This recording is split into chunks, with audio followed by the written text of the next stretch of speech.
Howdy, howdy, gentlemen. Welcome tonight to the Valorant Open Series number 2, brought to you by Computer Alliance and Intel. Matt, we're deep into it. Week number 3. How are you feeling about it all coming to an end tonight? I'm feeling pretty good, Tony. We've seen some ripper games in week 1 and 2, and we come to the conclusion here in week 3 before we head on to our finals. Obviously, they're playing for seeding at the moment, and we'll see which teams will be able to come out on top heading towards our finals. Yeah, it's going to be an interesting road to how we see it all conclude. But of course, we want to take a step back and take a look at the broader picture as how we got here. Let's have a look at our league format. Of course, we started off with 16 teams, Matt. Double elim bracket, best of 3s. Of course, no longer best of 1s from our last season. Best of 3s. And then we, of course, rounded it out to the 4 that you see week in and week out. It's Rain, Trident, Gym Fan Club, and Honey Badgers. Of course, group stage, 4 teams, 3 weeks, round robin, each versing each other once. Best of 3s, of course. And, well, Matt, as we've alluded to, it's our final week of play. It's week number 3. Of course, then seeding will be decided. We're going to go out of groups into our semi-finals, best of 3s again, and then, of course, to our finals after that. And who will be crowned king of Open Series number 2? Definitely eager to see exactly which team will be crowned here, taking the W there. As obviously there's been some pretty tough competition. I believe Honey Badgers is actually on top of things for the time being, but that could change after this week. If they got their first loss, then we could see a much more even playing field if one of the other teams manages to come out on top, perhaps going for a 2-1 scoreline across the split there. But it's all going to be dictated by today's results in our last week of regulation before we head to the finals. And of course, he alluded to, and as we can see in front of us, the teams that will be playing or have played so far in these past 2 weeks is, of course, in front of your very eyes. In no particular order: Rain, Honey Badgers, Gym Fan Club, and Trident. And of course, we've said it in the previous 2 weeks, Matt. Gym Fan Club and Trident, the new kids on the block. Rain, the reigning champions of last season, and Honey Badgers qualifying in respectable fashion. Of course, one of those teams at the top of the board, and as you've alluded to, the top of the standings going into this week number 3. And for anybody else, this is going to be a rough one as we take a look after week number 2. Our standings here for week number 3. It's Honey Badgers 2-0 with a round differential of +4, 6 points. Matt, Trident 2-1. Very, very close. 1-1. Very close affair. Of course, they had a nail-biter first series, I had to say, going all 3 maps in their opening here for the season. It was a very interesting one to watch for. Of course, we saw impressive numbers from that Trident roster in that whole best of 3. So if you missed it, go back to week number 1 to watch the VOD. Rain down at that 1-1 mark, of course, shaking things up the roster again. It's interesting, of course, we've now had the recent addition of the official announcement, What now joining this Rain roster, and it'll be interesting to see what he does now officially under the Rain banner. And of course, Gym Fan Club down the bottom at that 0-2 mark. Matt, a dark horse team still could look to upset any of these standings going into this final week. I'm definitely excited to see exactly how it's going to shape up after today, because, Rain might actually be able to take this off Honey Badgers here. We could see a 2-1 across the top there, or perhaps we could see something a little different. And as you can see before us now, our schedule for today will be as follows: Rain versus Honey Badgers, followed by a Gym Fan Club versus Trident. Today is going to be an absolute banger. Last week of regulation before our finals, and I'm super excited to see exactly how our seeding is going to shape up heading towards that time. Yeah, it's also going to be an interesting one, of course, to look at this one from a broader picture. Rain and Honey Badgers have actually played against each other previously, of course, maybe with different iterations of both rosters. Rain, of course, this is back when they still had El Snow and Punda on that official lineup, and of course, this is when Honey Badgers just freshly got Autumn in way back in the track, and Rain actually came out on top 2-1 in that series overall. But of course, there's been some change-ups, Matt. It's going to be a rough look Rain, I feel, this evening, and Honey Badgers, of course, top of the board, looking on full form here this evening. And of course, we go over to our other series here, Gym Fan Club versus Trident. Should also be an interesting one. It's going to be I feel a battle of the wild sporadic gym fan club versus a Trident that's still looking to find themselves at the moment. We've definitely seen some great signs of life from that Trident roster in the previous weeks, right? Because in the first week, we saw them really go off, really get into their element, feel that confidence. Week 2, a little bit slower for them, but I feel like there's still opportunity for them to grow and prosper. And this could be their chance here. They're coming up against Gym Fan Club tonight. Maybe this is another chance for prosperity here. And it's going to be an interesting thing, of course. After these week matches progress, we go into the playoffs, we go into the finals, and we see who walks home with the lovely prize pool courtesy of Intel and Computer Alliance. Matt, there is a heavy amount of cash prize up for grabs, I believe, as we pull across to our graphic to have a look. Intel, of course, giving us a lump sum of cash to give away to these players who have been working so tirelessly throughout these weeks. Of course, $1,000 for first place, second taking home 500, third 300, fourth 200. Matt, everybody getting a share of the change at the end of the day. And that's exactly what you like to see here, Tony. Everyone has something to play for, and it's definitely a well worthwhile prize pool. And I'm sure these teams are going to be doing the very best they can to push for gold there. We'll see which team will be able to come out on top in the end, because, you know, there might be a more favorable looking team right now, but heading towards the finals, anything could happen. There could be that dark horse, the underdog story. Anything is a possibility here.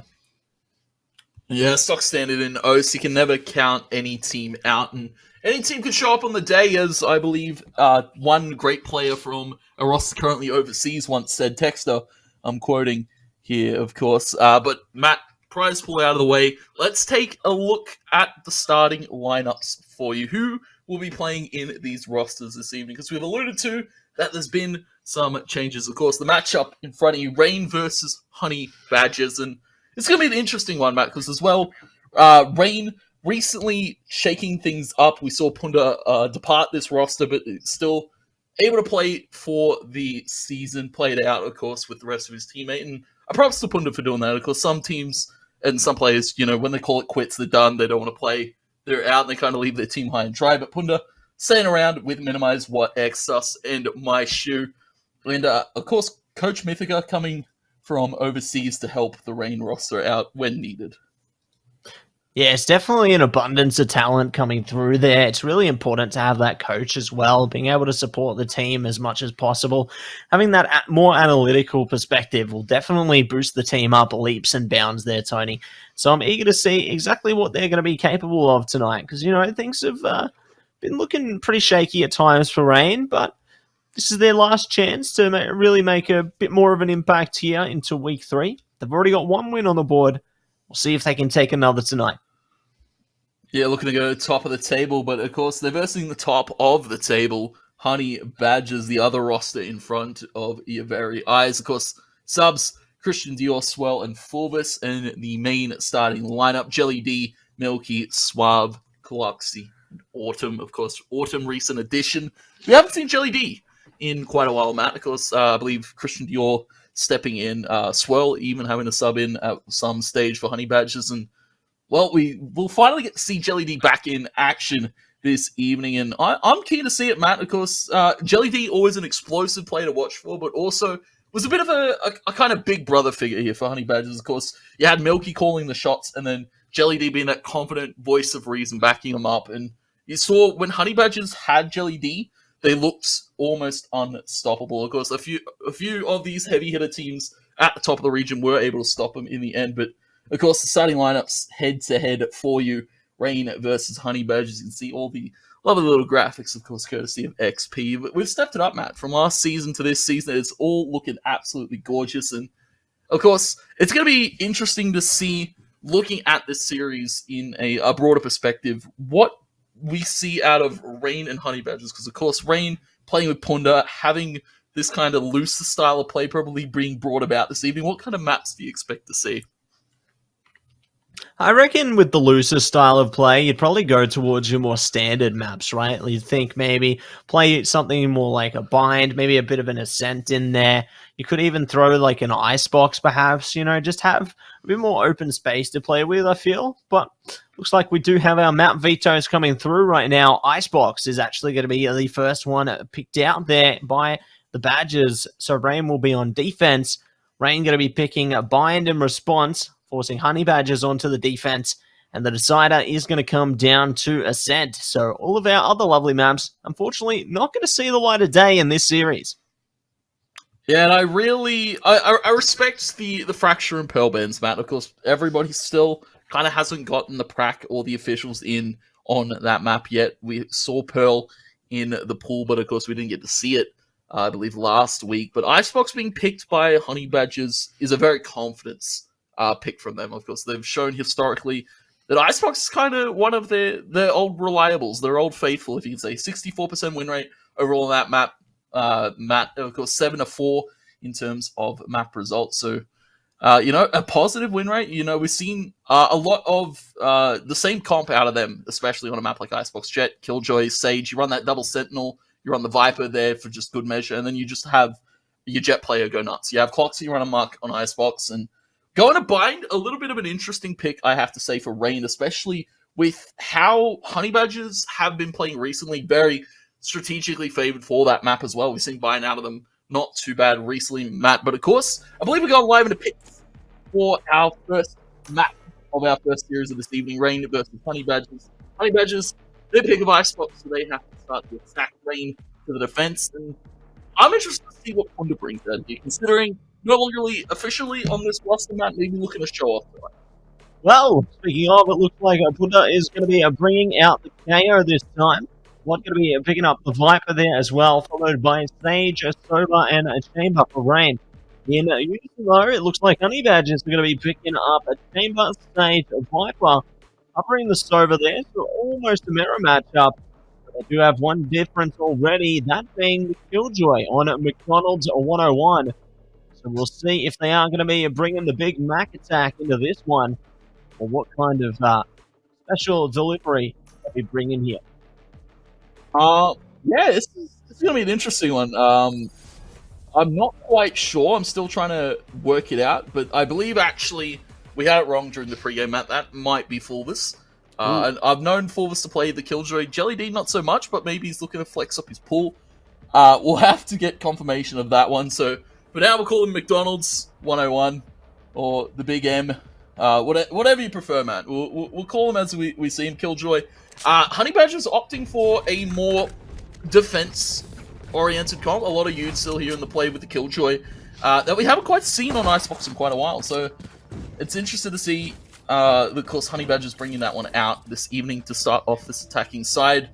And for Rain, it's also an interesting one, bringing the KO to play, Punda. A very competent movement player. We've seen the Rays, we've seen the duelists out of him, but going to a more, I guess, util and team-oriented agent here with the KO. Yeah, the KO can definitely boost up the utility for the team there, so I can respect the pick. Like, the same could be said on the Killjoy, really playing around that utility there. We'll see which one is more effective for their teams, though. So we do see already, nice setup towards the B side of the map at the moment. Exas looking to take point here. Slowly creeping around the corner. Does get the spot there. Shot coming through. Not connecting yet. Punda gets a nice tap to the head there. Not able to seat them just yet. Exas ready to execute. Does find one.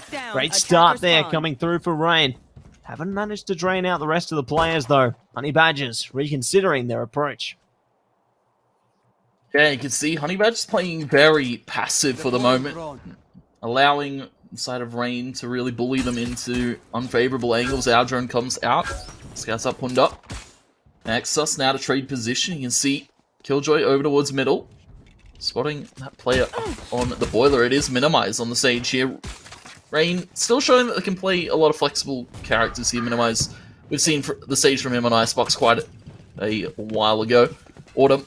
Able to pick off what? So that takes out the Viper, and that takes out a little bit of stopping power here to this A-site take. That alarm that swarm grenade comes out. My 30 shoot. seconds left. Not going to be able to shoot out Cloxy because he covers with the wall. Minimize comes over the top, looking for another headshot. Will find Cloxy now. Needs to put this headhunter to work, but it's another from Minimize. Party next door, or Swab looking to do the left-right. Minimize has been taken out. Exus looking for it, and Suave caught out in the open. Exus comes over the top. And first round pistol goes to Rainmat, but a valiant effort, I have to say, from Honey Badgers there. Yeah, they definitely put on a good front there, like managing to take it down to at least 2 players. Certainly shows that they do have a bit of a stopping power in them, but alas, it isn't going to be exactly what they needed in that first round. They will be pushed into a back end, heading into round 2 here.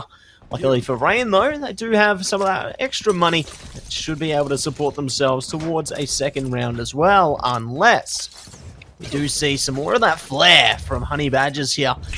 We'll see exactly what is going to be unfolding before us, though, as it looks like Honey Badgers this time going to make an approach towards the A site. Revealing area.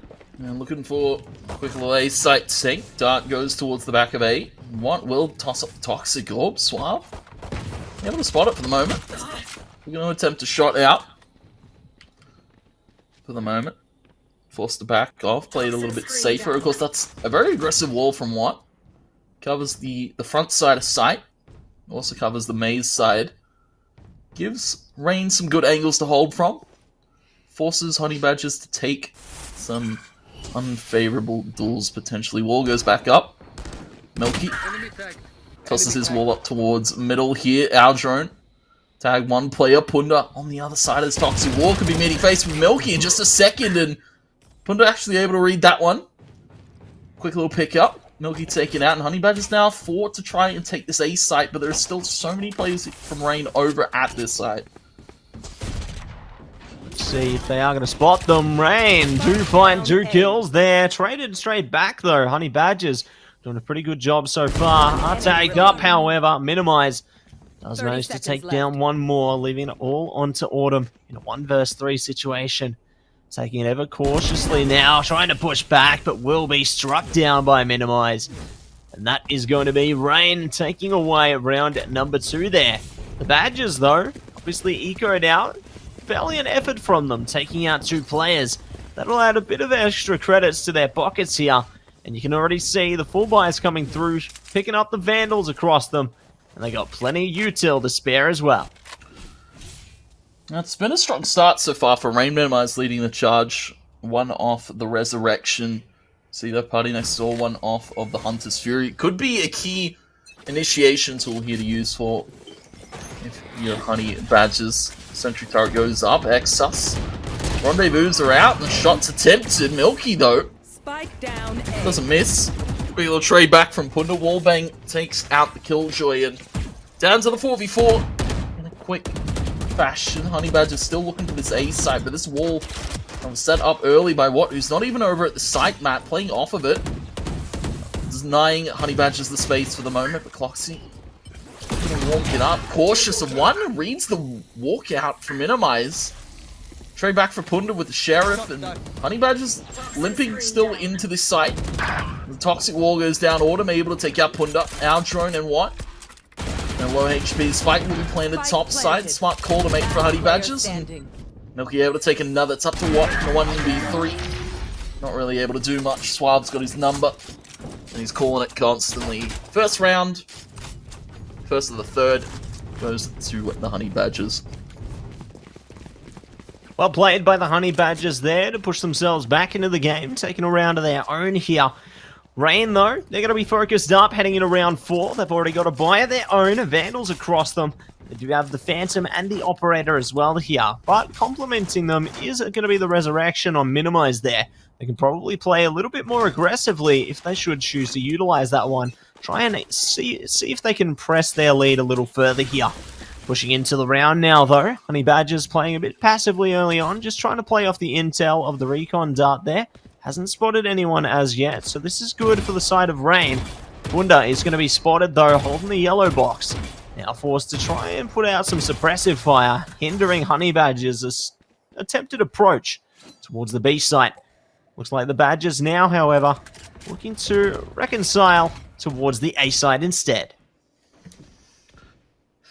Yeah, Honey Badgers just going back to what works for them for the moment. Seems to be the A site take over and over again, just leaving Autumn with the lurk. Viper wall up again for what? Denying the walk up, of course. Interestingly enough, he's gone for the horizontal one over the vertical one that cuts off a more aggressive angle, I'd have to say. I like that one a little bit better, but of course, maybe side of Rain have something else to play with it. Milky gonna tap and plant that spike. Viper's pit is now up, and it will go down completely covered in the site, but Milky is extremely low, down to a slither of HP. Needs a Sage heal ASAP, Matt, because it's 5v5 for the retake. Strangers has been spotted. Spotted they will be, and it is going to be another spot to come through there. XR's good for the kill on Autumn. 4 versus 4, it would seem. Trains coming out left, right, and center. Somebody's going to go for this. Ooh, looks like it is going to be the Rain players. 2 players remain. Bloxy and Buddy next door find 1 each. They do get shut down just as quickly, though.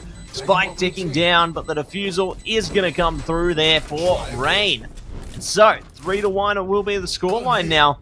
And they make a very well thought out retake. Yeah, it's interesting to see that, you know, Honey Badgers kind of had some pretty good angles. They just didn't have to go over swinging into things, and fortunately enough for Rain, they were able to get the upper hand in that one. 3-1 now, and Honey Badgers back to a little bit of a half buy. A few of them have opted to bring the Vandals out. A few of them are thinking against it. You can see Ultimate Online, Hunter's Fury available for Suave. Because Punda, no command out could be a good setting point and stopping some of this util from coming out earlier. Shot comes and 2 players pinged on the dart. This is so much info for Rain that they know they can kind of play it as safe as possible. Rotate a few extra members over towards that B site and just leave Watt to his devices at A, anchored down that site. And, well, for the Honey Badgers, looking to send Autumn on the lurk yet again. The 4 over towards A, and it's up to Watt, I feel, to really hold this site. Definitely a lot of pressure there for them. We'll see if Watt can look to deliver, though. Looks like Minimize is now thinking of venturing out and could cross paths with Autumn, but alas, not going to happen today. Honey Badgers now prepared. Watt looking to center on through. Does get some shots across, but not able to connect them. Autumn going to be connected upon, however. Great lineup from Exas. Already 1 step closer to a defense for Rain here. Recon Dark going to do some good work as well for the Rain players. Spike going to go down now, however, and it's on for the retake. On for the retake, but here comes the lockdown here. Rain have to move quick if they want to stop this one, but Cloxy playing this peekaboo wall so perfectly. Exos a little bit late to find that refrag, and now it's down to the 1v1. The lockdown not going to be shut or shot out. And, well, Fulvus is doing a victory lap. He doesn't know where Punda is. Naib pulled out. Punda, please, have mercy. He lets him get his gun back out before he kills him. A little bit added BM. Honey Badgers with the perfect lockdown to find themselves the perfect second round. Well played by the Badgers there. Will be able to take away round number 2 for themselves. And will make a bit of a dent in the economy of Rain there. So might even be able to press themselves on towards the path of a 3rd round. Evening things up nice and steady. Looks like we are just getting set up into the round now, though. What was contemplating a Vandal will ultimately opt for the Marshal instead. Their teammates, however, just sticking it out to the Sheriffs. Looks like we are going to see the Tour de Force activated on both teams here now. Which one launches first? It is Autumn. See you later to Exas. Minimize almost getting caught in the crossfire as well. They will be eventually. Autumn, okay. Just sending them straight downtown. Looking for more. Autumn. It's a slaughterhouse in this one. Spike down. I'll tell you what, Matt, it's definitely not autumn. It's very hot in here. It's summer, some would say. Ice cold on Icebox is autumn, and well, Punda looking for some refrags back, able to find one. It was quickly traded, Minim. Sorry, my shoe. That's Suave.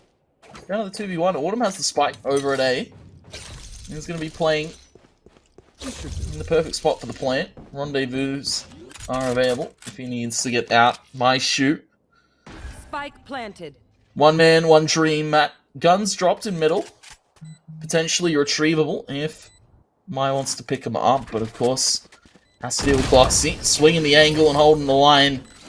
Hook, line, and sinker roped in to a quick peek. Cloxy takes 3 for Honey Badgers. Matt, I have to say, impressive display of dominance there with the tour de force from Autumn. Yeah, you could really see that they were able to put the pressure on with that one. Autumn just seemed like an immovable object there, just completely pushing their way through wherever they pleased. And the Rain players could do nothing to stop them at this point. We'll see if they have that stopping power behind them now, though, heading into round number 7. As we do press on, Honey Badgers setting themselves up for the 8 tank again. A recon drone already coming through there will be nullified immediately. So well done by Rain, not allowing Honey Badgers to get any information early on. Xstars has a nice post up towards Heaven as well. Can easily take down anyone who's looking to take to the skies this time. Yeah, Exos. Plenty great key angle to watch for. You can see that this time Honey Badgers aren't sending Autumn for the lurk. It's going to be all fired towards Zay's site. And well, for Rain, they might have read it well. Punda able to take out a quick one. You can see the rest of Honey Badgers now scattered for this take. The res comes out, but a quick shot from Exos to even it back up. The My Shoe Hunter's Fury comes through. Doesn't quite hit its mark. Minimize will fall on the swing from Suave, and this is an ace site tank. Honey Badgers weren't expecting to go so well for them. Exos still in the mix, able to trade it back, and all of a sudden it's a 3v3 in the post plant, but it's a vulnerable Exos walking out in the open to a Cloxy who's ready to frag at the moment. Ready to frag it up, and we'll see if there's going to be more of that. My Shoe gets intel. Not going to be good for it, though. Only My Shoe remaining, not hitting the shots, and they will perish. Well played by Honey Badgers there. They do manage to snag the lead and place them 3-4. Let's see how the side of Rain try and come back from this one, though. Their economy not in the best position. They can buy up some upgraded weaponry should they choose. Already seen the Marshal come out there, as well as, oh no, it's going to be traded out for the Sheriffs, as a matter of fact, and the Guardian and the Bucky. Definitely liking what I'm seeing from Rain here. We'll see how it goes when it's put into practice, though. Yeah, it's going to be an interesting one where they put this Bucky from Minimize over towards the green position. You can see 3 players of Rain actually getting aggressive towards this side of the map. You can hear the Hunter's Fury come out here, looking to take the site in quick succession, but it's a shot from My Shoe over on the rafter, and the side take is still there. Wall is up, cover is given to Honey Badgers, but they need to stand it. They need to put that spike down. It is a little bit late to the charge. There is a player coming quickly from this flank. Exus might have been read though by Suave. Information is key here, Matt. Exus taken out, and Honey Badgers finally have the spike down. Definitely going to have to put a bit of pressure on if you are a Rain player right now. Try and retake this one. Obviously just having the pistols though, not going to be ideal. Waiting out the lockdown. Might have some time to still go for second innings on this retake. One gets spotted already. That's Punda shut down. 2 players remain now. Considering their options, they do actually find 1 kill. Minimize. Well played to play off their teammate. But that's all they're going to be able to make happen here. 2 kills to their name. And Honey Badgers take away a number 5. Now, back on the buy round is going to be Rain here. They've got the Vandals out as well as the Phantom there, followed up by the Operator. A couple of ultimates in their camp as well, followed by the singular ultimate on the side of Honey Badgers. So I can definitely see a lot more utility being put in place here for Rain, considering they got the Null Command, Viper's Pit, but they've got a Viper's Pit for Honey Badgers as well, and that could prove problematic for them. Looks like we are going to see a split of steel play coming out from Honey Badgers, just playing for intel early. No, they're actually playing a little bit safer, whereas Rain, they're looking to go aggressive, minimized in this toxic orb just underneath Tube. You can see Exus as well taking an aggressive angle with that op. Now drone is out. This is a lot of aggressive play that hasn't netted Rain anything for the moment. Unfortunately, default from Honey Badgers was well placed. Well, you can't be swinging that with the util out. Killjoy forced to fall back. Falls, drop a swarm. 9 HP, Matt. Lucky to be alive. And well, the rest of Honey Badgers still set their sights on this bead state. Nobody going to be holding this kitchen angle for Autumn. This could be a great lurk from him. Wall goes back up. It's from Milky. And Autumn can look to walk through it. Minimize not looking this direction, neither is what. Nobody's going to know that Autumn is coming this way. Quick little shot, a quick little peekaboo. Autumn's got so much space to work with. What isn't able to find the frag. Autumn still able to live for the moment, putting down the pressure. The Viper's pit covers the plant. And it's a Fulvus lurk here, all the way wrapped towards mid-boiler, and he's going to be able to find these two plays. He's just going to replace his teammate who already fell. The Viper's pit gives so much cover, but Fulvus not able to find the kill. Maishu takes it, trades it.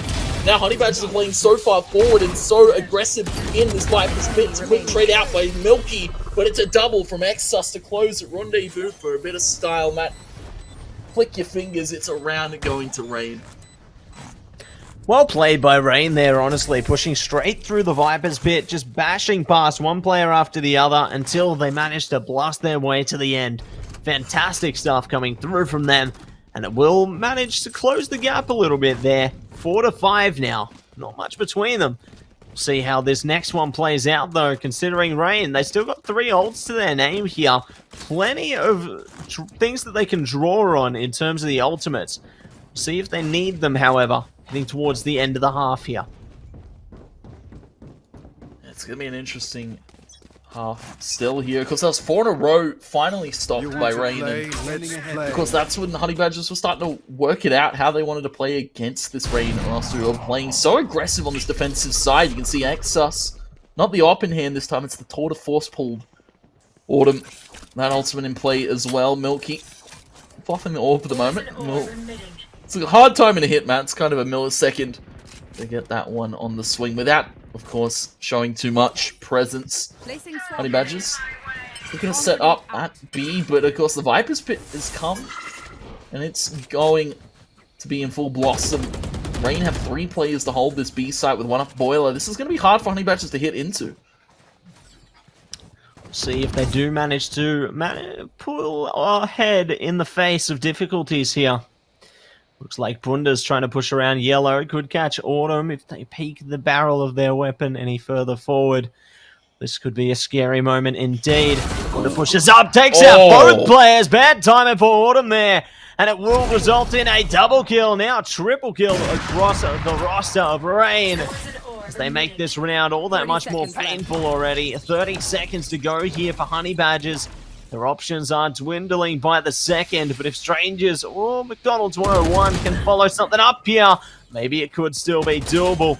What's gone down? They're going for the spike plant. Strangers has the intel, knows there's at least one nearby. Does take out another. Spike goes down. Strangers, unfortunately, goes down with it. Trying to go for the Superman punch in the sky there, Tony. Yeah, it's a multiverse main, maybe. But 5th round goes to Rain, and I have to say, an impressive effort for Honey Badgers getting that spike down, considering. And of course, 5-5 all even up across the margin. And I have to say, Punda with some very nice discipline, Matt. Then, of course, Honey Badgers looking to rotate out. Autumn and his teammate looking to peek that same position as Punda goes for that swing. Just timing, but great awareness by Punda to go for that kind of angle, knowing that there might be still a player lurking about. See if there is going to be a more coming out of around number 11 now. As Honey Badgers already get spotted, pushing up. Exus goes down though, trying to take him head on. Bunda will be able to succeed this time. Trying to use a bit more to their advantage. Looks like Minimize gets in on the fun. Quickly traded out, however, by Swap. Flash to come through from Bunda. They do get shut down though. It looks like they're just going to try and take them out of that ultimate.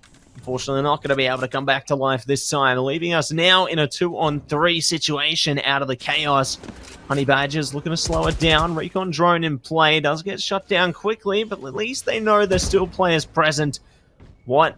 Trying to play off the jiggles as well. Not going to be able to connect the shots. Foxy's still nearby, does escape with the wall as well. So now they can reevaluate their options, potentially push up towards B instead here. Already you can hear the darts coming through that utility, just making sure everything's safe. And it looks like the side of Rain is going to meet them head on as they make their way onto the site. Yeah, it's kind of a free plant though for Jelly D. Snake Spike comes out. And what? Has to clear every single corner. He's also checking for this util, firing at the floor, looking for that alarm bot.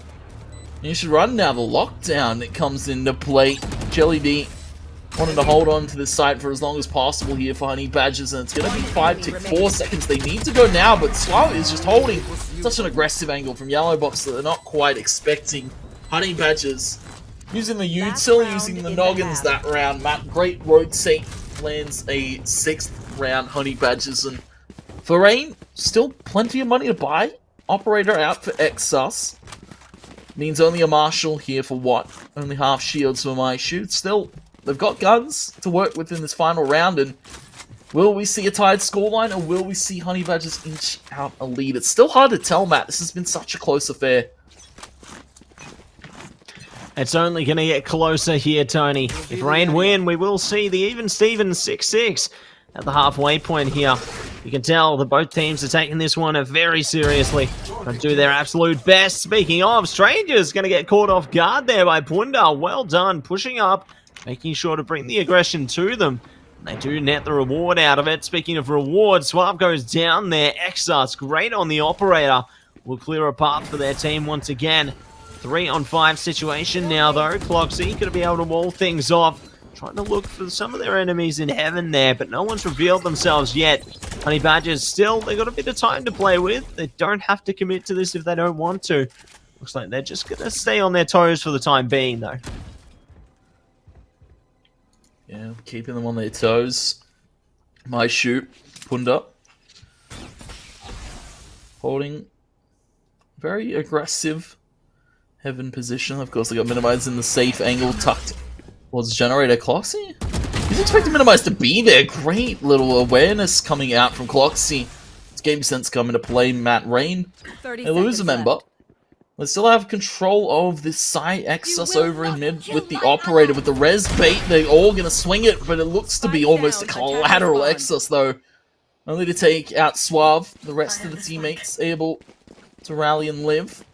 Milky's back alive. The spike is picked up. They got 12 seconds now to get to B, and they still have to deal with Exus. One problem after another before them here. Strangers now going to go for the spike plant, though. Oh my word. It goes down, but not in time. It's all for naught. Round done and dusted. 6 for 6 at the halfway point. That is just a tragedy there, Tony. They were so close to it. Too long. Yeah, just a fraction of a second, and we could have had a round in our hands. Honey Badgers maybe a late call to rotate there, and Rain, they pick it up 6 to 6. Now a scoreline. Honey Badgers, though, this is where the comp starts to get a little bit better, Matt. The defensive-oriented util that they brought to the attacking side is now to the defense. Rain now to the attack, and Honey Badgers, I'm interested to see.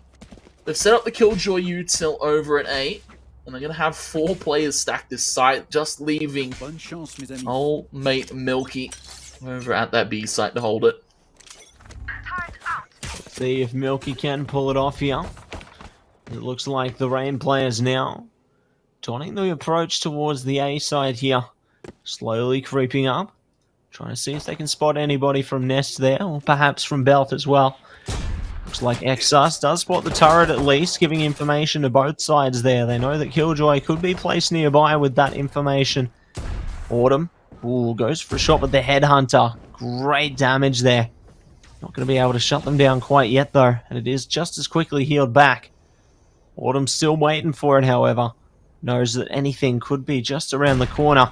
And speaking of, there is Punda revealing themselves. No one's committing to it yet, though, Tony, but you can just feel it. This is the calm before the storm. And this is a potential big round, too. Of course, 6 to 6, pistol meaning the utmost importance. The wall goes up early on from Cloxy. Try and thwart the tank from coming in. Recon, the lineup, Cloxy. Little swing takes out Exus, takes out another under my shoe.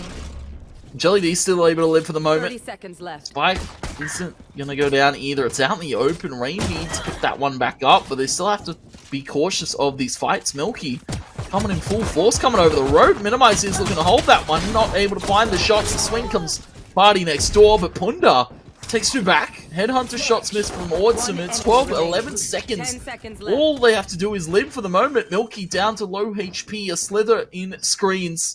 Spike The plant planted. will go down, 4 seconds left. Milky goes up the rope, and so does Watt. Down goes Milky at the hands of Punda. The Ghost coming in full force there. Punda for 3. 7th round here for Raid.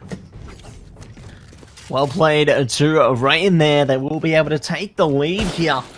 Definitely looking strong so far, and they could even get much more stronger as we do head forward into round number 13 now, or 14 rather, and we'll see which of these teams will be able to prevail here. Obviously, sitting on the round 1 second half loss there.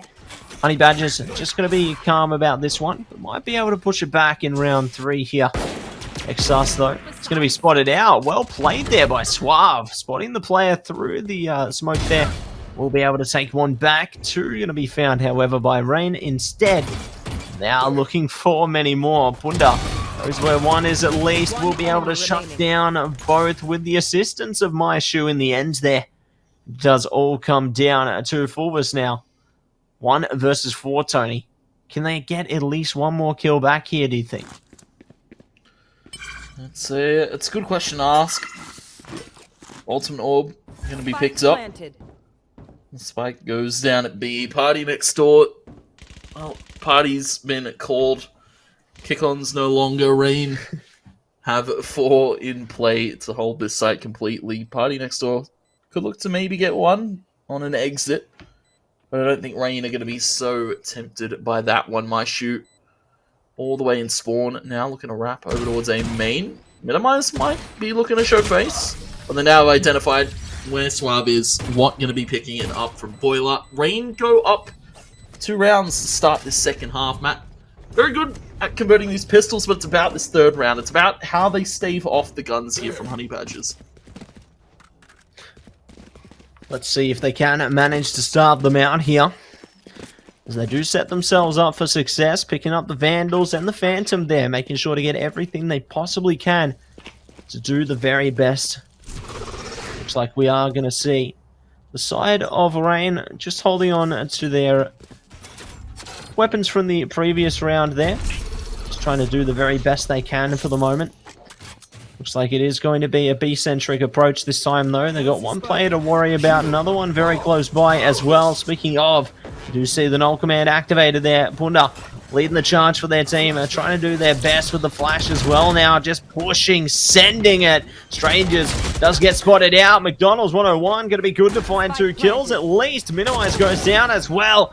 And it will be a bloodbath here towards the B site for Honey Badgers. They do have 1 more problem to deal with in Exas, and Exas finds 2 kills. This is looking a lot better. This is defying expectations here. They've picked up the Vandal now, 7 bullets in a dream. They can try and stay past it, but the timing just not good for them. And it will be Honey Badgers to secure it in the end. An absolutely perfect wall set up there by Clocks. You saw it covers that right side peak, but it also almost covered the rope. Wasn't really much the last remaining Rain player could do. Great round to take back if you're Honey Badgers, because Matt, that was the most important one. But for Honey Badgers, they lost so many players in that engagement. The money's not looking great, and neither is the buy here. Rain have technically come out on top because it came down to the 2v1. 2v1 and a dream here. We'll see what is going to come out of this one, Tony. As we do see Rain now. Got much more a strong economy behind them. A few primary weapons to boot. We will see the Tour de Force activated by Exas there, heading in to the next round surely, as they're only donning the pistol for the time being. And it looks like no ultimate's actually going to be available for the side of Honey Badgers as yet. Cloxy, the closest to, though, might be able to pick up a resurrection here for their team. And that could be critical to their success heading forward. Speaking of, though, Tony, we are just going to be in a temporary pause at the moment, just resolving some issues in the back end. We do appreciate everyone's patience. Yeah, because there's always some sort of issue when it comes to online play.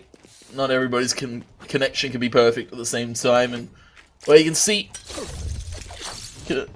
I have to say, perfection coming out of Punda is not what I was expecting going into this series, man. As we said, recent addition taken off the roster in place of a soon-to-be-announced 5th. I believe it was Mike that they picked up. But, of course, due to the rules, we had to have the call of 5 that started out the season. So Punda so graciously joined us for final week and potential final weeks of play for him. 19-9 on the KO was not what I was expecting, Matt. My shoe, though, to start it off with a quick pick to Jelly D. Great start there. We'll see if they can back it up again. Rain already looking strong together here. Now pushing up towards the B side. Strangers just going to be holding steady towards yellow box at the moment. Waiting to see where the enemies could be coming from here. Looks like Rain just going to take it calm and collected. Not commit to anything as yet. Slowly tiptoe their way towards the A side here. Leading the charge is going to be Exus, and they have Party next door to deal with. Still holding towards Connector there. But they might just be able to get onto the site for free if they play their cards right here. You hear a lot of pings coming out. The Resurrection. Jelly D's back in play. Full 5 here. Nobody over at this A side. Great little read from Rain as they have it on lock. Water screens and a peek coming out from Autumn. Exus on to Autumn. You can see that Honey Badgers now in not the most healthiest of positions. They do have the lockdown to go for this retake, but it's going to be hard. With that wall up in play, they're going to have to bust it down. There's 2 players coming from Heaven, and on Rain, they've got all the suitable post-plant positions. That fragment through the wall takes it out, and well, that lockdown was kind of the saving grace here for Honey Badgers, as they're all starting to come on in still with that lockdown down.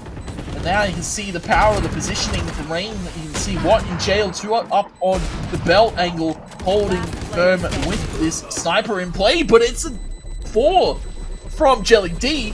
A tap onto the spike. It's not going to be fully stuck. The round goes to Rain.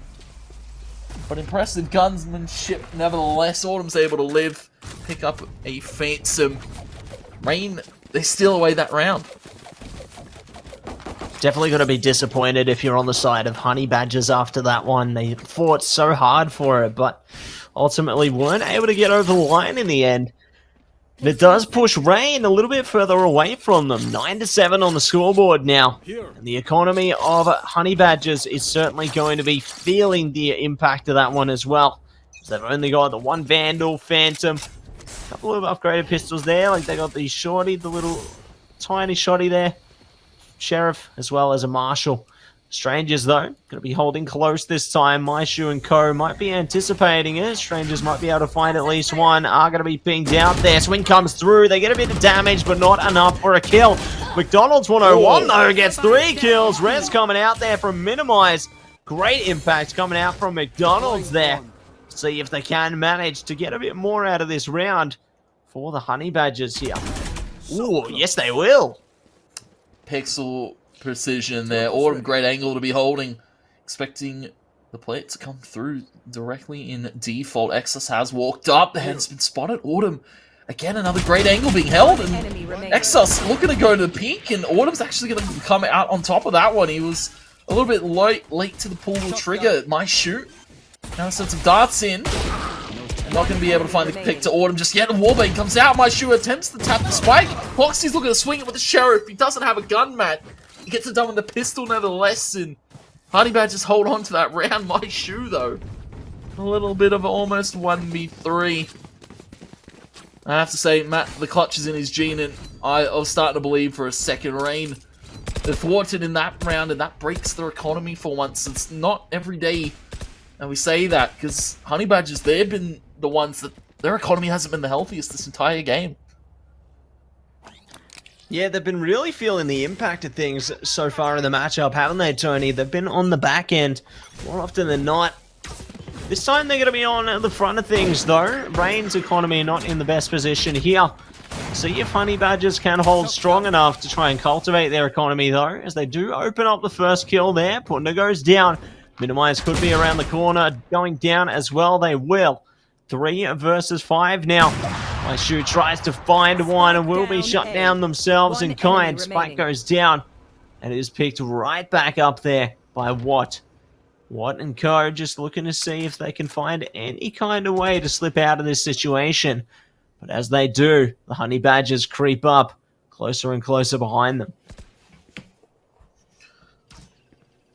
Yeah, Watt just can't really do all too much, Matt. Unfortunately, Honey Badgers, this is a blowout way to start this kind of second phase of the second half. He's able to pick one up on a Suave. Honey Badgers, ideally, they want to keep all 4 of these guns in play. They don't want to lose any to Watt, who's just found another pick on Autumn.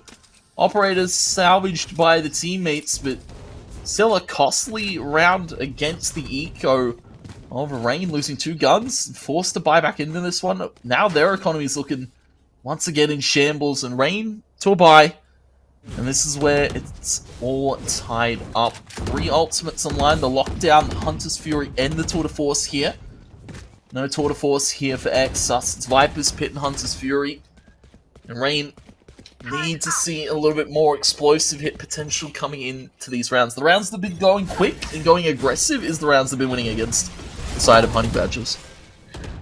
We'll see if they are going to be bringing up that fast-paced aggression here. Pedal to the metal, life in the fast lane. As they do take it nice and slow for the moment. They definitely still have the opportunity to up the pace, though. Recon drone to come through there. Maishu trying to scope out some intel before they go for anything. Here it comes. Hunter's Fury comes out, and it is going to work wonders already. Taking down one player, doing a bit of damage to another. Would reveal there. Will be useful to the side of Honey Badgers. Nice kill to come through from Strangers as well. This is all going according to plan for Honey Badgers. It seems Rain will go down. One more player remains here. Maishu. 1v5 tries to go for one, but Strangers cleans it up, taking double digits and the lead now for Honey Badgers. This is great now for Honey Badgers. You're starting to feel confidence, and you're starting to see it in the play too. They're swinging angles, they're playing off the crossfires, they're playing together. Defense is where this comp thrives, Matt, and this is the ideal loadout for a defense side on Icebox, especially bringing the Killjoy into the mix with already such a util style of play. You've got, of course, the darts, you've got the Viper walls, you've got the chamber trips, and you've got the aggressive play as well coming out of Autumn with this chamber. It's a hard thing to hit against if you're Rain going to the later stages of these rounds, especially this one with only pistols. And what with the Viper's Pit, ideally they just want to get as close to that B wall as possible and get that spike down. We'll see if they can manage it as they creep their way up towards the B site now, pushing through towards the big green. All they've got is the pistols to their name. Recon, a drone to come through. Looks like the Nano Swarm is going to stop them from going for any kind of a plant here, as well as the lockdown there. Just going to keep them as far away as possible. McDonald's 101 goes down, though. So too does the lockdown. Rotation slowly but surely coming in from Honey Badgers here. Might actually be able to get a flank on, but the attackers obviously have a thing or two up their sleeve to try and stop that. What? Going to be able to put down the Viper's Pit in particular. Exus now looking for one. Does catch it. Great kill to come through there. Strangers might even go down as well. Last 2 bullets in the clip. No worries. It is going to be 2-on-2 now. Yeah, crazy turn of affairs, and it's still a low HP, and it's up to Autumn to hit that shot on the cross. Punda and Minimize now look to wrap this A site with 20 seconds. Can get this plant down, but it's about how they hold it after that. Fragment 2 flashes in hand here for Punda to peek after the plant. But Suave's looking to walk it up. With 5 HP, he knows he just has to take a fight and look to win it out. Minimize takes out Suave, and it's now up to Autumn. 8 bullets in the head. Hunter, 5 in the chamber here. Only 3 left in the op. 10 in the reserve. Minimize up on top. And well, if Autumn's lucky, he could get a cheeky little wallbang. Flash comes out. Minimize is still up top, and Autumn's got no clue. Has snuck around to the front of the site. There's a back being shown. The headhunter's pulled, and Autumn pulls the trigger on 2. Takes them both out and picks it up in the clutch. 1v2 from Autumn. Clinical stuff. And that is detrimental to Rain's. Did you see their faces, Matt? Egg on them. Autumn has done it against Minimize and Punda. The 2 top fraggers here for Rain, and the 2 most respected individual players on this roster. Outbrained by Autumn. Just goes to show that no matter how much you prepare yourselves, there's always going to be that one little crack in the defense, and Autumn found it. Autumn was able to come out on top there, take away the round, redeem it for their team. And now it is going to bring a newfound confidence to the side of Honey Badgers here. You want to So play? we do press Let's forward into play. round number 21 now. Tour de Force already activated for Rain here. Honey Badgers still holding on to it a little longer. Not looking to commit that one just yet. Speaking of, Autumn does take down what already. Great shot with the operator there, 5v4.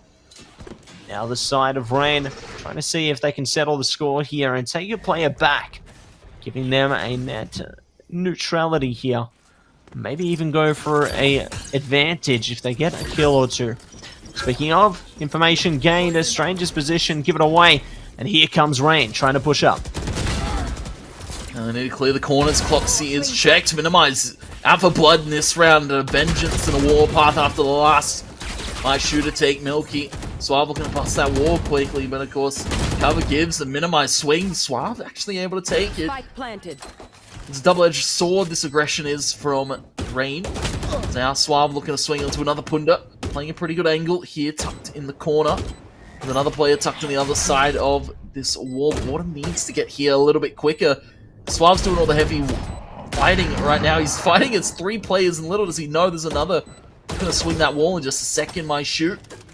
It's Autumn to peek the belt, swaps out the Vandal, trades it. Autumn, shot to Exus, but I don't think he's going to be able to get into that site. The Headhunter's pulled, looking for a quick whip onto maybe an exiting player. But they're going to walk out screens. This is Rain picking up 10.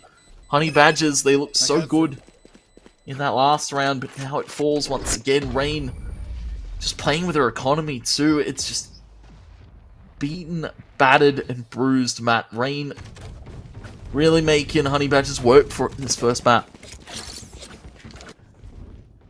Certainly putting up one hell of a fight here, Tony, and you would expect that from all of these teams here in the group stages here.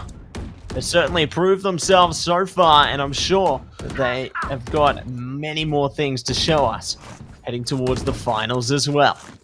And speaking of, 10 to 11 on the scoreboard right now. 2 rounds is all Honey Badgers needs in order to secure victory here on map 1. Push our way to bind.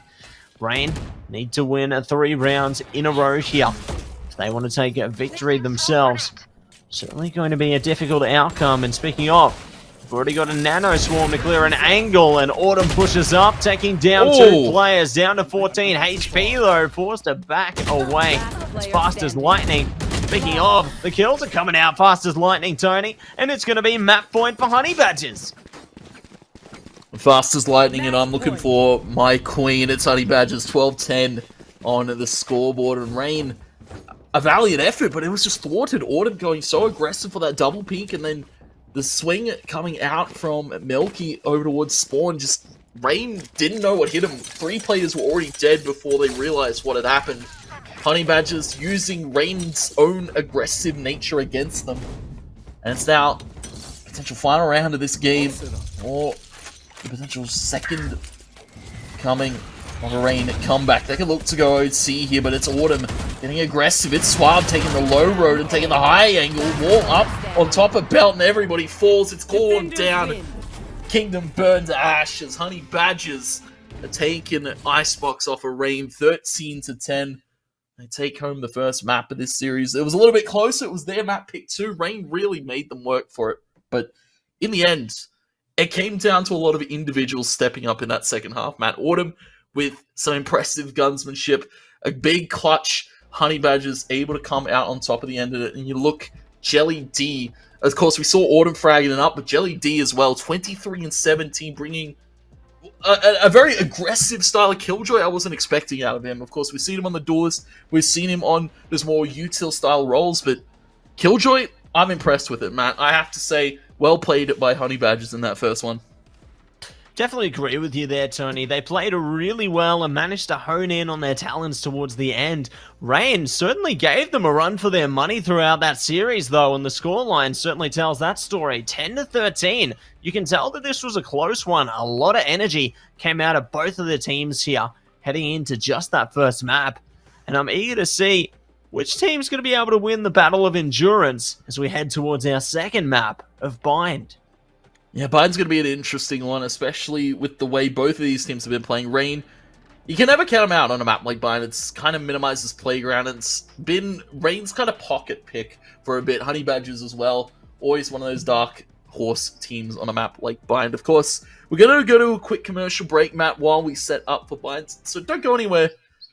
Don't go anywhere. We'll be back just very shortly with Bind, our second map here for the Valorant Open Series.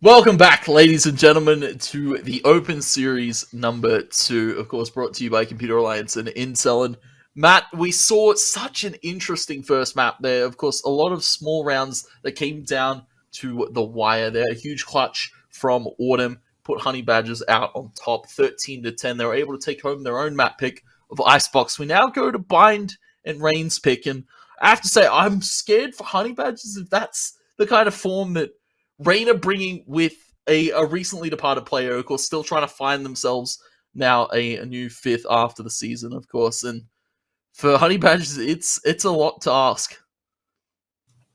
Yeah, we'll see what they can actually manage to deliver here, because obviously it is a bit of a shaky battleground, isn't it? You know, both teams have their individual circumstances there, but I feel like ultimately they're still putting on one hell of a show regardless of what's been happening in the background there, Tony. And I'm keen to see exactly what is going to be occurring when we do send our way into Bind of all things.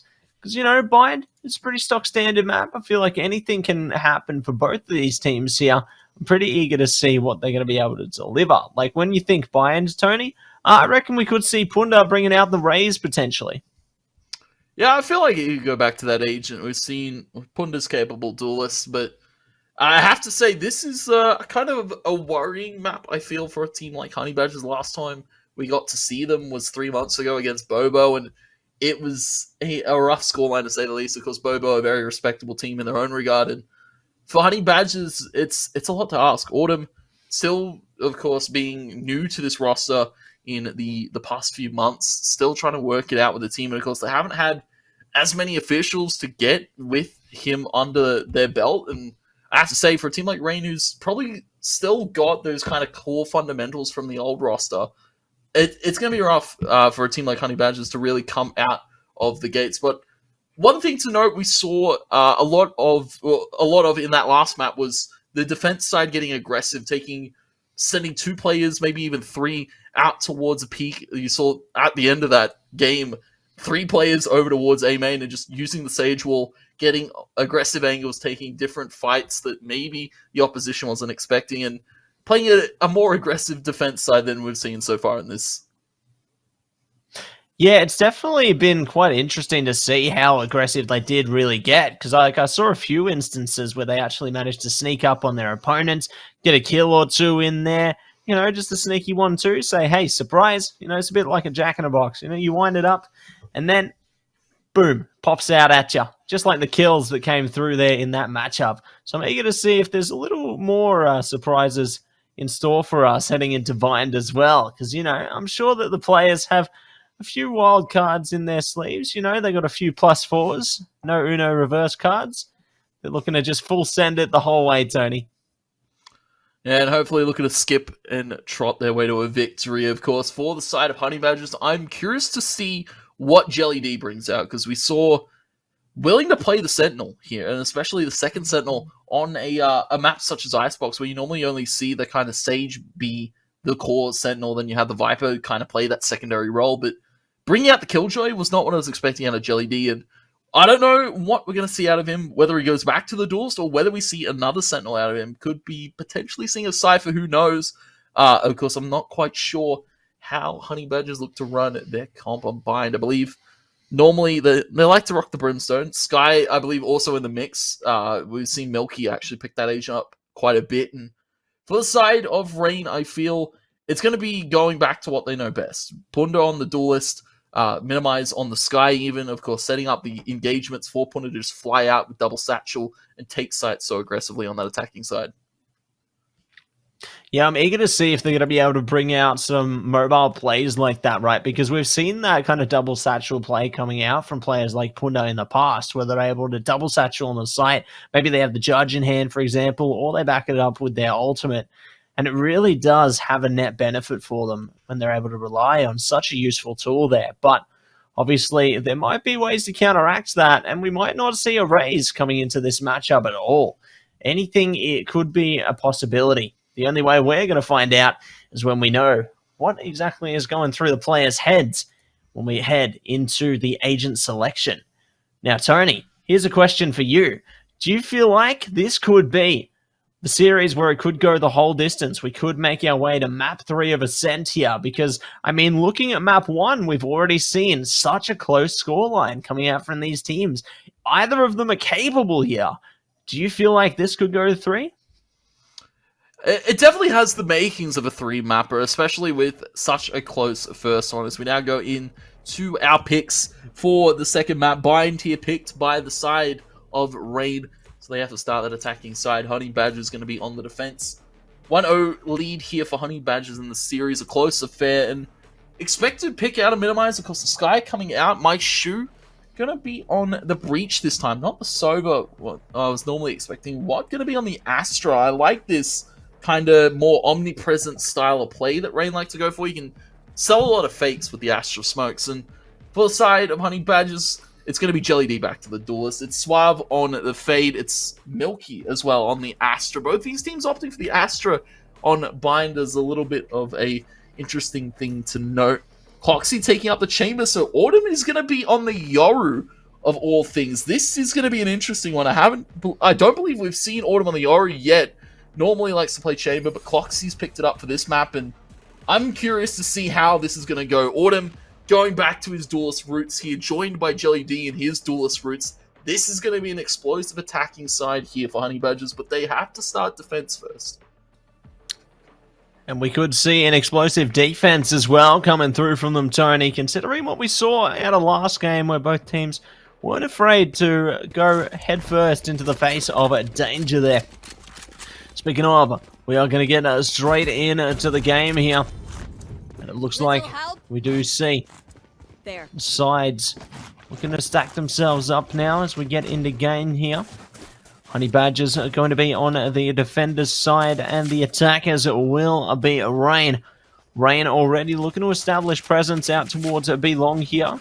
Just waiting patiently to try and push their way up through towards B Long, as well as towards that hookah position there. We've also got one posted up for the A short push, just in case something might happen here.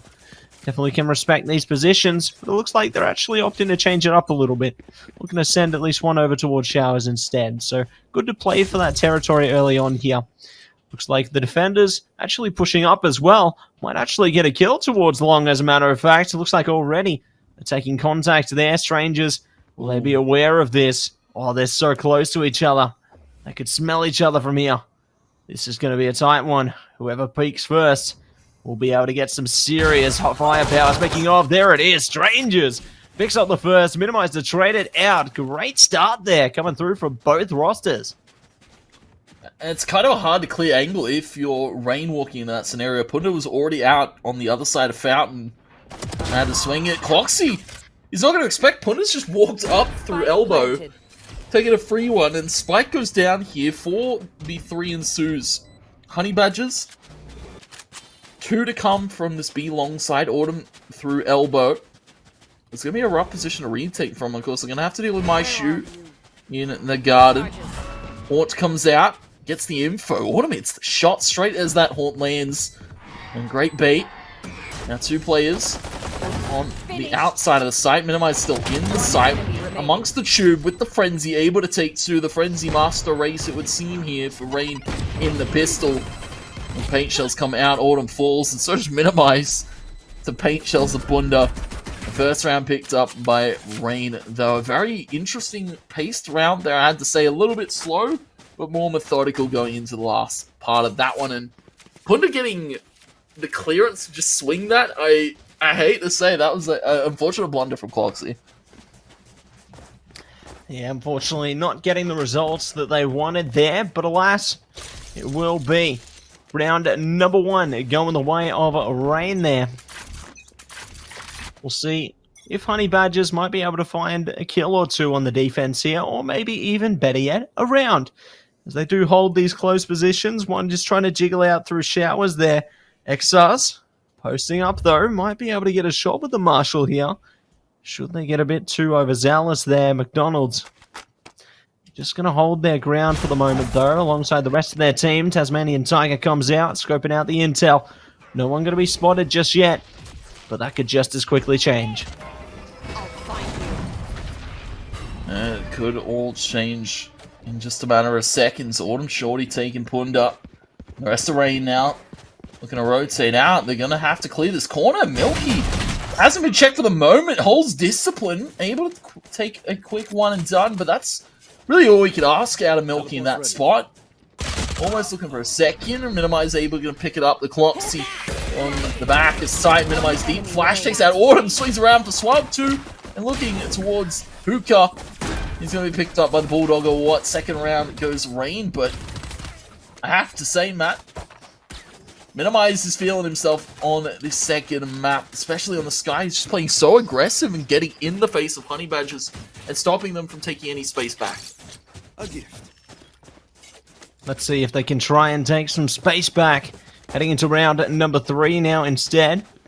Minimize does have the Seekers available though. Great impact from Minimize thus far, taking away 6 kills for their team. And we'll see if they can do more with it now. So we dive headfirst into the round ahead of us. Honey Badgers looking to be a bit more confident with their buy as well here. Flashes already coming through there. Here comes the Tasmanian Tiger. Bait to come through. Autumn capitalizes. Great start up there. Honey Badgers managed to do some good things. Seekers coming out, though, might actually do some wonders. Cloxy finds Minimize, however. They don't get much out of the Seekers, as the kills seem to go the way of the Badgers. One after the other here. Damage is being dealt towards the Badgers, but they just don't go down. It's all going to be down to Bunda now. And a flawless round to come through from Honey Badgers there. This is a nice way to bring yourselves back. Yeah, it's a great little third round to pick up, and I have to say, great fake on the, of course, clone there from Autumn. Not every day you see a player fall for that, but Exos, Hookline, and Sinker did, and not for Rain to buy themselves, and it's even Stevens here, not in the rounds apart, but Honey Badger's looking for the second.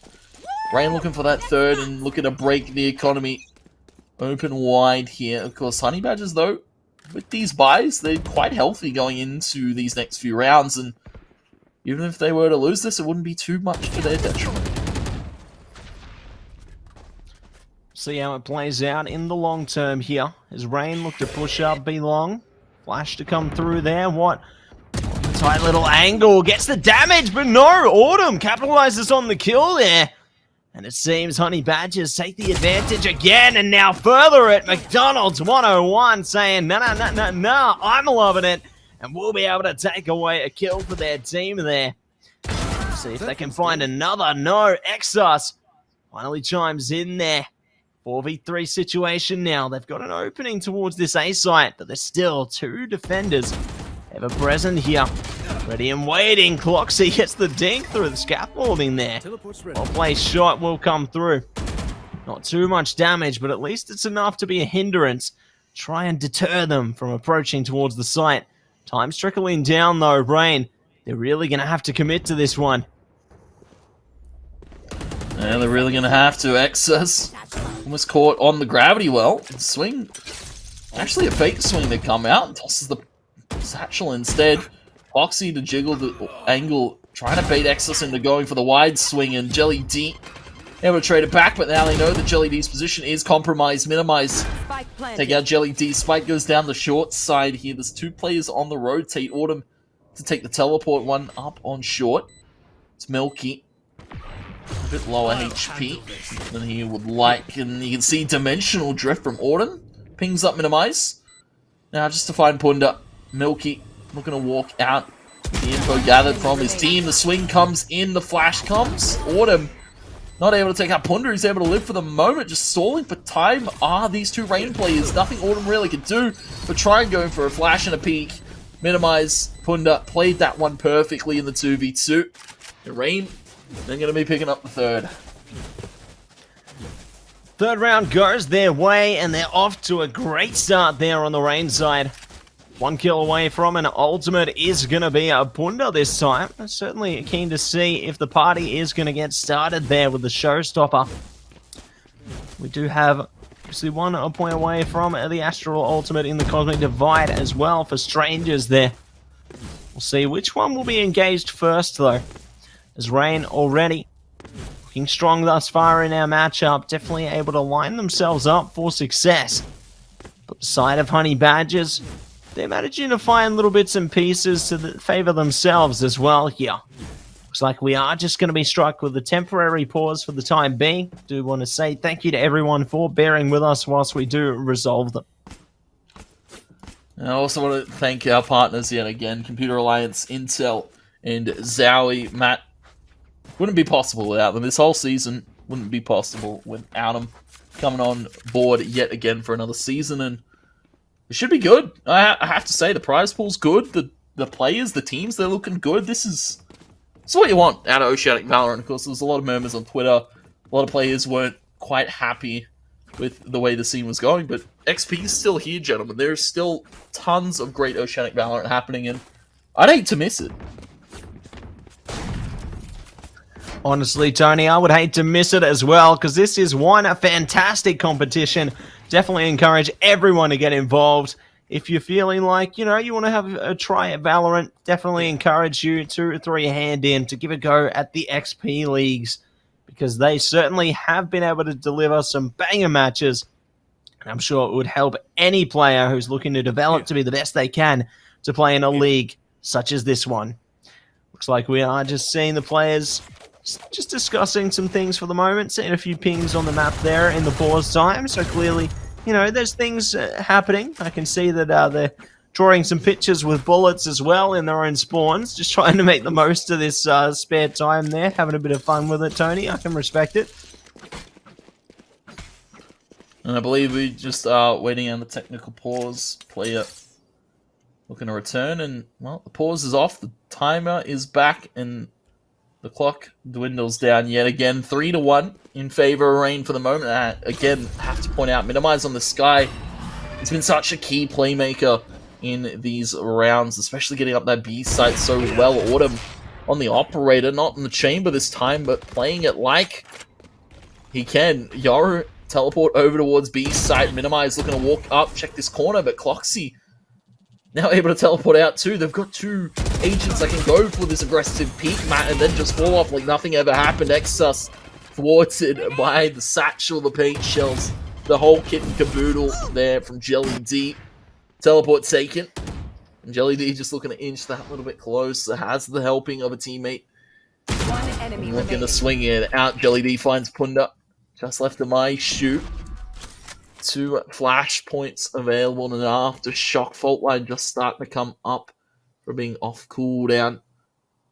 Spike in hand, and everybody's rotated off this B site. We'll see what they can come up with here. There might be an opening at their disposal here. My shoe thinking on it, but looks like they're 30 still seconds just left. pondering on their options. 30 seconds to go here. My shoe thinking on it. Just tiptoeing their way around, looking to edge their way towards the save, I think, here, Tony. Not actually going to commit to the plant. Unfortunate that they won't be able to get the extra credits off that one, but I can certainly 10 seconds respect the left. fact that they want to maintain ownership of this primary weapon so early on into the game. Maybe it helps them in the long term here. There's definitely that potential and possibility that they can play into heading forward, but alas, the results of the destruction thus far will result in another round for Honey Badgers. 2-3 on the scoreboard. And it looks like Rain, unfortunately, not able to deliver too much heading forward. One does buy for a teammate though, so maybe they might be able to go for a half buy if they choose to. They're thinking on it. Looks like they've got at least a couple of rifles so far. Stinger to come through. Ultimately, are going to commit to this one. They're going to send it. Go for that half buy. They've got majority primary weapons. And here comes the showstopper already. It's a quick play. Let's see if it nets any results, Tony. That's a quick play back from Jelly D. Double satchel in through the teleporter over towards A. Throws out the paint shells and everything, but falls. Rain able to turn and burn, minimize to take that kill out, but still, so many players. You can see an aggressive position being taken by Milky. Drops a spike, Watt's taken out, and you want to play Let's Play. Tour de Force pulled by Xsus, and 4v4 evened up. A great little aggressive play by Milky to find that one. Autumn posted up on the line with the operator towards Showers, and two players on the other side of this position do not want to swing it.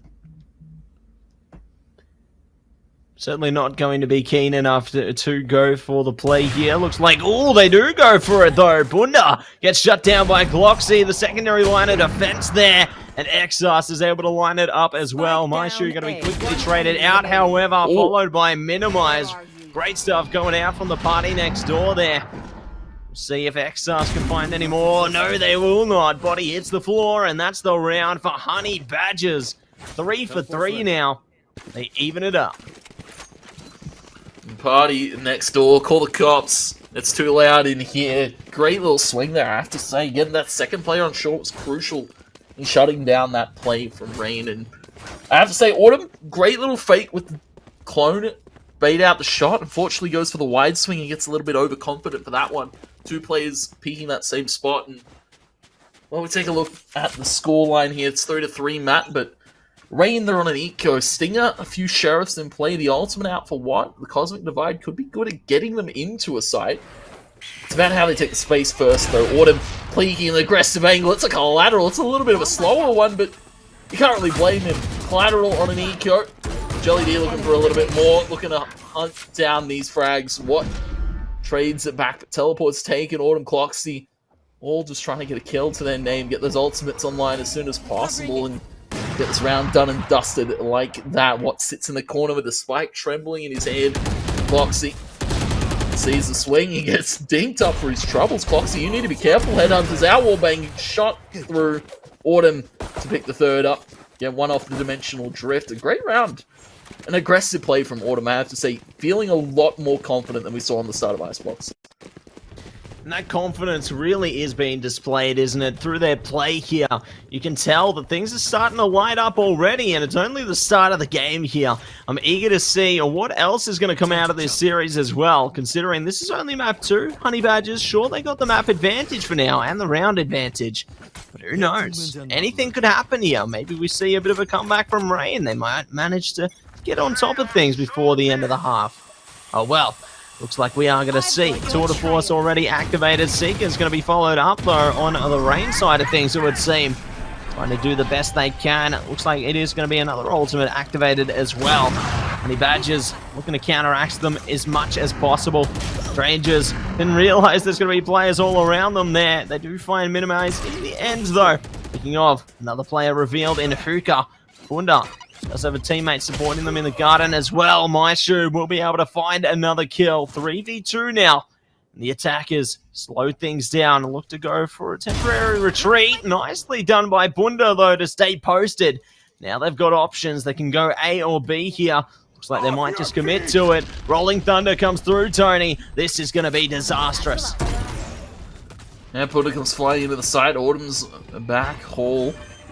Nobody to hold the plant to come through. Maishu to stick it in tube. The Haunt is going to come out, though.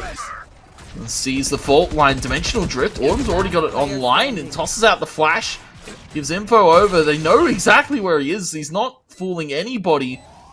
Except maybe Maishu, who's looking to the left side. Autumn, though, hasn't been spotted. Takes a shot with the op. Swaps to the Vandal. Now just needs to hit a wall bang. That flash is great, but the trigger discipline is better. Autumn pulls across to take Maishu. There's still another player in the lurk of the play. 4-4.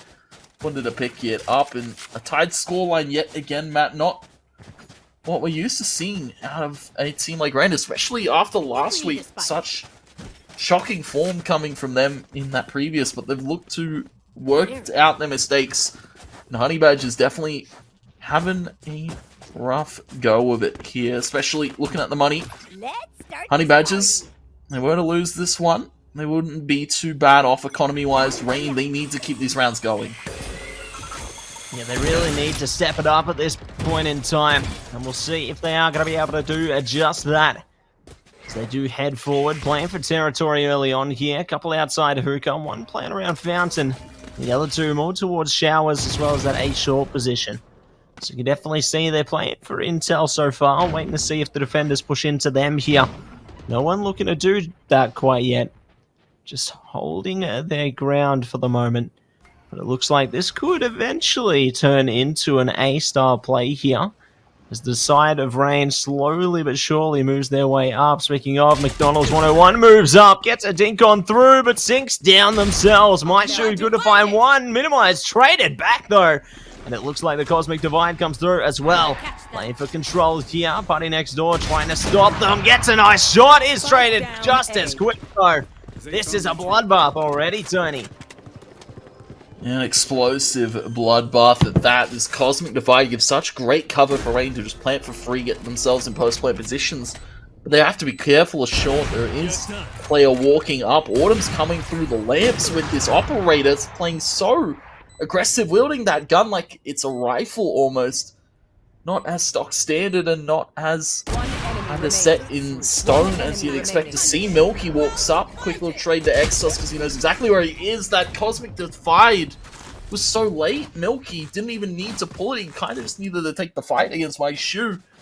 Wins it out, clutches it up in the 1v1 and keeps the rounds going for Rain. Honey Badgers, they've still got the money to work with, but Rain, they've taken away a lead. Definitely going to be a net positive for the side of Rain now, taking away the lead here. And we'll see if they can manage to do a bit more with that as well. As Honey Badger's economy, mostly alright, but one of their players, unfortunately, doesn't have enough money for the rifle here. So they may have to rely on kills to try and steal one back here. Looks like already they're 5 sending their full defense through towards the outside of Showers there. Do have a lot of their players over there. Couple still on B though. Waiting to see if anyone's going to push their way up. But no one making a noise just yet. No one giving anything away.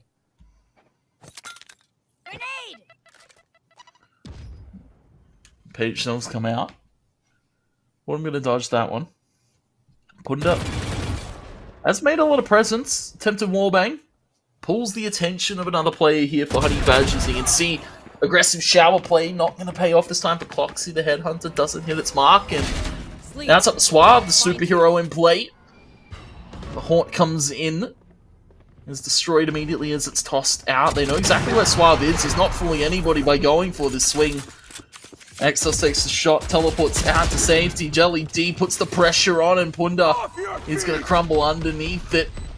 Rolling Thunder comes out from Rain, forces players into compromised positions, but again, Milky sneaking out through Showers. Autumn on this flank, but is looking to come towards Showers as well. This is not the way they want to play it. Send one either position, but they're going to send Autumn through. Milky through Lamp, looking to check the corners, but My Shoe's just holding strong, holding firm, keeping Rain going. And it's going to be Exos to pick up the final. Rain to find 6, and Honey Badgers are now sent to Eco territory, Matt. Or not. Or not. No, they're still going to be bringing it up, Tony. Looks like the Eco is unheard of here. Let's say, Eco, never heard of them. We don't know them. We're just going to buy it. We're going to send it. And they will do just that. Bringing out even the Guardian alongside a few rifles there and the Judge. So eager to see how this one plays out because, you know, if they lose here, they're certainly going to have to eco. And I don't know how that's going to play out heading in towards the last round of the half, to say the least there, Tony. Looks like they're just going to commit as much as they can. Heading into this one, though. Great kill already. Autumn's gone down. Bunda taking a bit of damage. Looks like they do get shut down, actually, by McDonald's 101. So nice trade to come through there. Honey Badgers now, though, still forced to do what they can. Speaking of, Caloxy manages to clock one in the head there, taking away a minimize. Looks like the rest of Rain now trying to pressure their way up, though.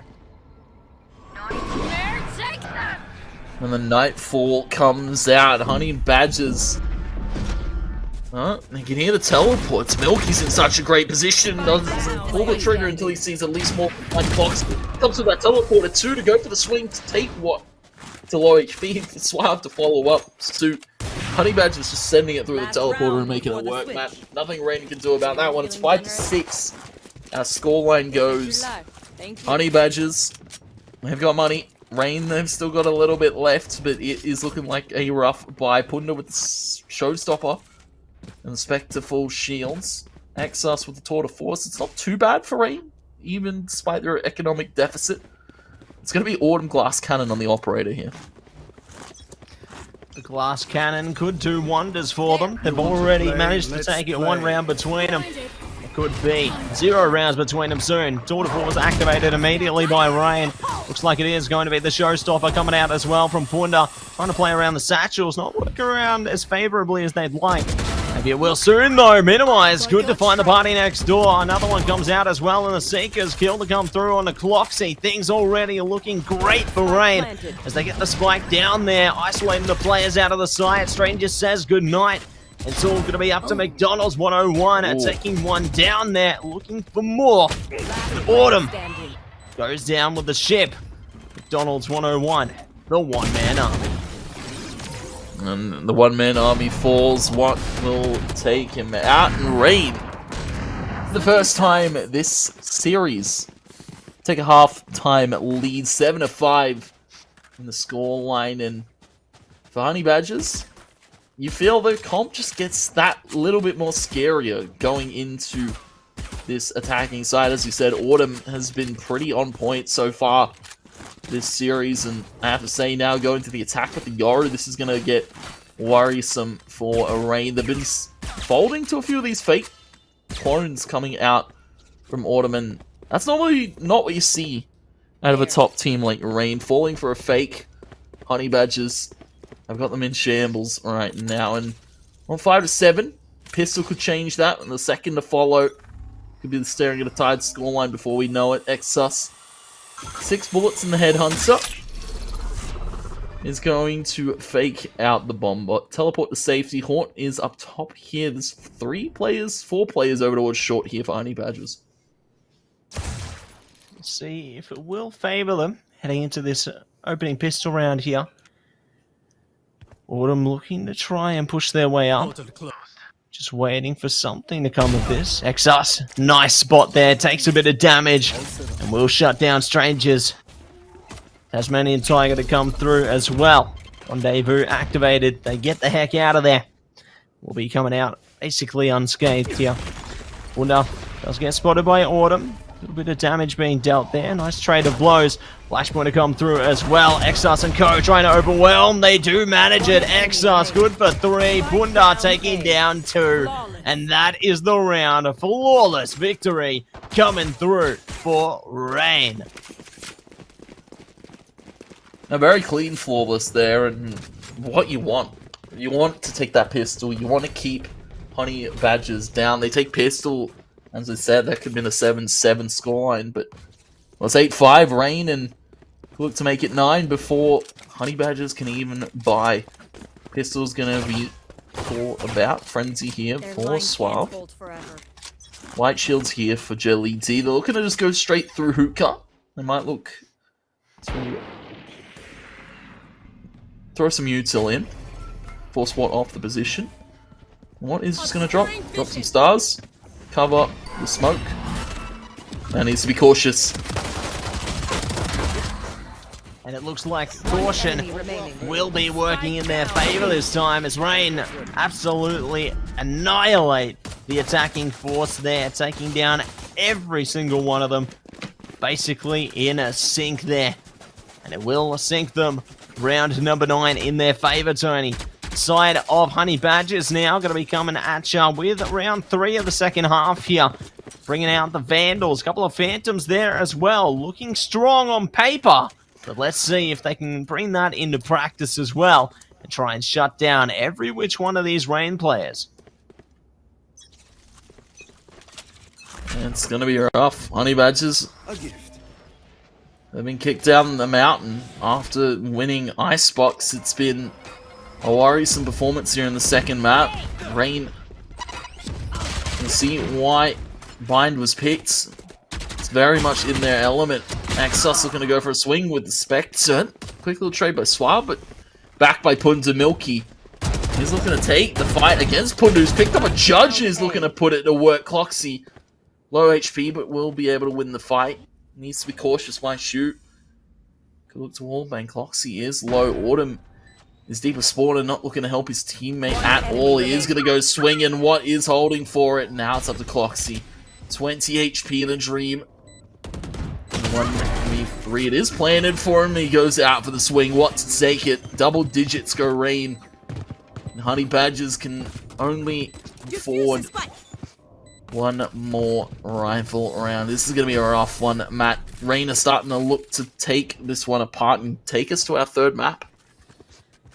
Yeah, they've really managed to re-engage into this one, Tony, and I can respect the hustle coming through from them there. You can see they're feeling confident, feeling fired up here, and we might just be pushing our way towards Ascent. We'll see if Honey Badgers, though, might be able to push themselves back into this one. They are going to be ecoing out here, which could result in 11 rounds for Rain, but doesn't mean Honey Badgers are down and out just yet. There's still potential for them here. They're just going to need to dig deep, as there's a long road ahead of them. Milky absolutely decapitated. Great shot from Exus, and Flash comes in. They're trying to put the pressure on the Minimize, and we're going to see if he'll crumble. No, Minimize stands tall and stands his back against the threat. Take out 2, and he is in a great position to maybe look for this third, but Cloxy whips the Headhunter, finding the shot. Party next door, he can hear the teleport. Last player standing now. Does have the C's. Halfway to the nightfall. Just needs to find these kills. Turns away. He looks to flick a little bit. Almost whiffing the shots there. Suave takes one. Traded by Exus. And 11 rounds go Rain. And Honey Badgers, it's do or die by here. Matt. They got one last in them. Ult out for Cloxy, so he's going to keep the money, but Rain, they've got stable economy. Even if they were to drop these next few rounds, they've got so many to work with to close to 12, 13, and take us to Ascent. See if they are going to be able to make it happen here, Tony. 2 more rounds is all they need to take us to the lovely map at number 3 of Ascent. And it looks like already from the kickoff here, it is going to be the tour de force activated for Honey Badgers. They mean business. They want to make sure that they have everything possible at their disposal to try and push for victory here and take a 6th round away. Looks like on the side of Rain, though, they're prepared for any which attack. Just patiently waiting for all the utility to run its course before they go for anything. Speaking of, Cloxy does find Exus. A great start there for the side of Honey Badgers. Already pushing an advantage with just over a minute to go. Just over a minute to go. It's going to be a short side A tank with one play in Bathroom Punda. Holding from Lamps. And what has put out the Cosmic Divide looks to pop the headshot into the clone. That's a seldom fake. Milky takes out Punda on the aggressive angle. What now sitting in this corner, tucked amongst the smokes for the moment. Teleport in the fault line. This is great hold here. Minimize sends out the Prowler. Autumn takes out what on the engagement. Jelly D swings to Minimize, and it's now my shoot. And it's a flawless round. Nobody falls from Honey Badgers, and that's a round they so desperately needed, Matt. It was do or die by, and it pays off this time. Definitely a round that was critical towards a potential recovery here for Honey Badgers. We'll see if it is going to be enough to reignite the light in them to try and push their way even further beyond. as they now push into the next round with the confidence behind them. Side of Rain, though, not going to be too phased by that last one. Still have plenty of money behind them. They bought up the rifles, the operator. They got pretty much everything. And they've got some Seekers to play with as well. Honey Badgers, though, they've got a showstopper. And now information, knowing that there's at least one player lurking around that hookah position. What forced to back off immediately does create a slight opening there. Speaking of, Exas finds one and manages to steal it straight away. A great kill for the side of Rain. That's Suave taken out. That's a lot of info. No longer in the hands of Honey Badgers. You can see, I'm sending out a teleport, but there's a teleport through. Autumn is looking to swing it, takes out what? The Showstopper was pulled. Minimize is still up in Hookah. Nobody has checked for it. Showstopper doesn't quite hit its mark. Minimize is still alive for the moment. Jelly D able to take it. Nice shoot. Now looking to come through that smoke, but Jelly D goes through it. Exus. Operator that he probably wants to keep in hand. Jelly D looking to swing. Wide shot and Op drops. Exus falls. 3 for Jelly D in the round and 7 for Honey Badgers now. Definitely looking a little better there. We'll see what Rain can come up with heading into this next round, though. It looks like they've already got a couple of players picking up the light armor. Heavy armor going to be picked up by Maishu alongside the Bulldog, so they can buy a thing or two. Looks like they're not looking to fully commit towards anything, however. Just playing with what they can afford, as they will build up that loss bonus heading forward if they do lose again. And here we go. Looks like we are going to see the dimensional link actually be activated there for Honey Badgers. So might actually find something out of it. Autumn just dancing around like they're playing like Foon, pushing up a train. Looks like it is going to be a couple of kills coming out though in favor of Honey Badgers. Another one to follow. Whilst the trade does come through, the spike will come through as well. 2 players remain now on the defending side of Rain, and they're just going to be sitting outside the spice shop, Tony. They're just vibing. Yeah, it must be some good spices there. I wonder what they've got on for sale. I don't see a merchant there, Matt. Maybe they're closed. Suave looking to hold this alley. Looking to hold this archway. Oh, for 2. Minimize. I'm going to swing it, but all Suave has to do is hold the haunt, tap it. Minimize can't really afford to swing all too much. That spike will go off. But how Suave can get out is the next question. Gloxy as well, looking to take the teleporter, but 2 of them are going to be taken out by Minimize now. Seekers online for this next round. Flashes himself. Autumn isn't going to be swinging too much there. Almost falls as well. Honey Badger's losing almost a lot of members in that round. 3 in total. Minimize. Heavy damage dealt to the economy of Honey Badgers, but of course they've still got the money because they've won 3 rounds in a row. 3 rounds in a row, and they could win another one as well. All going to depend on their confidence heading into this next one, though, considering Rain now, they're cash back up. They've got plenty to play with, a couple of Vandals, Phantoms, and the Operator, plenty of ults as well there. It looks like they are going for a B-centric approach already. The sides looking to meet eye to eye, perhaps. Honey Badgers are prepared for them. Pushing around the corners right now, looking to see if they can catch the defenders off guard already. Utility comes through. Boombot actually does a bit of damage, and Punda kills them both! My word, Punda, those paint shells from hell! Doing so much work, and Minimize is going to do so much as well now. No one spotted them! Minimize takes 2! Almost the 3rd, but does get shut down in the end. McDonald's 101 now. Last player standing. They're just going to hold it out. And in comes Punda to the site. The spike's out in the open here. Default. Punda walks to elbow. Nobody knows where Jelly D is. He's hidden himself so well for the moment.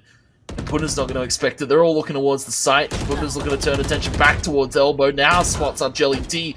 Jelly D losing a few points of life right now. This jiggle coming in from Punda is so great. The spike's dropped in the open. Rain just need to hold it down for 30 seconds. Punda doesn't even need a peek for this, but he is looking to go for it. Dink comes through, and Punda's extremely low. Flash to stop the push. Jelly D with 20 seconds still to win this round out. He needs to find these individual 1v1s, and Rain aren't going to give it. Beautiful round from Punda. Well played by Rain. It's 12. Match point here in the second map. Second map looking good so far, Tony. And we are getting closer and closer here. Both teams, plenty of cash behind them. Rain, bit of wind in their sails now. All they need is one more round to send us through to map 3 in this series. And Honey Badgers pressure's on to play for OT. See if they can manage it now. Autumn holds the angle. Nice first kill there. Exas a little bit too eager. Does go down. Showstopper to come through as well from Rain. Finding party next door in the smoke. You are divided. Well played there by Bunda. Cosmic Divide to come through as well. Honey Badgers trying to use their positions to their advantage. Who knows, maybe they push through the defender's spawn, considering Rain don't know where they are quite yet. Foxy's still holding the fort, though. Does find a kill in the meantime, so well played by them. McDonald's 101 and co. Might be able to pull this off, but what's there waiting? Gets shut down, and that's the opening. They're going to send it straight towards the B site. Still got a couple of lurkers, though. Might be dealing with the players here, but it is going to be Bunda to deal. It will be the 2-on-2. The 2-on-2 ensues. Spike hasn't gone down just yet. Milky looking to plant that one. Just outside a default flash in. Bunda drops down window, but the shot hits. My shoe takes out 2. And it's done, and it's all she wrote. My shoe falls. Honey Badgers taken out. Map number 2 goes to Rain 13-8. A beautiful double from My Shoe. Great swing, great team play. Put Bunda back on the doors, and that's what happens, Matt. Rain take home map number 2. Lots of confidence being displayed there, Tony. You can tell that they are feeling confident and they are energized, ready to shred their way through whatever map that they push into. And speaking of, we are going to be seeing Ascent as map 3, as both teams have taken away a map each. And now we have a decider for this first series. Yeah, it's a decider, and, well, it's a battle for the top of the table. Honey Badger's looking to stay aboard undefeated, and Rain, they're looking to go the distance here. I have to say the swap up from Bunda on the KO, Minimize on the Sage, to now some more aggressive characters that I feel kind of favor their playstyles. Minimize, he likes to get in the mix. He can help his teammates out with this guy, or he can flash for himself, use it as an aggressive entry fragger like you saw. 4 First Bloods, 2 for Bunda. Overall collective 37 kills out of both these two players. Nothing Honey Badgers could really do, and it was rough to see because you saw so many rounds that it came down to just the raw aggression that Rain was showing in that one. Bind heavily in the favor. A little bit more one-sided this time to Rain instead of 13-10 like we saw in Icebox. Now, Matt, we go to Ascent, and I feel still anybody's game, especially considering how Honey Badger showed up in this first, how Rain have now showed up in this second. It's all unknown. Yeah, anything could happen at this point. You're exactly right, Tony. And honestly, I'm eager to see which of the two teams is going to be able to shut it out, because we've seen the glimmers of hope from both of them in the first and second maps. You know, they're able to exchange blows. They're able to get those jabs through, even go for the knockout. There's a lot of potential in these rosters, and I'm super excited to see which of the two will come out on top, heading in to the decider on Ascent.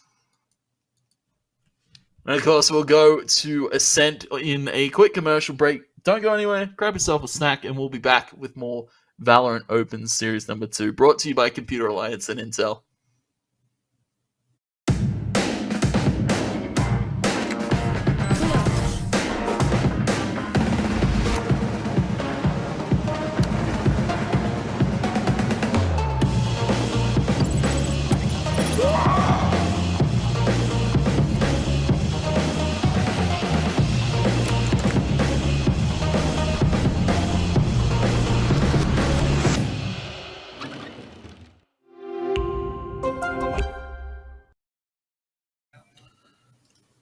Welcome back, ladies and gentlemen, to the XP Open Series number 2, of course brought to you by Computer Alliance and Intel. Matt, we saw such a crazy resurgent game out of Rain on that second map of Bind 13-8, and I have to say, Punda back on the Rays, always a treat to see, but Minimize, aggressive Sky was the key difference maker there. And of course, we now go to Ascent, and will we see the same kind of composition run here by Rain? Because it seems to work for them so well. Yeah, I mean, it goes like the saying, right? If it ain't broke, don't fix it.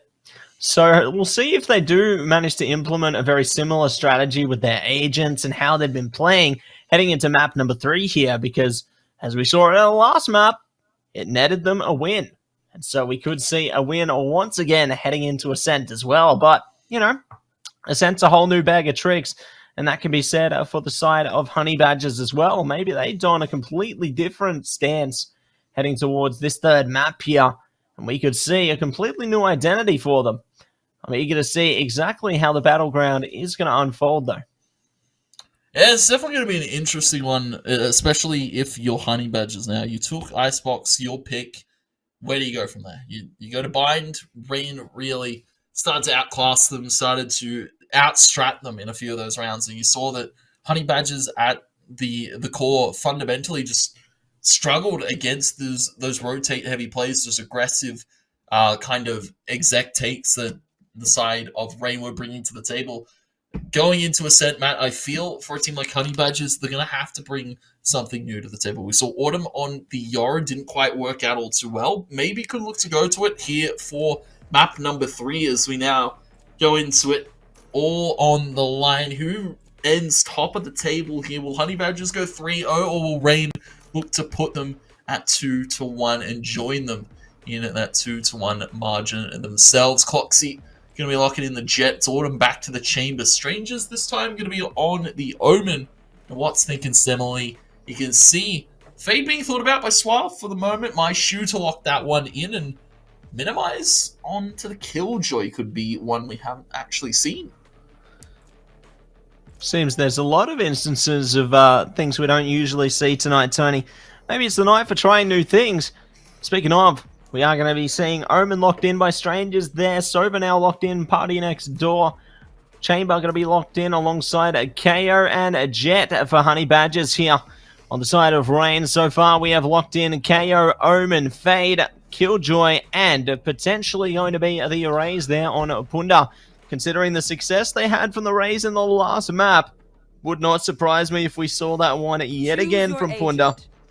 And speaking of, we are just having a little bit of the time ticking down here. Punda considering their options right before we do get locked in here. So they will be locking in that last hero there on Rays. And there we have it. Both rosters locked in. Attacking side of Rain, defending side Honey Badgers. Let's get ready to rumble. It's interesting to note as well, Cloxy coming back to the Jet after playing everything but in this series so far. Always a key point to note, and to look to where Cloxy positions himself about this map. Potentially looking to hold mid, hold in some aggressive angles where he can dash away to safety at a moment's notice. Easy said than done though. Autumn to the Chamber after picking up the Yoru. Interestingly enough, that Honey Badgers have been imploring this kind of double, I can take a peek and get away for free kind of composition. Very aggressive characters, Chamber, and of course Jet are in this map. But of course they have to play the defense side. It's Rain to the attack, and it's going to be an interesting one to see double flash composition here for both sides as well. You've got the Omen and the KO for both sides, but as well, My Shoe can give them so much info with this haunt that Honey Badgers haven't opted to bring here. We'll see if they are going to be playing off the info here. It looks like the attack already starting off there. Good little bits of info has been found. Good suppression to come through from McDonald's 101 as well. They're going to be breaking the doors down there, making sure to just hide patiently towards A-Link. Autumn. Good spot on to minimize there. Cloxy trying to take out the turret, runs out of bullets there. Not going to be able to get a kill just yet. Party Next Door will, though. And off the signal. The attackers now look to full send it towards this A site. Strangers gets one headshot down. Looking for another. McDonald's pushing the smoke. Unfortunately goes down in smoke. It's all going to be up to Autumn and Co now. Spike goes down. And it's the retake that's on. And 4 bullets in the head. Hunter Autumn is out through that smoke. An aggressive position, both, well, 2 of these players underneath Heaven for the moment. Punda over towards short.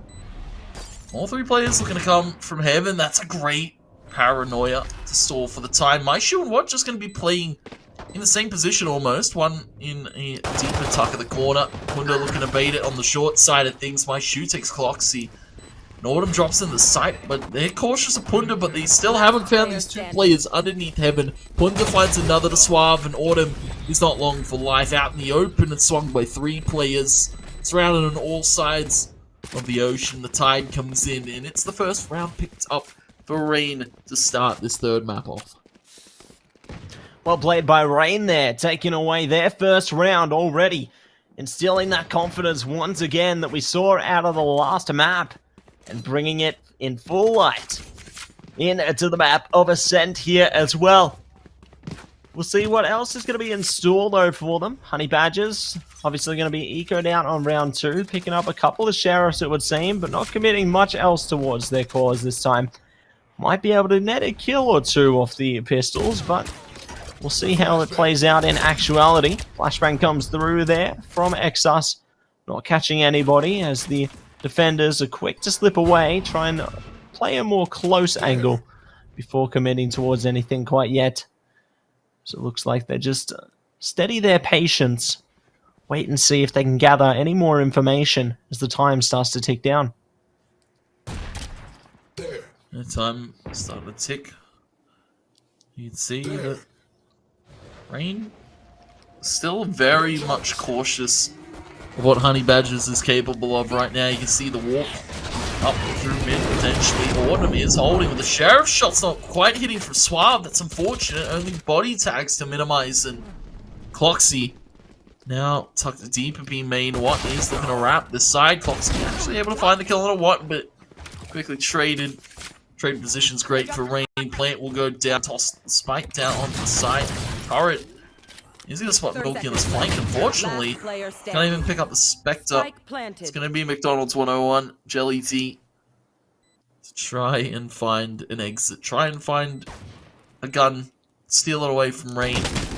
Out in the open. Minimize the tagged player. Swings it with the Bulldog. 2 away from the lockdown, and 2 go the board for Rain to start this one off. Honey Badgers, a respectable team on Ascent, but you always have to give credit where credit is due. Rain starting this one off the way they want it. Yeah, their strategy really taking hold here so far. And we'll see if they are going to be able to get things to go the way they want, heading towards round number 3 now as well. As the Honey Badgers now going to be fully cashed up with primary weapons aplenty. They got the Vandals as well as the Phantom there. They're looking to do the very best they can to hold those positions. Looks like Punda and Ko now trying to push up. Good utility to at least suppress them out of the side for the time being, but if they push towards middle, Cloxy going to be laying in wait alongside their teammate, holding close by there.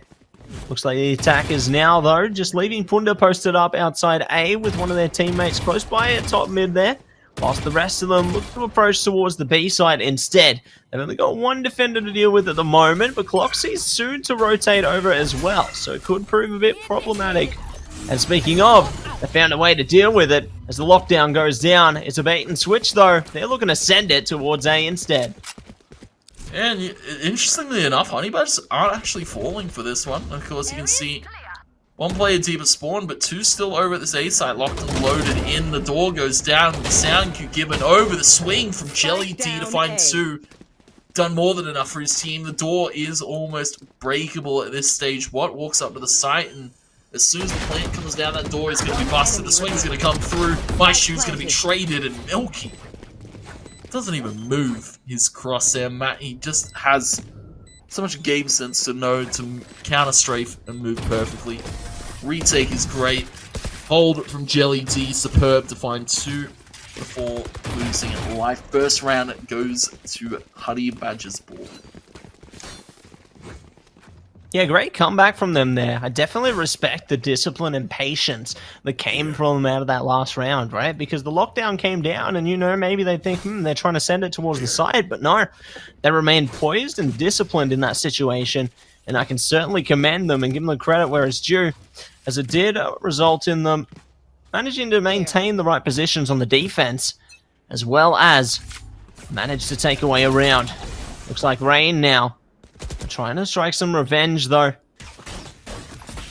They push the utility to gain some map control early on, realizing someone could be in the winery. No one going to be there quite yet, however. The defenders pushing up a little bit as well. Lots of mid controls gained there. No one's trying to play into them at the moment. Could change though. Minimize around the corner, has their teammates utility as well. Minimize finds one there onto Autumn, looking for a second. They might just find it. Minimize being adventurous. Maishu actually gets it. Another one goes down as well. It's all falling apart here for the Honey Badgers. The defense, it looks so good, Tony, but it seems they've managed to find a weakness. Minimize getting tagged up. Party next door. Suave trying to take Punder out in the air. Aerial bombardment coming out. It's what to find it. Minimize on the lurk. Third round goes to Rain, and unfortunately for Honey Badgers, back to the eco, back to potential weak buy coming through. Rain starting to run away with this one early on, and you can see the confidence still flowing from Bind on to Ascent here, and nothing really Honey Badgers can do but try and break these rounds apart and pick apart the confidence piece by piece. Gonna be a few guns purchased into this. Vandals, Phantoms, Marshall here for Cloxy.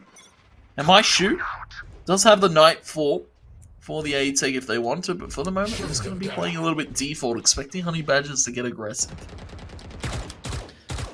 See if the aggressiveness does come through this time. Whether it will be a much more patient approach here. As Rain just look to hold their ground at the moment outside the A and B sides, just slowly but surely working their way towards territory. Looks like the A side is going to be the most one with favour currently for their roster. So they tiptoe their way forward. They have 3 players to deal with, one in heaven, one towards short, and the other one close behind in the garden there. Now looking to set things up. Ping's already coming through. You can tell utility is going to come off that one. Smoke already coming out there. Will be followed up by another one. Looking to completely isolate the site. Speaking of, they already bring the players out onto the site. Party next door opens it up onto one. Traded out quickly by Watt there. Punda joining in as well. The advantage goes the way of Rain. It's not over yet though. More exchanges are happening right before us. Good trades to come out. It is all going to be in favor of Rain, however. Strangers now, 1 versus 3 situation. Try and push their way up. Spike going to be down. They've got the dark cover to play off of. Nice little gap there. He's going to be smoked off by the opponent, however. Speaking of, they spot one, but they go straight down, and that is going to be round number 4 now for Rain. Yeah, valiant effort to try and get through the edge of that smoke, but Rain are too locked in right now. You can see this forces the Honey Badgers to a save. 4 ultimates online from the Shadows, Hunter's Fury, Blade Storm, and Null Command. Null Command could be good at stopping a take. Rain could look to execute this B site. 2 off a lockdown to go for this aggressive take, so they're just going to be playing default yet again. There's that Minimize looking to go for a swing, trying to get that ultimate orb online. Cloxy in a deep position. Same as teammate, Jelly D and Cloxy both in this corner, and they're able to take a quick pick to Exus. The gun is not picked up. The Blade Storm though is popped by Cloxy. And Null Command taken out. Strangers though from the flank, Minimize in the side. Now all of a sudden it's just 1 player left. It's Rain picking apart these players 1 enemy at remaining. the seams as they get aggressive. Jelly D will finally fall. It's left to Autumn. 7 shots in the Headhunter. They're all looking to walk to short. Autumn might have read this perfectly. He just needs 1 bullet on every dome. He needs a collateral. He needs something, a miracle. The miracles aren't happening this time. It's Rain full steam ahead. 5-1. Goes the scoreline here, and Honey Badgers are crumbling under this pressure. Crumbling under the pressure. We'll see if they are going to be able to pick themselves back up again. Losing 3 rounds in a row at the moment. Can whale the mental, but they still do have opportunity to bring back their composure here. Looks like we are going to see both teams setting up now. B taking the makings for Rain already. Looking to bring out the ultimates there. Trying to push their way forward. Bunda has the satchel. A showstopper coming in as well. They say hello to Autumn and goodbye just as quick. Hunter's Fury catches a couple of players as well. Party next door, good for 2 there. Let's see if they can find more. Lockdown activated. Rain really desperately trying to keep control of this site. Will be activated. Will go down. And it is going to be a 1v1 now. Looks like it will be all said and done as Exas pulls through. And Spike in hand. Won't be able to plant it, but at least gets the round. That was a brave 1v1 to go for Exas out in the open in the fight against Suave for his life. 6-1 the scoreline goes. Raid. It's 4 rounds in a row, Matt. They're not stopping. Punda and Minimize again to top your board. My Shoe not far behind. Really starting to pick up the slack of Icebox. I have to say, My Shoe didn't have the craziest of impacts on that map. But of course, starting to show it. The util's good. The setup's good. The execs are looking better. Honey Badgers onto pistols once again. Is going to beat the bomb bot actually to spot 2 front of A-Main. A-Main. We'll see if they are going to be able to make it happen here. Wonder Cake's down 1. Good trade from McDonald's. He's going to be traded back 2-fold though by Rain. As they storm past every which one of the Honey Badgers right now. Getting it all down to Party next door. What looking to push up now into heaven. Spots the barrel and barrels past them. Taking it now 1-7 in favor of Rain. Yeah, 7-1. Honey Badgers back to a bye. And, well, Matt, when is the pause called? When is the timeout? When have they had enough before a break here? Honey Badgers back to a bye this time. Autumn with the tour de force could look to rip it early on. Find an early pick over towards A-Main. That's where he's go. Maybe he's... No, he's going to play that safe. He's going to play a little bit further back.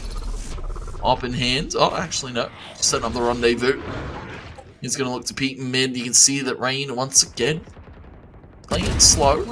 Except for Minimize, who's walked out B-Main. Out B-Main, and there is going to be trades coming through already. The finds 1. McDonald's good to find it straight back, however. It's 1 for 1 there. Exas looking for more, but McDonald's is ready.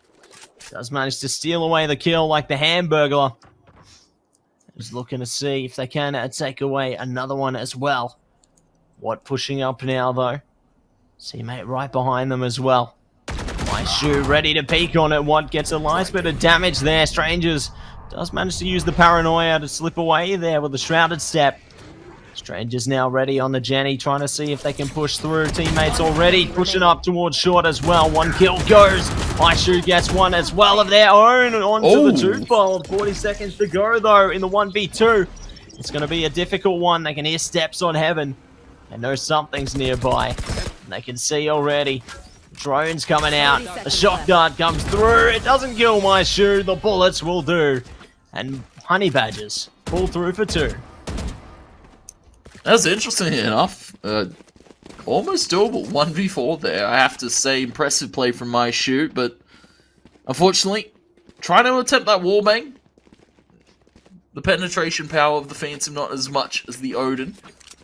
If he had an Odin, he might have got it done, but Rain, they're not going to be feeling too rough about that one. Of course, they've got plenty of money back to the drawing board for Honey Badgers yet again. They need to break apart the round. It came down to very close seams, it would seem. Autumn, operator out, looking for some shots down through middle.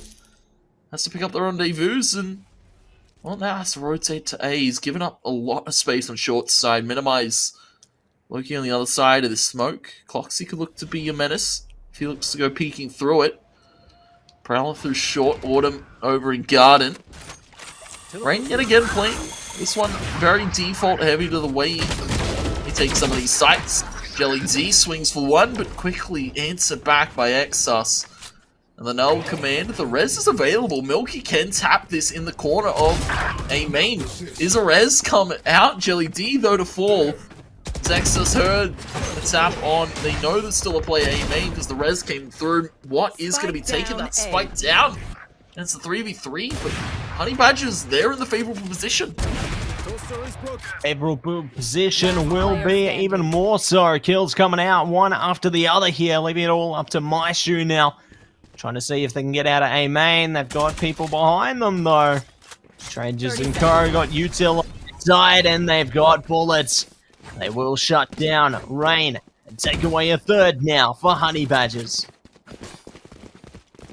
Third for the Badgers, but Rain still can tread on knowing that they've got money for, well, the next few rounds this half, and there's only 2 left in it. Matt, Honey Badgers looking to close the gap a little bit. Still 7 for Rain, 1 out the half already. It's just about how many more they can put onto their board. 2 would put it at the 9-3, or we could see the 8-4. Honey Badgers, ideally, they want the 7-5. But for Rain, thankful for any scoreline.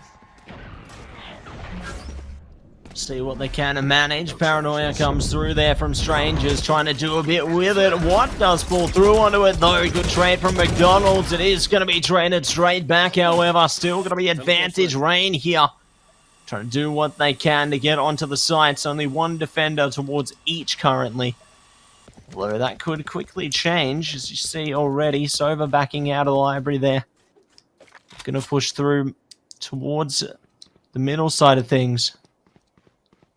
Looks like they're just sussing things out. Exas could have the timing on them. In fact, they will. Buddy next door shuts down one, traded back by Minimize. And now it goes into the 2v1 here. Minimize and Co. Looking to get that spike down as soon as possible. And Spike will then Minimize planning it for wallbang. The safe position for if he were to fall, his teammates still able to trade it out. Ideally, the duel first comes to Punda and Autumn. Both well respected entry fraggers in their own regard, but Autumn is taking a step back. 2v1 clearing every single corner. Doesn't exactly know where these 2 Rain players are hiding. Minimize the top of the boathouse. The turret will spot up Autumn. With no swing. So much discipline being exercised here. Punda will take it out. The 8th round to Rain. Last round before the switch, Matt, and it is a dominant first half here for Rain. After Icebox, I was starting to look a little bit worried. I was like, alright, Punda, he's performing pretty well, but Rain still looked a little bit absent in that first map. Now we go to Bind, and it's the Rain of old coming back. Even though Punda's on his way out of this roster, he's still performing like you expect him to. 14-6 on the Rays, hitting every single margin possible. 3 ultimates online for Rain for this final round of the half. This is going to be an explosive one in the hole for Honey Badgers. See if they can manage something here, as already you see ultimates being activated left, right, and center here. Face your fear! Go looking to do something as well, though, activating some of their own. Here comes the showstopper straight onto the site. Not going to be able to activate it, though. Honey Badger's taking down 2 already. Exas at least able to take 1 back. 4v3 now. Honey Badgers do lose another member there, and they now know more players could be hiding. Good flash to come through though. Exas capitalizes, finds 1 back. It is going to be the null command activated as well. Spike to go down here. Rain doing a lot of good work to not succumb to the pressure. They've got the smoke as well. They're going to hold on, but maybe not for much longer. Autumn catches 1. What's good to swing straight onto another, though. 1v1 situation. They push into the smoke, and what pulls through? Rain! Takeaway number 9. Switching sides. You can always count on My Shoe, but you can also count on new member Watch, showing big in the 1v2. An impressive clutch to keep Rain's streak of dominance in that first half coming to a conclusion. 9-3, our scoreline. Honey Badgers onto the attack. Pistol, the difference maker here, Matt. If we see Rain pick this up, they go to rifles. It's 11 before we know it. Honey Badgers, 1 buy could separate them between this game being Rain's and 1 game and a few more rounds deeper into the second half. Pistol holds so much weight.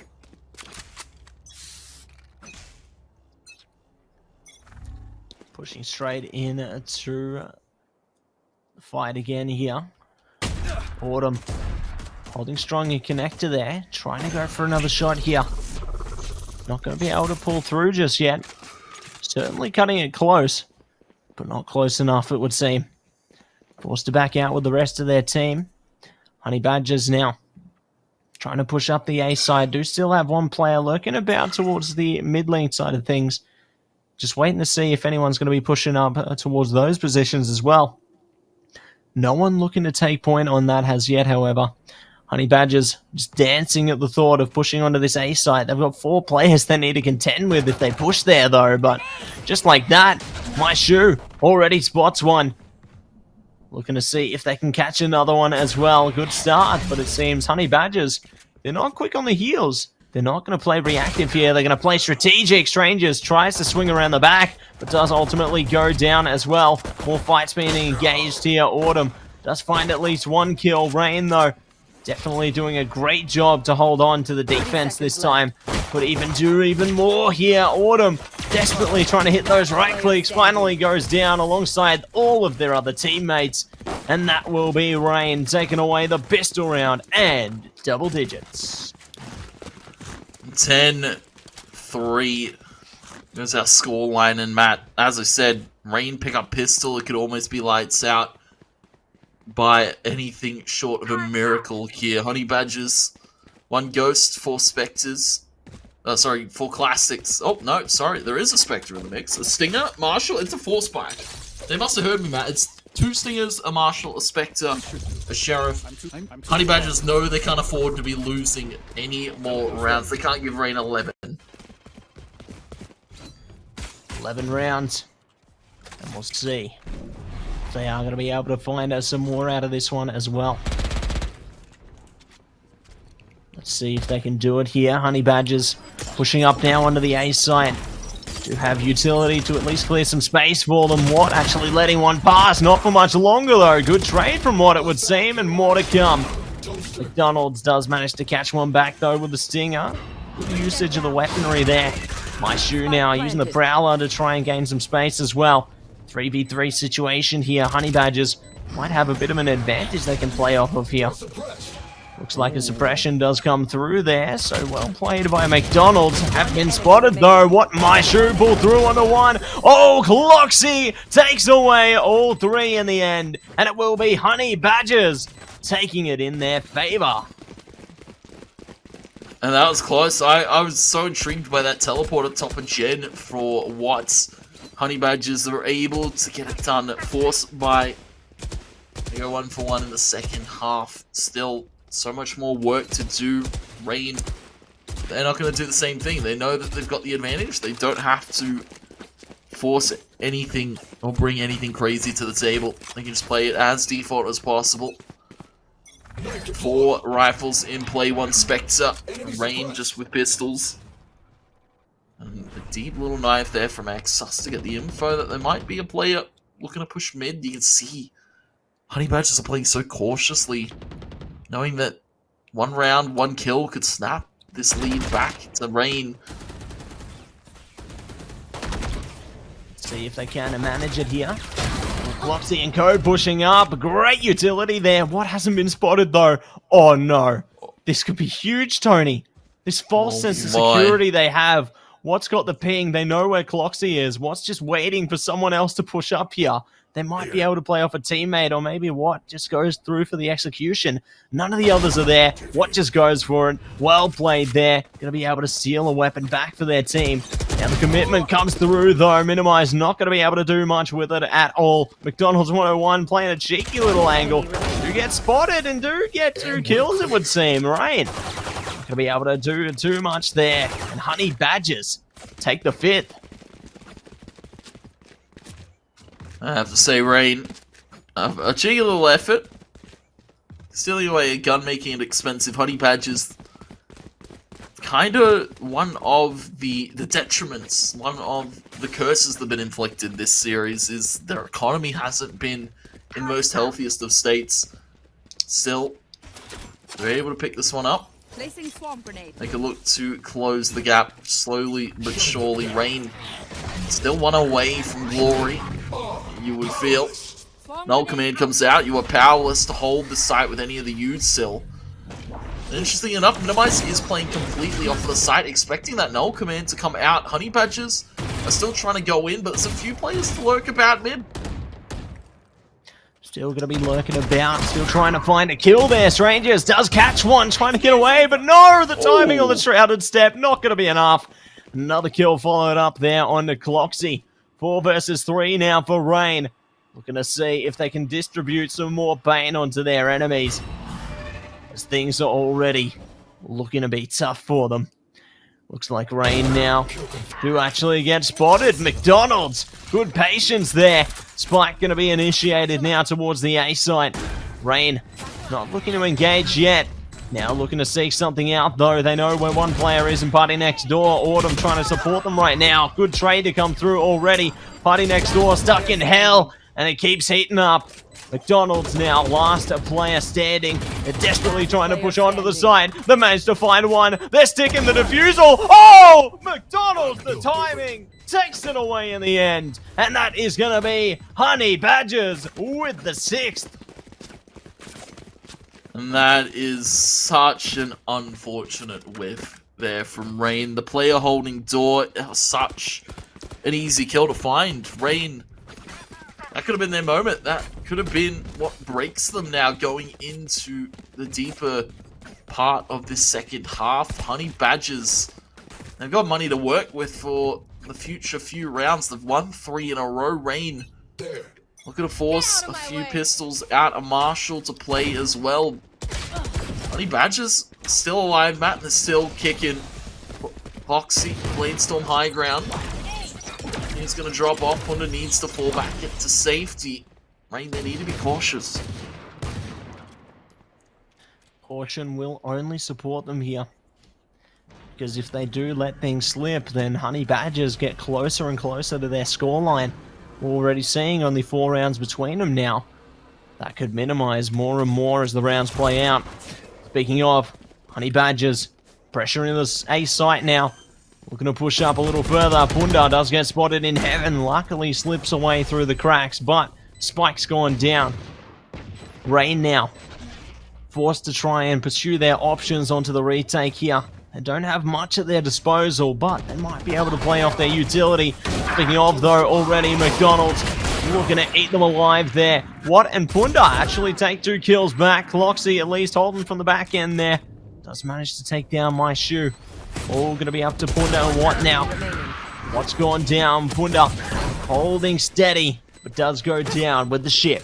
Round number 7 goes to Honey Badgers. Round number 7, Honey Badgers, and the pieces are starting to come together. Rain 3 away from giving up a tied scoreline to Honey Badgers, but they've got 4 ultimates online, Matt.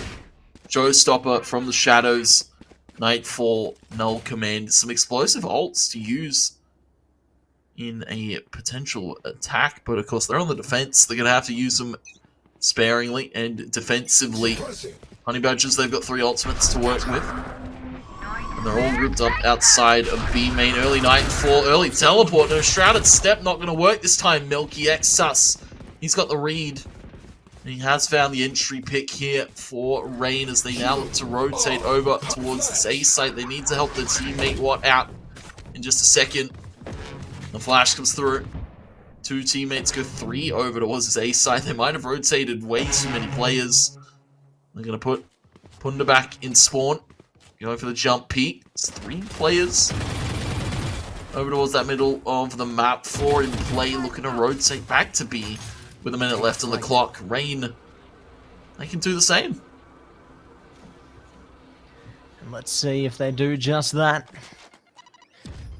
Good paint shells to come through from Punda there. Trying to delay them from attacking the side here. Recon Dart will come through. Luckily, it's quickly dealt with. Punda does find 1 kill as the satchel there to try and play off of. Now playing into the kill there. Maishu good to at least support them. Spike goes down for the moment, but it will be picked right back up. Maishu trying to play off the walls with their teammate. Good trade from Watt there. 1 player standing. Autumn sitting behind the cover of the dark cover there. Could be spotted by the Prowler, but no, not quite yet. Autumn trying to see if there's any kind of angle they can play off here. Gives away their position with the shots. Trying desperately to pick something up, but my shoe is on the other end of it. And we'll take away round number 11 now for Rain.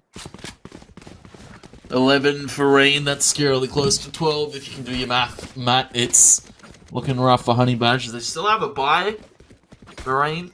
I feel like that's instilled some much needed confidence back into them. Can't be affording to let Honey Badgers run away with a streak of rounds in a row. 20 kills for Punda, 18 for Jelly D. It's been a close affair. It's everybody really leading the charge. Hold him down at 4 and 14. He's having a rough final map here, man. After such heavy lifting, you kinda can't fault him. Can't fault them at all. And we'll see what else they will be able to get through with here. Nice shots coming through from the defender spawn there. Punda taking a bit of damage themselves, though, whilst trying to distribute some. Looks like the paranoia has been prepared by Watt, trying to delay the attackers from getting onto this A site as they stack themselves up there. All 5 players ready and waiting. Flash comes through. Trying to do what they can here, even shutting the door down. Cloxy somehow gets away from it, though. And does manage to get a kill in the end as well. So things looking fantastical for the side of Honey Badgers at the moment. As they take down 3 players, one traded back by Exos. All going to be down to Exos and MyShoe now. 2 versus 4. Couple of players are damaged, so it's not impossible. However, it is going to be difficult for them to push their way onto the site.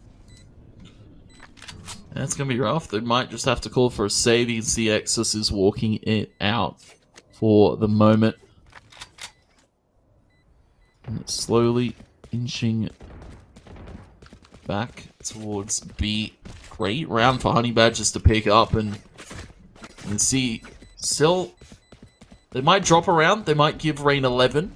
I'm still not scared to go the distance here in this final map. Matt, this is, as we said, a very important match for the standings. This is, of course, Honey Badgers currently 2-0 in the group.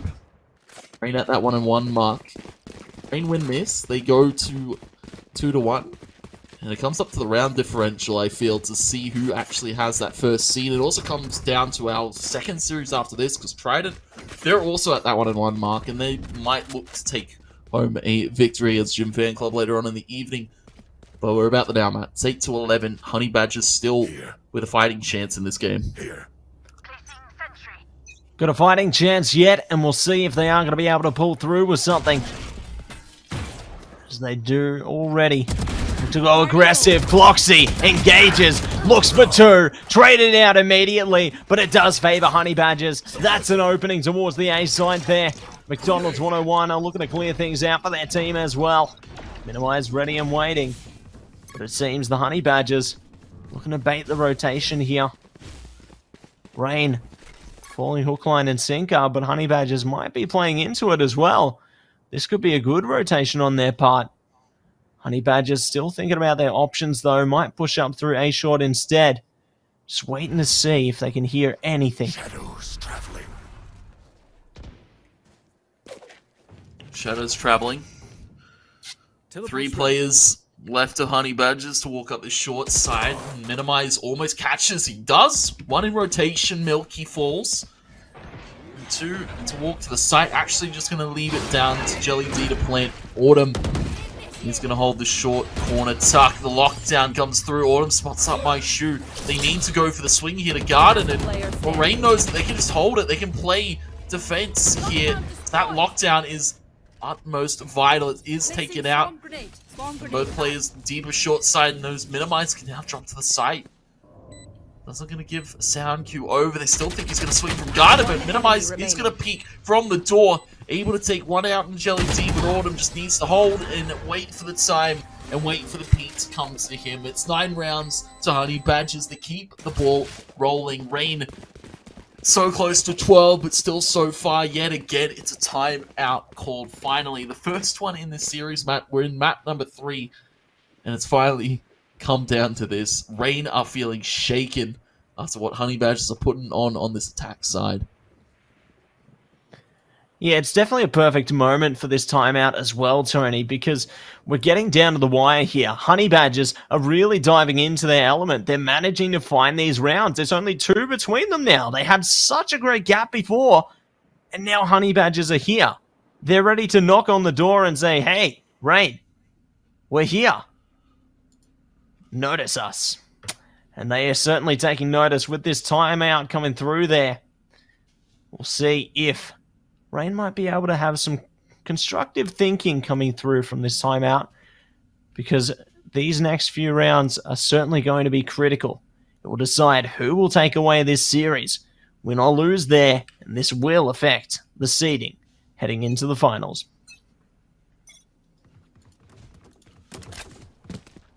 You can see McDonald's 101 or Jelly D. There.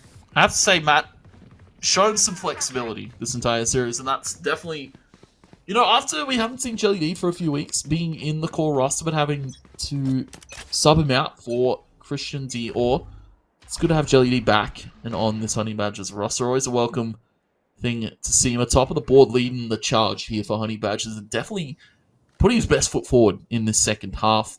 You definitely see Honey Badgers looking a little bit more well-oiled than their previous iterations of the attack. Rain, a little bit more in scattered hopes in the defense side. Punda almost caught out in the open, minimized down range to take out Cloxy. Drops a gun here and almost a retrievable one if they're able to take mid control, but of course, still so many Honey Badgers players lurking about, holding top mid, holding from that connector. Rain though, to get away with a quick pick. Quick pick to come through there, and they're looking to find many more. I can respect the patience from them, though. They're not looking to push out of the sights. They know they have the advantage. They don't need to play off it anymore. They can just hold their ground and wait for further information to be given. Looks like for the Honey Badgers, however, they're going to be pushing their way up catwalk for the moment. Rain just going to be holding their ground, waiting to see where they're coming from. No one's giving anything yet. Null Command is going to be activated though. Exus desperately trying to hold on to this garden position here. Does actually find one kill on a McDonald's there. Trying to find another one, but already the enemies flow onto the site. Honey Badgers take out Exus. Minimize going to be good to find a party next door, but it is a double kill to come through. What's still giving it some more though? Oh, my shoe joining in as well. 5 seconds to go. They need to get the spike down, otherwise it's all going to be over. But there it goes. My shoe finds the kill in the end, and that is Rain, Tony, taking away series point. And I'm very confused. What happened to Autumn there? He tapped the spike. He had 5 seconds. He had enough time to plant, but of course he got swung at the end. He kind of had to take the fight. And that's really one of those rounds where Honey Badgers are forced into such a rough scenario because they were so late to exec that site. And Rain, a great scattered hold, holds on to the game and the series. As he said, match end series point. The 1-1 mark and a sent the decider. And Rain are looking to take it home with new player 1 in the rotation. Of course, we won't get to see Mike until maybe next season. Well, we actually get to see Mike later on. I believe at Gym Fan Club. To have Mike Exus towards short. Taken out by Jelly D. Great start, and once again, Honey Badgers, just when you count them out, they're here to play. Suave to take Punda, and it's only 2 left here for Rain. Spike planted. See if they can find something else out of this one. One player in a minimized standing here. Oh, the timing. Autumn. Great push there. Minimized just looking away from the angle. That's so unfortunate. But alas, it will be another round for Honey Badgers now. 1 round closer towards a potential overtime here. It is still potential for overtime. Honey Badgers, they just need 2 more rounds, Matt. Rain, this is a 9-3 half. This is not what you want to see out of a roster that's still looking to put their pieces together. Because we'll see the full puzzle next season. And for the moment, 3 ultimates online for Honey Badgers. We've got the Bladestorm, we've got the Hunter's Fury, we've got Tour de Force. Autumn was 4-14, Matt. He's now 10-15. He's picked it up bring us to nail-biting suspense. You can see Cloxy checking every single corner. Rain can be anywhere. And Honey Badgers know it. They certainly know it. And they are going to be ever vigilant. Trying to look around these corners, see who could be lurking around. Honey Badgers revealing some information though through towards A main. The utility now going to be coming through. They've spotted some people there now. Exos trying to counter them out. Honey Badgers haven't fully engaged quite yet, but they've already almost taken down a player or two there. Minimize. Getting ready to push in. Ooh, the ultimate does come through there. Good trade coming through already. Black goes down. Hunter's Fury going to be activated as well. Punda finds one kill on the McDonald's. 101 there. Left. Rain going to be in that advantage for now. Just how long can they hold on here? 24 seconds to go. Honey Badgers need to get a move on now or never. Every which player is there. They're trying to flash their way through. Rain just trying to stall them out here. It's like the cloud burst will come through. Cloxy finds one. Traded out is their teammate. The ultimates come through from Rain as well. One more kill is found. It's all on Autumn. Time has run out. This is going to be it, Tony. Unless they find the kills, it's over. Just like that. Rain, take away the series. And it all comes down to the clock yet again. The detriment that Honey Badgers faced in so many of those rounds previous. Able to come out on top. Rain take the map in the series. 13-10. We see Rain come home with a victory. Honey Badgers, they got reverse swept this evening. And they take home a loss for their board. And that puts a shake-up in the standings, Matt. Of course, we look at our scoreboard for this game. Jelly D, he did it so effortlessly, man. Him and Cloxy, they tried so hard. But you can see atop of the board across the margin, 4 Rain players up there with Jelly D. Punda, 21 kills, an explosive of the entry. Watt just playing so effortlessly on the smokes and paranoias. The setup was great. Exos My even minimize getting in there for some first bloods too. Cloxy, a valiant effort. Honey Badgers overall a valiant effort, but it's Rain coming home with a reverse sweep this evening and taking themselves to a 2-1 scoreline with Honey Badgers in the group. Fantastic result coming through from Rain there. And they will be able to match Honey Badgers now on the scoreboard overall for the season here into the group stage, where we will have both teams with that 2-1 scoreline, I believe. So definitely eager to see how seeding plays out at the conclusion of tonight's proceedings. Yeah, it's going to be an interesting one. Of course, I believe we've got our other game underway, so we'll jump in a moment's notice. It's going to be an interesting one, I have to say.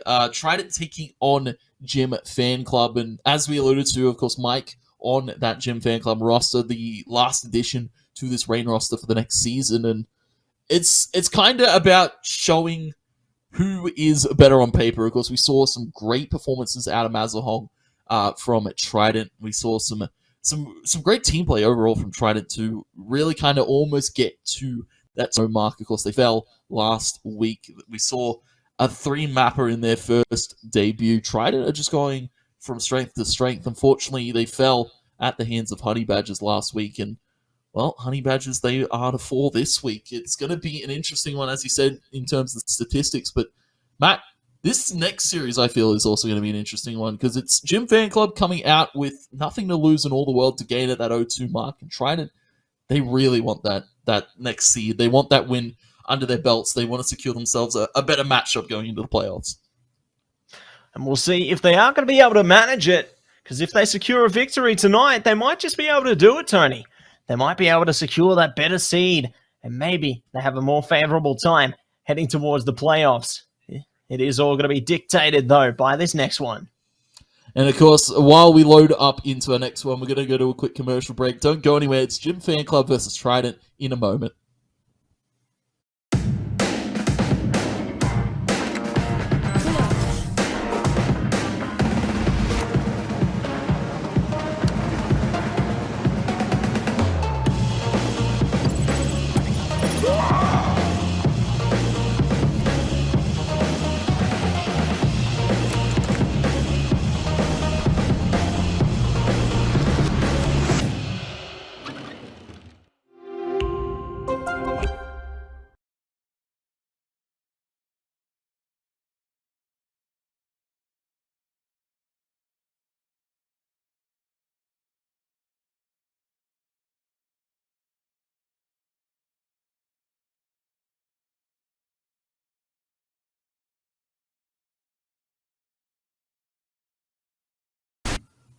Welcome back, ladies and gentlemen. We didn't want to keep you waiting for much longer. It is Trident taking on Gym Fan Club for our second series. Matt, we saw such a crazy first one. Rain taking home the reverse sweep against Honey Badgers. Now we're going to be seeing a crazy one here. Trident taking on Gym Fan Club. We'll take a look at the starting rosters for you in front of your very eyes because we want to get into this match quickly. I believe the players are already going. So as I said, Gym Fan Club versus Trident.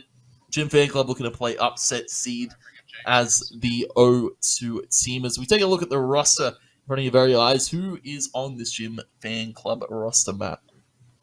Well, Tony, we do have Mirza and Andy, followed by Mike, Nedic, and Sicko, with Duddy and Shax as our subs this evening. So definitely a pretty stacked roster, if you ask me. It's a very interesting roster to look at, of course. Very sharp individual players. Andy, Mike, Nedic as well, we've seen in a previous FPS. And also coming over to Valorant, he hasn't been too bad in his 2 games from Gym Fan Club that we've seen. Sicko, Mirza, always key players to watch for as well. Very smart individuals. Clutch Kings potential too. Gym Fan Club, a very stacked roster on paper. But who are they staring down on the other side of the pond? It is Trident, of course, checking out. Then we will be looking at the subs. Mazahong going to be subbed out this evening, I believe, for Wally. So we'll be seeing Blessed, Calamari, Prophet, Howie, and Wally in this evening for Trident. And it's going to be interesting. Subbing out Mazahong, not what Trident really want right now, especially with the way that Mazahong has been playing. A very key impact player to watch for, but I imagine Wally wouldn't be too far behind. And they're certainly going to have to prove themselves tonight as we do head into our game this evening. I'm definitely eager to see exactly how these teams play it out, as I believe before we do get into game, we've got a map veto, Tony. Yeah, we'll check out the vetoes because, of course, it's always a good thing to note and look at what these teams have picked and banned as we see the veto coming through for this best 3 Gym Fan Club. Trident, it's going to be Bind taken out by Trident. Breeze taken by Gym Fan Club. So we go to Ascent, our first map. Icebox, the second picked by Gym Fan Club. And it's going to be interesting to see Pearl Fracture taken out. Of course, nothing too crazy there. And if we see a decider, it is going to be Haven. So Ascent and Icebox, very favorable for a team like Trident, but also Gym Fan Club, pretty good on a map like Icebox. We know what Andy's capable of. We've seen what Mike's capable of on this map. It's going to be an explosive second one, but I believe we're deep into Ascent for this first one, Matt, and we want to take a step back. Ascent going to be a little bit of an interesting one. Trident, of course, playing with a stand-in this evening, not really filling their full 5. It's, Ascent, as you said, and as we said in that last series, kind of always a great default map to go to. Yeah, it's a nice calm map, honestly, to play into there, isn't it? Like, we just got off Ascent into our last one, and now we're going to be into Ascent again, followed by Icebox and Haven. Almost feels like, we're playing the last series backwards, kind of. Obviously, Haven, the different factor there. But we are going to be getting into a game right now, everybody. Definitely eager to see how this one is going to play out. Obviously, we did miss the first portion of it as we were still in our last match, but we are coming at you at the halfway point here.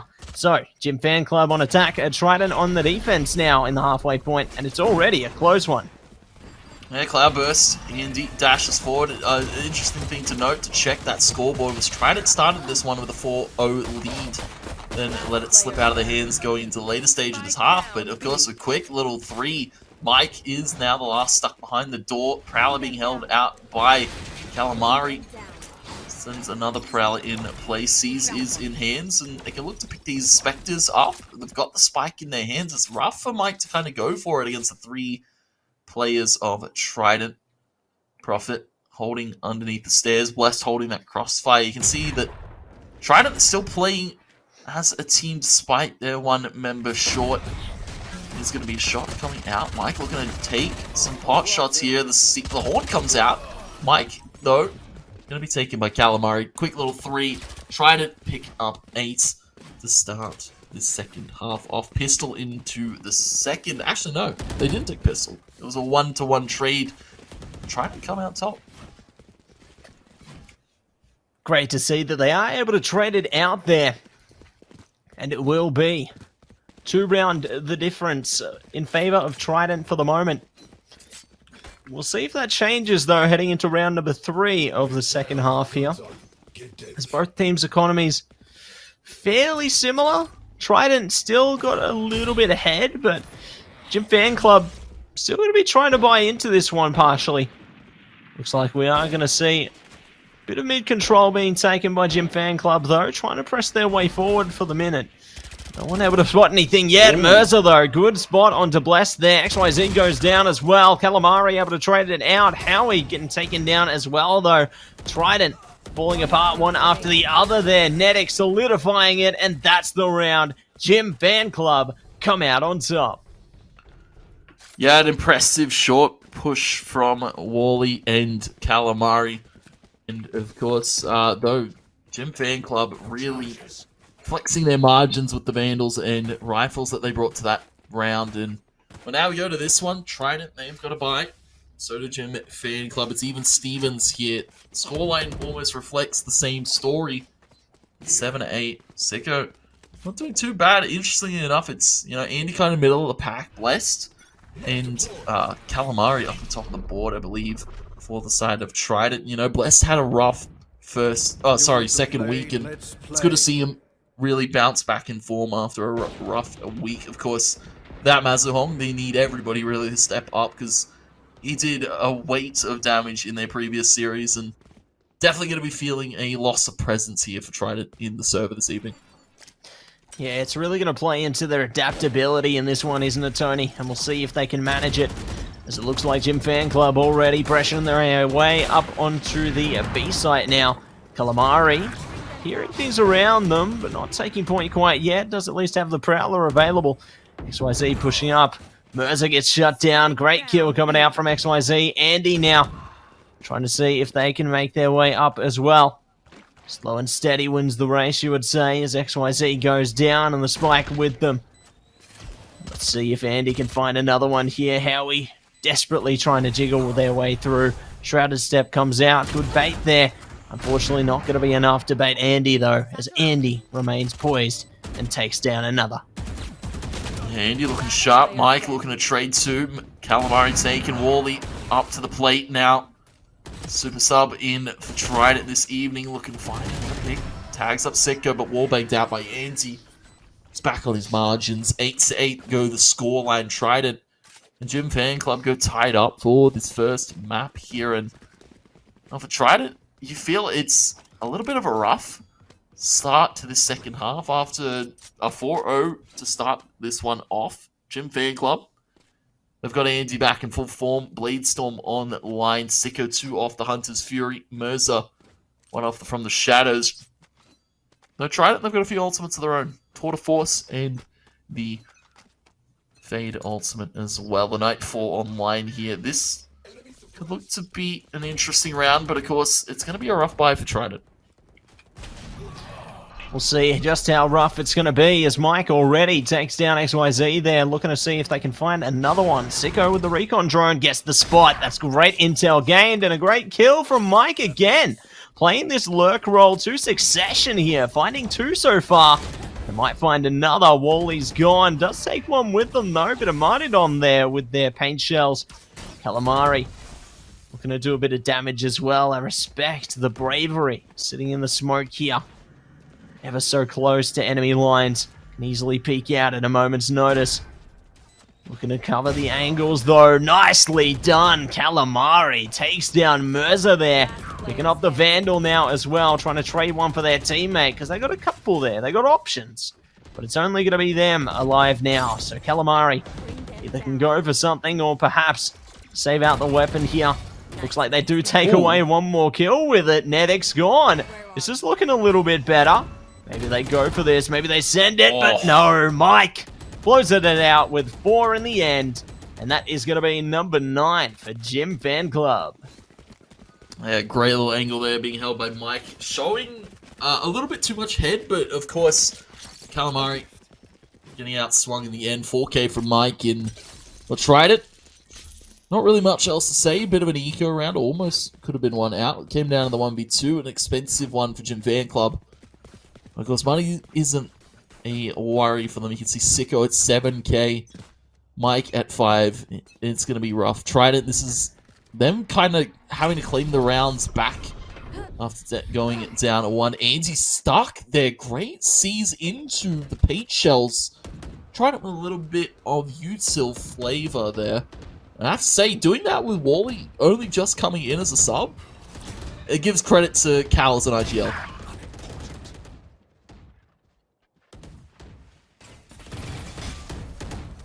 Absolutely. Shows that they're able to work around any which player that comes at their disposal there, Tony. We'll see what they can manage heading into this next section as well, as it looks like both teams ever so close to one another. Waiting to see what they might be able to achieve here. Howie's been spotted. Oh no, it all goes down, but Calamari plays off it with the 4-piece! Calamari, take a bow! Not only can he IGL, Matt, but he can also frag with the best of them. 4K in that one. Half charge to the ultimate. Calamari is a monster. A Denizen of the deep.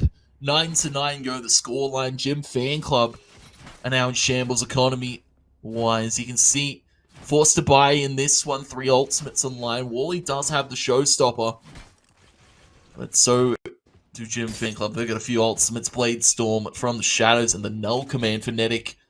And looking like an explosive aid sake. We're just sending this over for the lurk over at B. Gym Fan Club. They may have been kicked down the mountain, Matt, but they still got their ice picks. They're looking to climb back up. We'll see if they can manage to climb Everest here. As it is a tough endeavor, but not an impossible one for them. As they push their way straight out onto the A site now. Got plenty of util available. Null command going to be activated alongside the Blade Storm here. Andy looking to push up aggressively. Mike holding the back line there as well. Does have their teammate in their spawn, so it's not all bad. They've at least got one angle on check. The rest of the defenders, however, now looking to push in. Wally, nicely done, pushes one out, taking down 2 kills there off the pads there as well as the ultimate. XYZ does take one back as well. And it will be one after the other. Trident band together and take away round number 10 in their favor. Well-placed engagement from the satchels there, Tony. Really just made it come alive. That was a great little fight there, Prophet. I'm curious to know what sensitivities are. He's moving his mouse very quickly, but it seems to work for him. 15-16. Tried it now, double digits. Gym Fan Club. Kind of their last hurrah for a buy. Gonna be broken in the economy circumstance after this one. Tried it. This is where they can look to run away with it again. After such a dominant lead in the first half. Fell out of their grasp, but they need to keep a hold of it this time. Can't let it slip to a team like Gym Fan Club, who, Matt, we've seen previously in this tournament. A team that they build the confidence, it really starts to flow their way. Confidence is key, Tony. That is for certain. And we'll see if that confidence is going to ring true for the rest of this matchup. Let's see what they might be able to find here. Gym Fan Club. 3 towards the entrance of B there. Mirza still holding on the catwalk. Waiting patiently with their teammate close by. And they do have Mike just awaiting their moment. Just outside of the A site as well. Looks like the attack is going to be well underway very soon though. Getting closer and closer to the site. Mirza going for the swing there. Catches one off guard in Howie. Blessed not so off guard though. We'll be able to find one back. XYZ ready for a peek it would seem. Not going to be playing that peekaboo game just yet though. 42 seconds to go. Andy goes with it.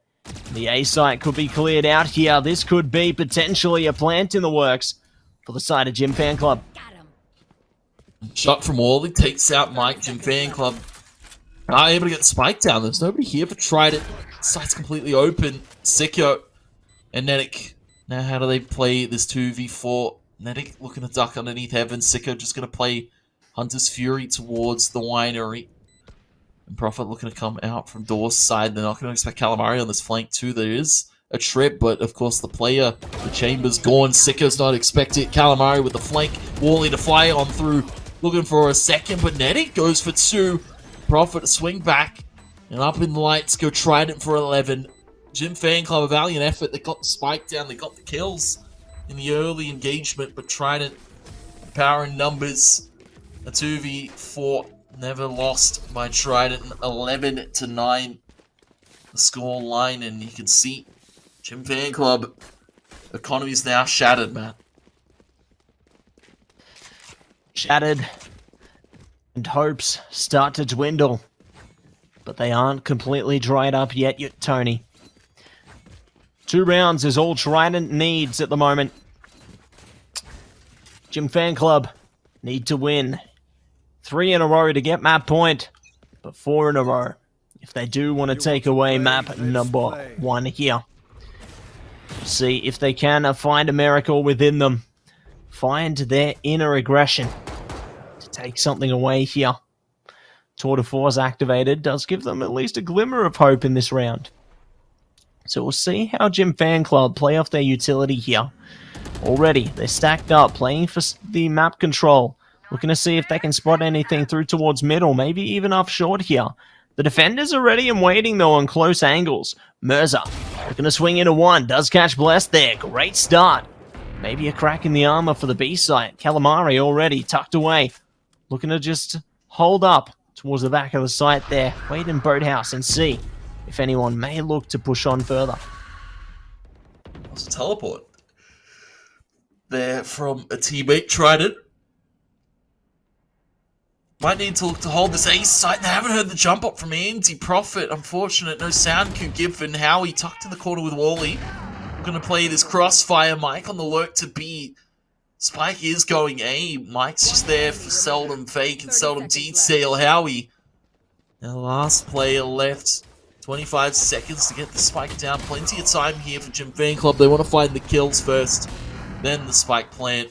10-11. Scoreline gets a little bit closer. Trident, I'll let it slip again.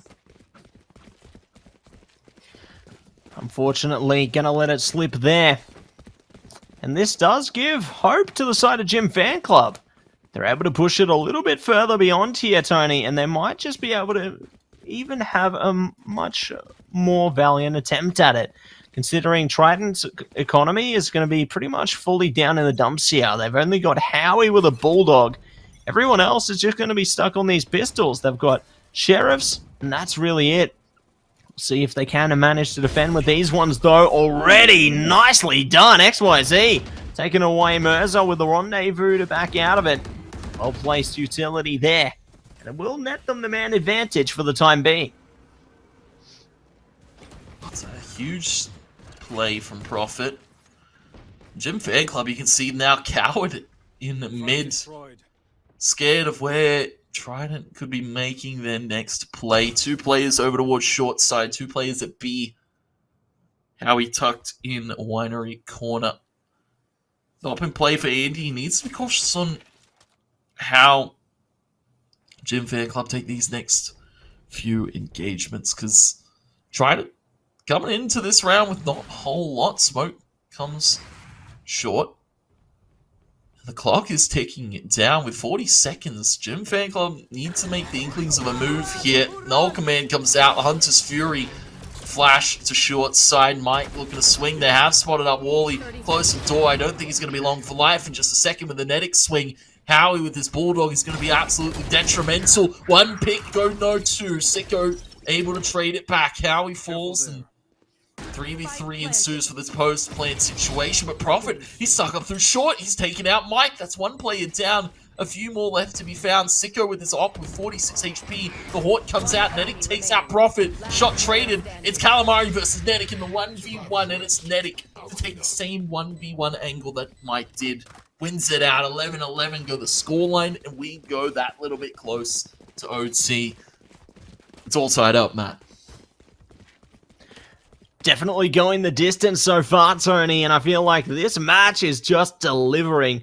You ask and you shall receive. An amazing matchup And that is exactly what this, and pretty much every series, I'm going to be honest, tonight has been. Really excites me for what's to come, heading into finals from next week onwards. But we've got a match ahead of us right now. XYZ, Tour de Force activated. They're ready and posted up. Wally, good start there, but Mike actually gets first contact. XYZ is down and out, and it's already a 4v4. Yeah, already a 4v4. Tried it, though. They've got healthy HP bars and a teleport. And nobody's looking to fight. Calamari, great little tuck in the off angle, traded immediately by his teammate. Wally's just holding the Calamari to go for this aggressive position. Sicko and Nedic now, the last two players left to stave off a Trident match point in this first map. This is, of course, Trident's pick. How he's looking to wrap through B main. Jim Fan Club aren't even looking this direction. They're so caught up on this mid play that they're not going to expect it. The shot comes through. It's blessed actually to take Nedic out. And Sicko doesn't know where to look. It's Calamari to take Sicko out. Trident finding 12, and man, I'd hate to be Jim Fan Club in that situation. You can't do anything right. Yeah, it's a real difficult situation, isn't it, Tony? And they're now placed in an even more difficult one, considering Trident map point. Jim Fan Club desperately need to win this one if they want to play for OT, because otherwise we get sent to Icebox.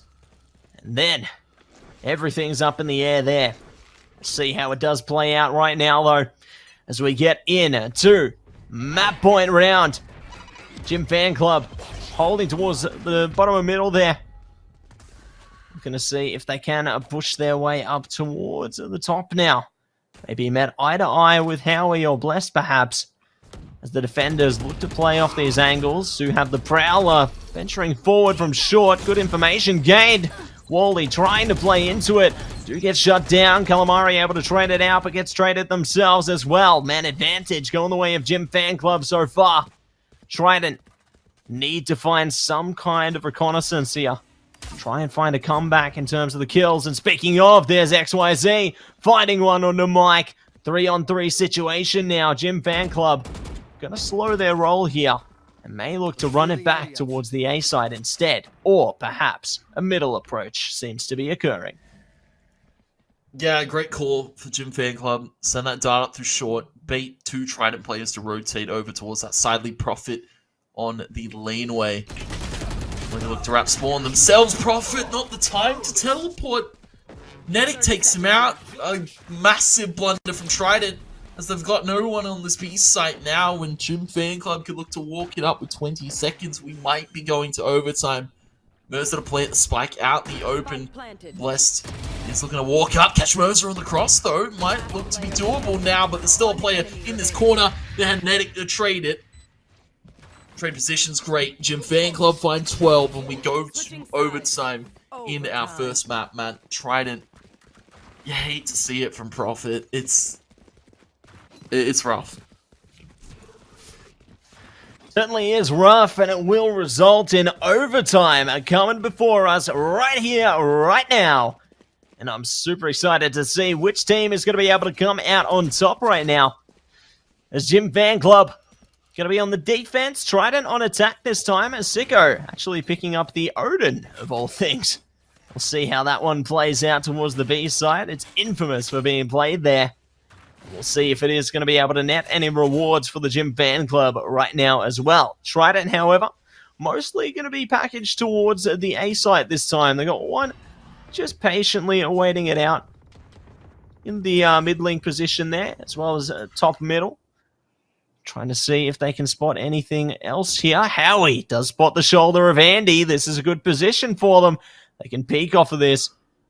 They're waiting patiently, though. They know Andy's around the corner, and they take him down. Patience is a virtue, and it nets them a kill and an opening onto A. Oh, and Prophet's just going to walk up behind Mercer, who thought he was safe, ducking off to short. Nedic trying to duck it down to Jen, but they all just fall. Trident, where was this in regulation? Comes out to play in overtime. It's Mike. Now 1v5. The lineup of the Eye, the Hordes from Calamari. This man's studied the textbook, man. He's got crazy setups. 13-12. It's match point for Trident. This time in overtime. Sides are swapped. It's Trident now to the defense and Jim Fan Club to the attack, and this is where Trident lost it out previously. Last few rounds looked a little bit shaky. Jim Fan Club, this is where they were able to pick it up into overtime. Half-charge ultimates, 5k per player. No glass cannon op here for either of these chambers, Matt. It's going to be up to the team play. It's going to be up to Trident not to over-rotate here. We'll see which of the teams will be able to pull through as we have Trident on a map point once again here. Looking to see what they might be able to achieve heading into the round, but we're not going to head into it yet. We're stuck on a slight technical pause, it would seem, at the moment, Tony. Just looking to resolve some things before pushing into what could potentially be our last round, or could be just another round before us to push us deeper into overtime. And we could look to go deep into overtime. 3 hostiles detected by Blessed, and you can see he's going to flash himself out. That lines up perfectly for Calamari to go for the swing with Wally. Trident are playing out of their minds in terms of the team play. Absent Mazahong, but it doesn't seem to matter. It's wrapped up in a silver bow, and like that, the Denizens of the Deep coming out on top. It's 14-12. Trident take home ascent, Matt. And if anything, I have to say, Flash out through that mid smoke was perfection. Wally, Calamari. It's almost like Wally's not even a sub. It feels like he's been playing with this roster since week number 1. The team play, the coordination, perfection. Trident, they're able to get it done in overtime, Matt. First map is theirs. First map is theirs indeed, and we will see a bit of the scoreboard here. Calamari really popping off for their team on the fade there. 26, 15, and 12. Doing a lot of great work. Every single plant pretty much going to Calamari there. 6 in total, 1 defuse. Definitely is showing the impact there, and everyone else pretty even Stevens below the board there. You can see a lot of players making a pretty good impact for their teams there, but alas, the first one will go to Trident at the end of the day.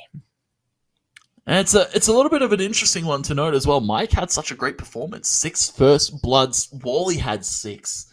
Makeup, of course, Calamari, as we've been calling him. 3 first bloods, 6 plants. Team player, as well as the IGL here for Trident this evening. And, you know, Nedic, Andy, they had their moments of brilliance, but it wasn't the heart-pumping action we saw from Andy in the previous few maps. Of course, we now go to our second map, Icebox, in just a little bit.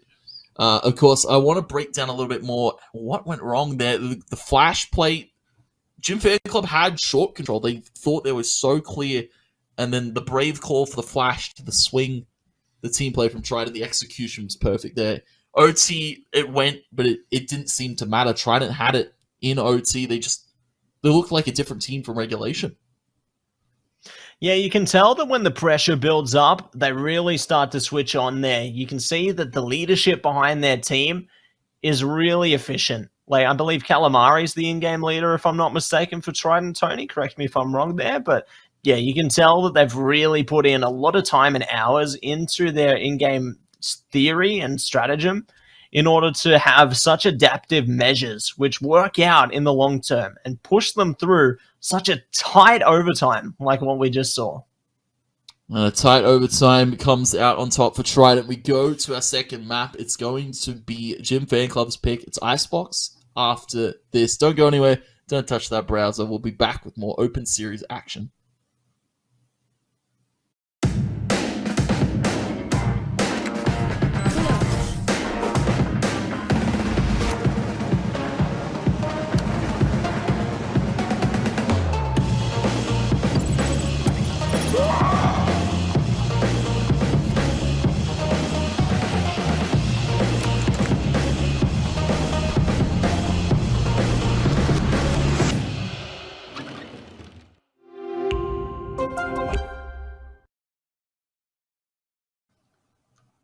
Welcome back, ladies and gentlemen, to the XP Open Series number 2, brought to you by Computer Alliance and Incel. I'm Two-Tep Tony, joined by Matt C. And Matt, we're deep into it, into the heart of the evening.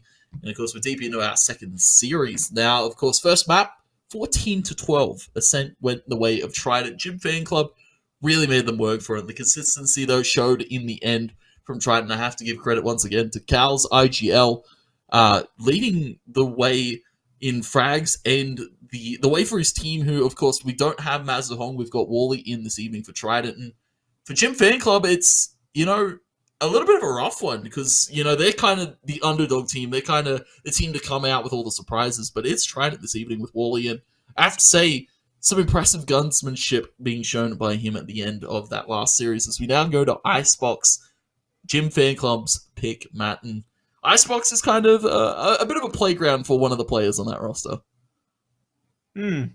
We'll see how the playground happens to play out there, Tony, because, I don't think we're going to be in the jungle, the mighty jungle tonight. I think the Lions are going to actually come out to play and tear up people from limb for limb there. As we've seen already, such ferocious gameplay out of both of these teams heading into overtime, really going the distance, really marking up and showing that they mean business from the get-go there.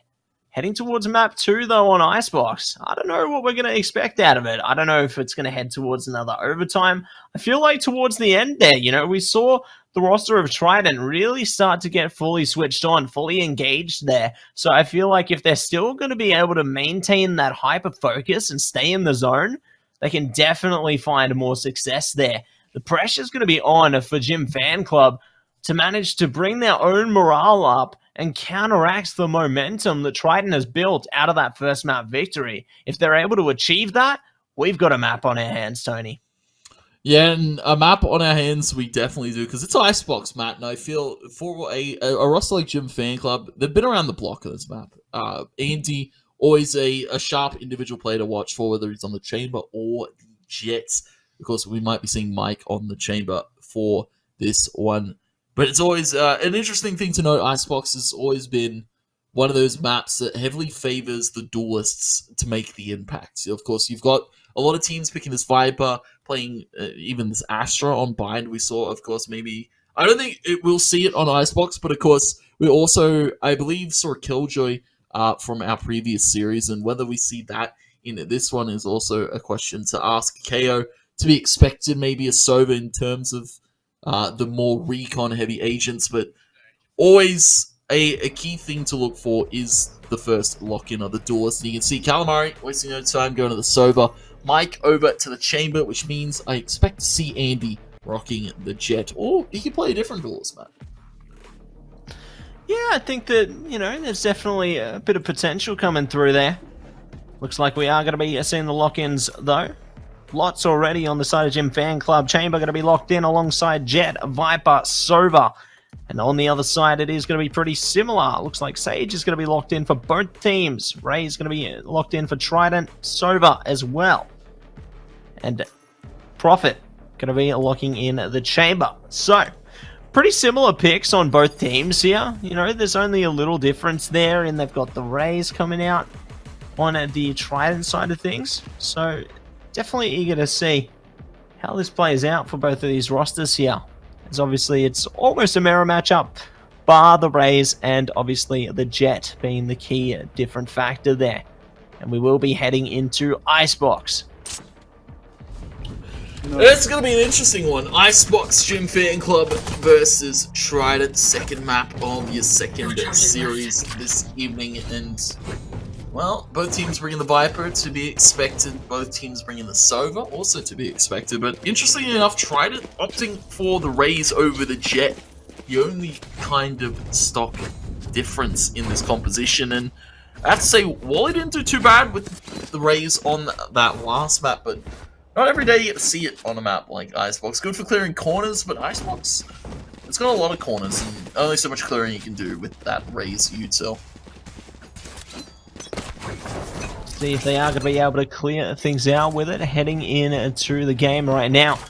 As it is Jim Fan Club, clearing things out towards mid. Got a couple of players posted up in Tube as well. Andy now taking point there, trying to see if they can spot anyone playing these close angles. Teammates, however, are going to be able to get a slither of damage, it would seem. Good start for Jim Fan Club, but obviously the exchanges go both ways, it would appear. B site is looking to be the one of choice for Gym Fan Club now as they push their way up through towards the green box now. Got one player posted up, ready and waiting for them here, Tony. And there's going to be a lot of pressure on this defender in Blessed. Shock dart. And shot dart to come out. Wait, shot Anzi. Not every day you actually get to see him miss those. Spike will go down for Gym Fan Club and they all retreat to the safety of B main. Trident, this is where they can start to make their reads. You know, they can just wall the Spike themselves and stick the defuse fully. Sicko up on high angle, making sure that none of that happens. Snake Spike going to be on top of the Spike. Sicko to take out Prophet. Mercer takes Howie on the Snake Spike, but Wally trades back to Nedic. You can see nobody low HP blast, but Gym Fan Club just needs to find the kills. If you're Trident right now, and it's going to be Mike and Mercer. Mercer with a wallbang headshot to close it, and it's going to be first round going to Gym Fan Club. Well played to Gym Fan Club there. Going to be able to establish themselves into the map nice and early. And they're looking to see if they can do a bit more with their early pressure as well. So obviously they're just going to be picking up little bits and pieces there. A couple of Marshals, the Spectres, and the Bulldog. On the other side of things, seeing a couple of Shorties and the Sheriff this time around. Gym Fan Club not going to let up though, going hastily towards the A side already, playing around the belt. You can push under Nest as well through towards the maze. Recon drone as well, trying to find information. Slow Orb can easily cut off the back of the site there. Looks like Mike is going to be cut off as well by the paint shell. Speaking of, nice trade already. Kicks things off with a bang. Another one comes through. Trident not looking to give this one up without a fight. They might just even pull ahead. They do lose a member, and they're now at a disadvantage. Oh, and Prophet. Oh my, Prophet and Calamari actually able to take out Mike, missing his shots there. Not every day you see that. Now it's 2v2. All taps. Dart goes out. Goes up. Being up sicker. They take out Calamari. That's up to Prophet.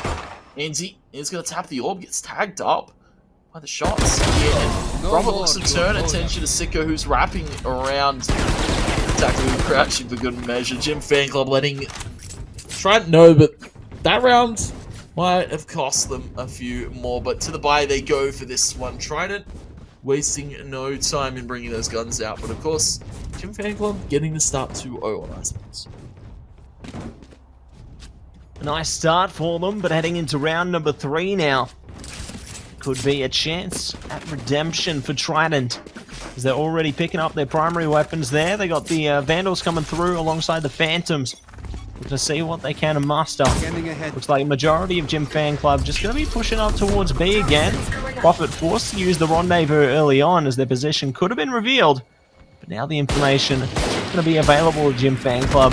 However, they do spot Blessed towards the back of the site, so they're forced to reassess where they're going to be posted up as well. Haven't spotted Prophet quite yet though. Still just going to try and figure something out before they go for anything more here. Good spot though from Prophet. Still, nothing significant occurring quite yet.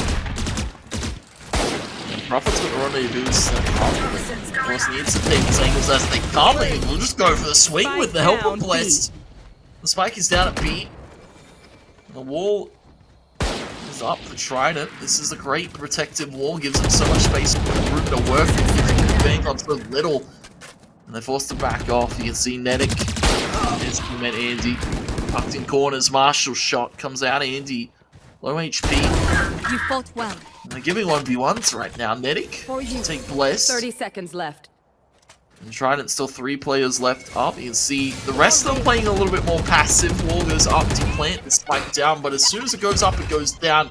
Paint shells to come out. 2 more players. Last player Take standing. this site and Wally holding so firm like a sentry turret. Swing comes out. Wally looking for it, but it's given over to Howie. First round go to Trident. Well played by a Trident there. They do manage to settle the score slightly, picking up a round of their own here. But now Gym Fan Club are ready to play themselves. They've got the primary weapons available, and are looking to wreak havoc with them. See if they are going to be able to do just that, though, as they set up towards an A player this time. Already looking to lay down the plans and see if they can catch any kills out of it. Time goes down. 3 defenders going to be available to try and stop this, but information's already been given. Trident slowly backing away. Do have the boombot available as well to try and clear some more space. Does get a spot onto Mike there. Hopefully Mike is able to deal with it hastily, but already there's 4 players ready and waiting for all of Gym Fan Club here. Mike ready to push through the smoke there. Andy gets great coverage from up high, taking down 2. Calamari able to take 1 back for themselves. Netic able to trade it straight back out though. And Gym Fan Club rip apart the defense there and leave it all down to profit. Spike planted. You send bodies out of position and eventually it will stick. Gym Fan Club, great aggression towards the A side off the back of Andy, playing top of the box there. Profit able to find him. Headshot secured, 70 HP, rendezvous down. Can teleport to the safety of screens. It's about finding these other 2 players. It's got no clue where they can beat. There is an angle being held on the box by Netic. Smart call to make 3rd round Gym Fan Club. For you. The valiant effort. Tried it, I have to say. Coming into that one, it looked like an explosive hit for Gym Fan Club. They're able to get a little bit more back than they would have initially probably thought.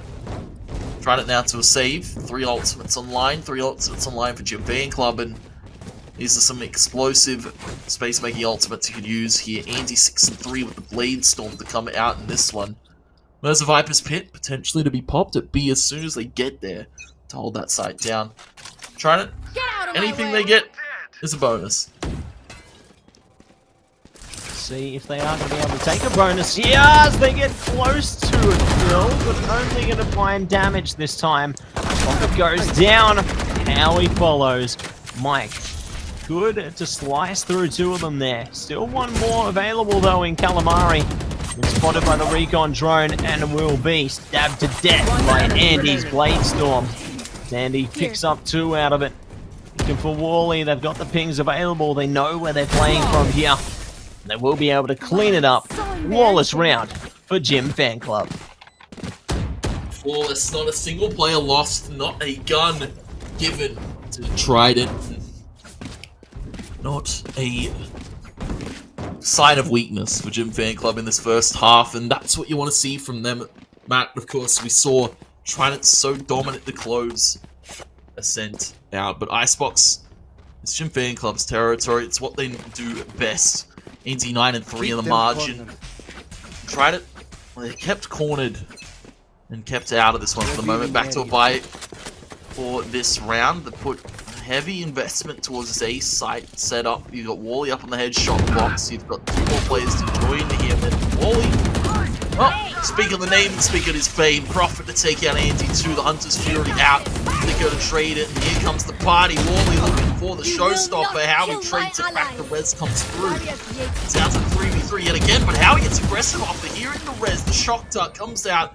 Lined up perfectly for Calamari to play out the play. Peek up from headshot, it's just Netic left. Howie's taken, traded it back. Gym Fan Club have a fighting chance still with Netic on the margin.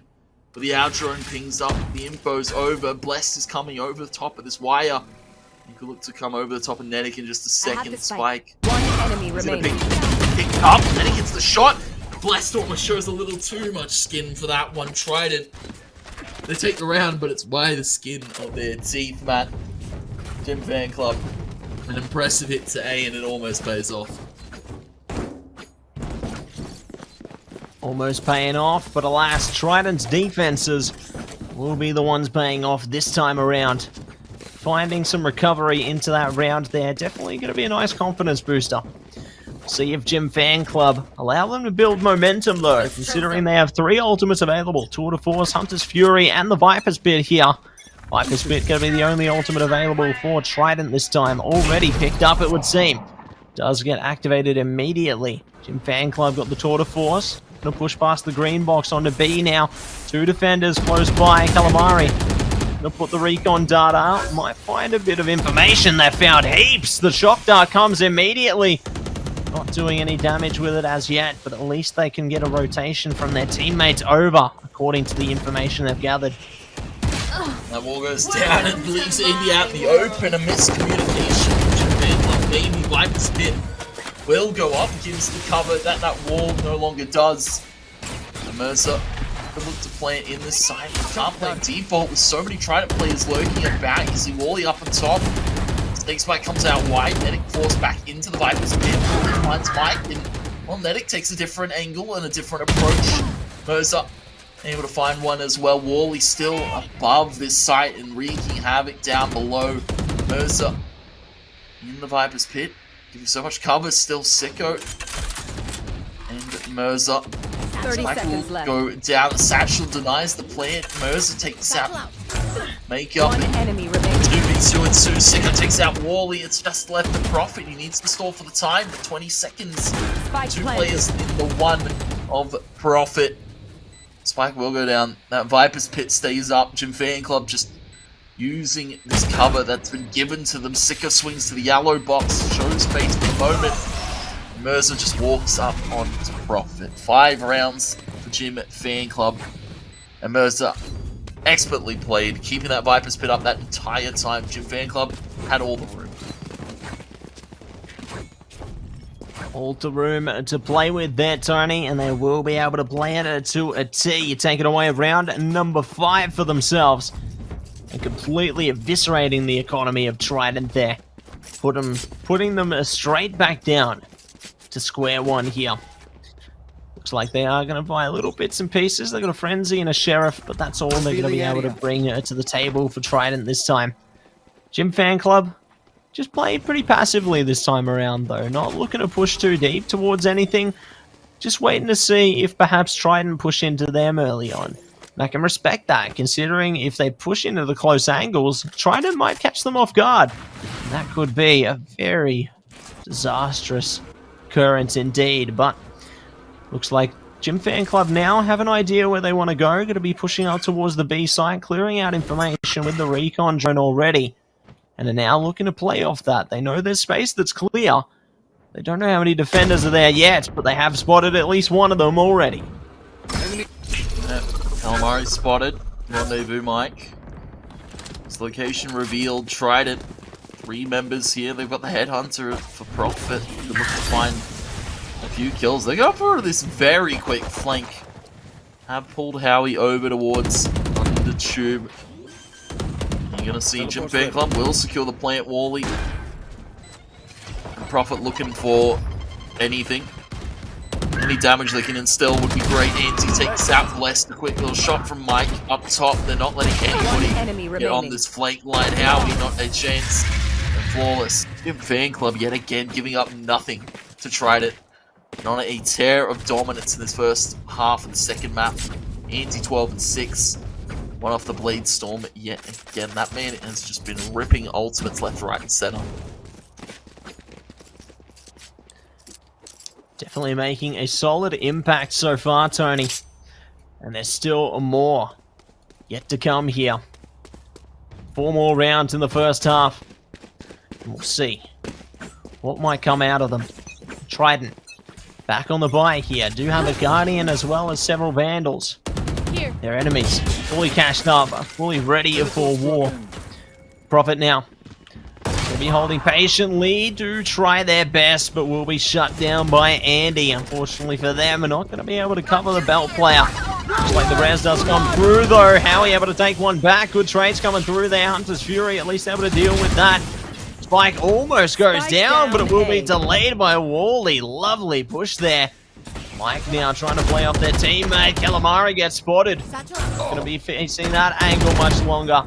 Sicko now trying to deal with at least one of the players. Shot dart does wonders, but doesn't get the kill. Wally finds one, and Blessed backs it up. Trident clean it up and take away number 3. Mazu Honghu, Matt. Mazu Honghu. Wally's here to play. It's the Wally supremacy. 8 and 7. Leading the charge here for Trident with Calamari. Both outside scoreline. We need to see a bit more Blessed and Howie in the mix. Prophet had some moments of brilliance, but it's hard to do and hard to bounce back after Gym Fan Club have shaken them up in so many of these rounds. Of course, a save for Anti with the Blade Storm out. The rest of them looking to full by the Vandals, and you can see that Trident are looking to set up for a hold. But they're just going to give them space of B green. They're going to give them all the B main. Just play off the walk in. Wall goes up. They're going to play in front of it. That's Howie playing it behind the site. Blessed needs to be a little bit careful. Kind of sandwiched in now with that Sage wall there. Jim Fan Club are coming in hot. Knives over the top. And the miss. Anti. It's rare to see that happen. Absolutely rare to see it happen, Tony. There could be many more occurrences just like it soon, but great paint shells to delay the plant there. I don't know if it's going to save them, though. 3 players go down in quick succession, and the spike will be placed straight back down by the likes of Jim Fan Club. All going to be up to the last 2 players standing now. Profit trying to play off their teammate here in Calamari, but ultimately have realized the cost of this. They're going to just back it out. Look to go for the save this time. Live to fight another day. They've got the primary weapons, bit of armor. They can save that, bring it into next round perhaps, and see if they can achieve a little bit more heading into that one instead. Yeah, keeping guns online. This is not how Trident want to start Icebox against Jim Fan Club, especially after claiming the first map. Right here. Gonna have to bounce back a little bit going into the later half of this. 2 more rounds left to play. Calamari. That would take away 2 in profit. Makes it expensive for Jim Fan Club, but it's expensive for Trident. They kind of needed to keep that Vandal in play. Jim Fan Club, they have got a margin of room to work with a ton of pressure being instilled on a Trident. You can see Resurrection online for Netic. 3 ultimates here though for Trident. Gonna look to put those into play. Showstopper, Hunt's Fury, and toward Force. It's almost like it's not even an eco, Matt. We've got 3 guns to play with. We'll see if they can find a bit out of those guns. Hunt's Fury gets locked in. Ooh, good kill from Wally there. Go down with each other. Respected. Looks like they are going to be going for a plant. No, they're not. Oh. Well done on the snake bite there. It does actually delay the plant. And the they wall. can't even get it. The walls actually messed them over. Oh, Tony, that is disastrous. That is a massive blunder. That's a team wall too. That came out of Netic. Had to bust it to plant. Maybe that's what they were going for, who knows. Tried it, now 3v4 for this retake, and well, I believe they've got 2 guns in play. Well done, Jim Fan Club, though. They're going to be playing aggressive. They don't want to give them any space. Wall goes up, and goes immediately down. Anzi on this top yellow box has been a menace. 1 enemy remaining. No way Trident can walk in with Andy just finding these picks. How he falls, it's now left to Calamari. Trying to jiggle out Snowman. And he's got his heat-sinking missiles aimed directly at where Calamari is swinging. Sicko actually to find the kill. And it is a 3 Jim Fan Club with a strong first half. Yeah, really commanding results so far, Tony. You can really tell that after that last map, they've started to get super switched on. They're engaged. They realize it's not time to mess around. They are serious here. And they are doing the very best they can to really lock in. Andy, key example, really just popping off for their team on this attacking side. Managing to make many, many waves here. There could be many more to come as Andy does get shut down immediately by Profit. Good start for Trident, it would appear. 4 players remain, but no, Andy's back. The resurrection comes through, and Netic finds a double. Mirza able to join in on the fun as well. Let's see if they can find another one out of there. Wall goes down. They're looking to get this spike locked and loaded. 1 enemy remaining. Blessed. Able to find Mike, but a lot to ask of a young phenom like Blessed. Hunt's Fury. Anti. You'll have to try harder if you're going to beat him right now on a tear. In this first half alone, the 9-3 scoreline, 18-9 for Andy. Impressive display of dominance, and that's why, Matt, we spoke and hyped him up so much here. Just a demon when it comes to Icebox. Every other map, Andy, you know, he's not too bad. Icebox Andy, better than anything else I've seen. Jim Fan Club 9-3 the half. Tried it now to the attack, and what do they bring to the margin? They're going to need some aggressive play. They're going to need to outgun Jim Fan Club, because you can't let Andy keep doing this. Absolutely not, because with so much freedom, you already see the results. You need to shut down Andy. Like, you need to make sure that that key impact player is disposed of, and quickly. Because otherwise, Jim Fan Club are just going to be able to continue to do whatever the heck they please, uncontested. Tried it now on the attacking side, though. Could see a bit of a difference here. Nice and slow. Boombot already spots one, and Prophet's able to take one down. Emerza being found by the headhunter. Mike, good plans at hand. Oh, blessed. Does manage to lock in on the shots eventually, and will be able to further the advantage now for Trident. Could be even more so as Wally pulls through. Another one bites the dust. Wally doing great things there. Sicko going to be emerging, but ultimately Calamari pulls through. And it will be number 4, the pistol, taken away by Trident. That was a huge double there from Wally. Even getting just Andy out of the fray, and then able to flick off 180 on to the second player. Jim Fan Club going to be dropping that one, and Trident a much needed one. They gave Jim Fan Club the pistol. It could have been one rifle round to separate the fate of this second map. But Trident, they win that. Spectre straight to the margin. Calamari with the Sheriff out. Scanning ahead. How do they take it? Straight back to A, it would seem. Dart high to get the info. Mike gonna rendezvous over. There's gonna be 4 players in this site to hold it down. Calamari just gonna send the Aldrone through.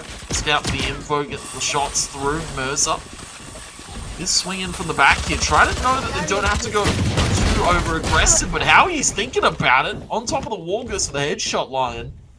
Drops the Spectre. Hasn't been picked up by Jim Fan Club. 3 bullets in this headhunter for Mike. An interesting predicament now. They go for the plant. Blessed looks off the angle.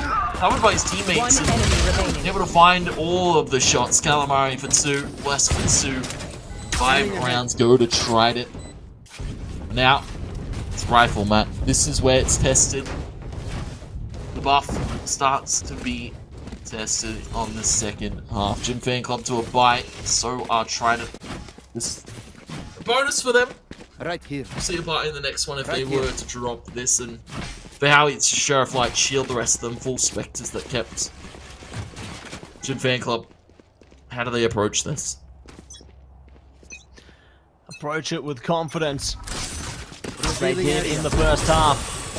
See if they are going to be able to deliver right now, though. Merza, good information already. Spots a couple of players under tube there. Might be able to do something with that info. Teammates already rotating around, speaking of. Bless goes down. Great start for Jim Fan Club there.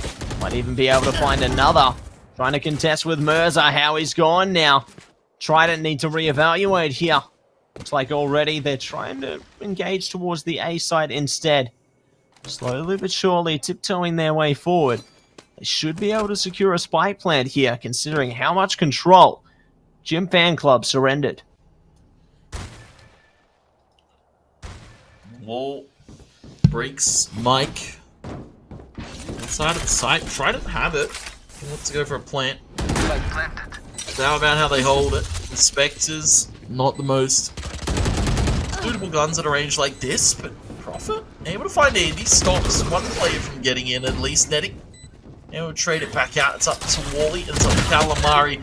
Wally comes out for the swing, vulnerable on the snake bite, but Wally is going to bounce it in. He's able to dodge out the shots for now. Makeup, it's Calamari at range, sending out the darts, sending out too much pressure though with Jim Fan Club. Nedic finds Calamari. Jim Fan Club find themselves double digits. Try to bonus. Double digits secured there for Jim Fan Club. And Trident got the spy plant down and should be able to get a full buy of their own now. So we will see the game truly begin in this second half. Now that everyone is going to be on even footing here. We'll see what each player is going to be able to deliver. Heading into the 4th round of the second half here, as you can see already. Trident just splitting up their positioning. Got a player headed towards middle just to go for a little bit of information play there. The rest are looking to attack towards the A site this time. There's an A-centric defense as well coming out from Jim Fan Club. This could work out favorably for them if the attackers all head towards this position. They have so many numbers at their disposal to try and deal with them adequately. Enemy tagged our drone from Sicko. Gets the info necessary, but still tried it. They want to go to A yet again, Matt. There's only so many times you can go to A before it stops working. Blessed. He's going to be holding this lurk angle, able to take out 2 players. Jim Fan Club. Now they've left a hole in B, but still tried it. They're not going to this A site. Profit. Going to be taken out now. That signals the rotate. Takes a player to fall. We tried it to make the call. Toxic orb over to mid. Shock. A recon dart. Sorry. Calamari. The B cross is underway. Bless is going to be sitting in this kitchen angle. Such a key point to look for. Spike will go down now. Blessed. Still lurking about. Easily could swing onto this one and find so much. Oh, got the noise. No, got the gun barrel. Almost went down. Runs out of bullets in the end. Blessed at least takes out Andy though. Keeping the advantage alive for their team. 3 versus 2. Exercising caution now as Jim Fan Club. They're trying to push up, play off the rope there, see if they can bait out some sound cues. Spike sticking away though. One goes down, 1-for-1 trade. They know where Nettic's playing from. Pushed down with the satchel. So cheeky is Wally.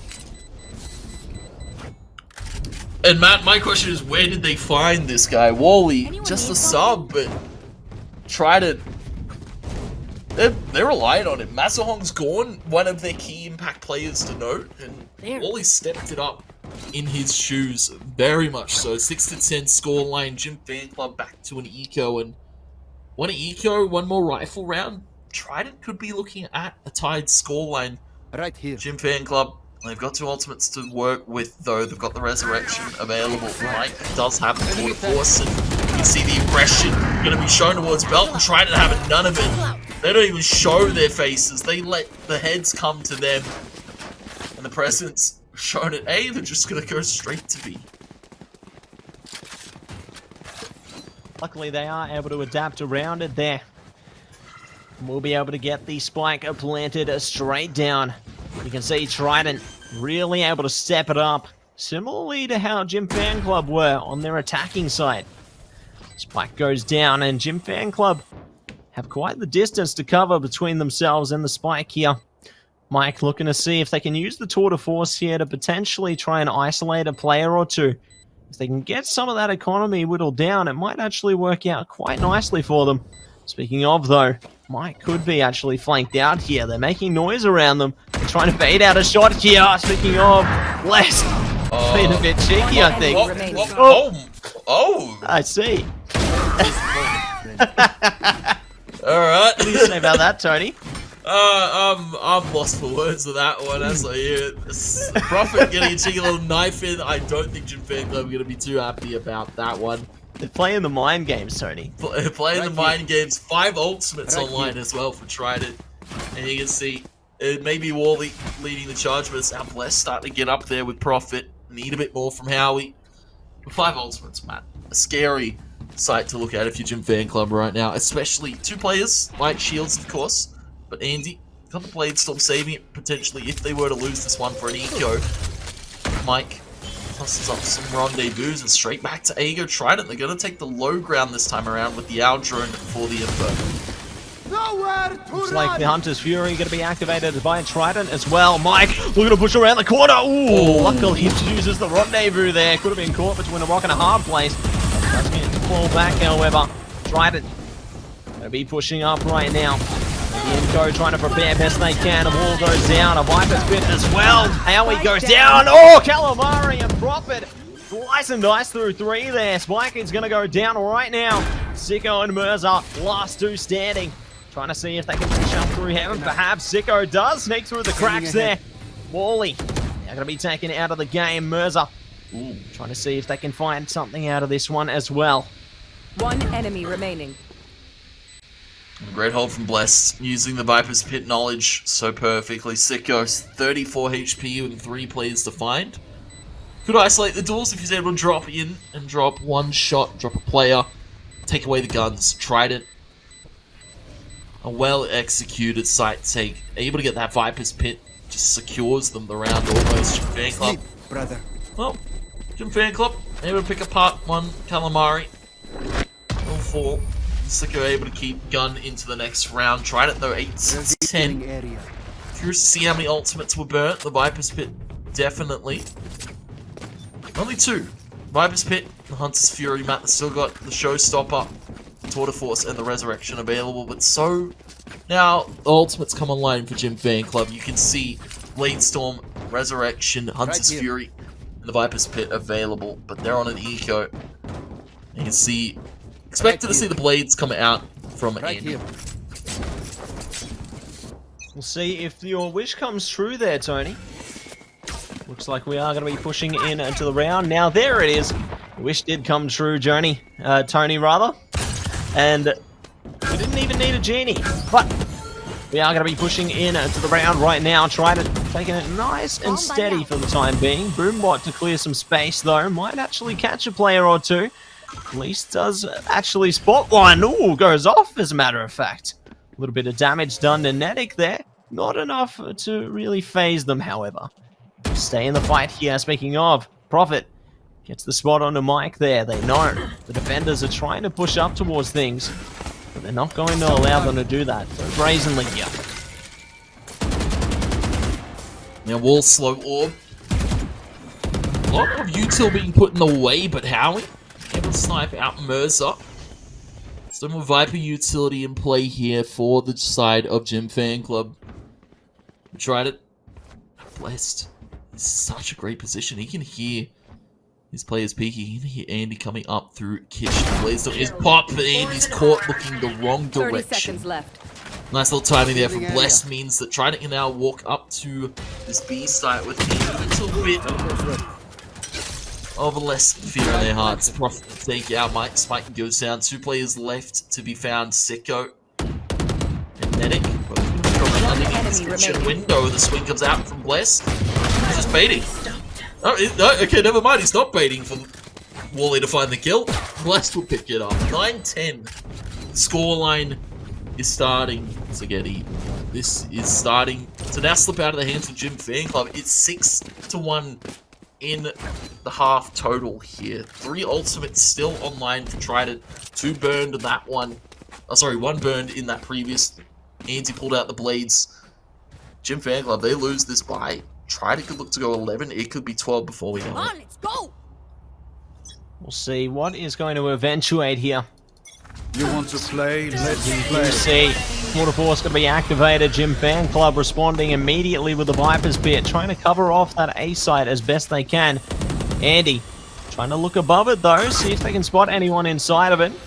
Good intel already gained by the Boombot there, and so much more off the recon drone.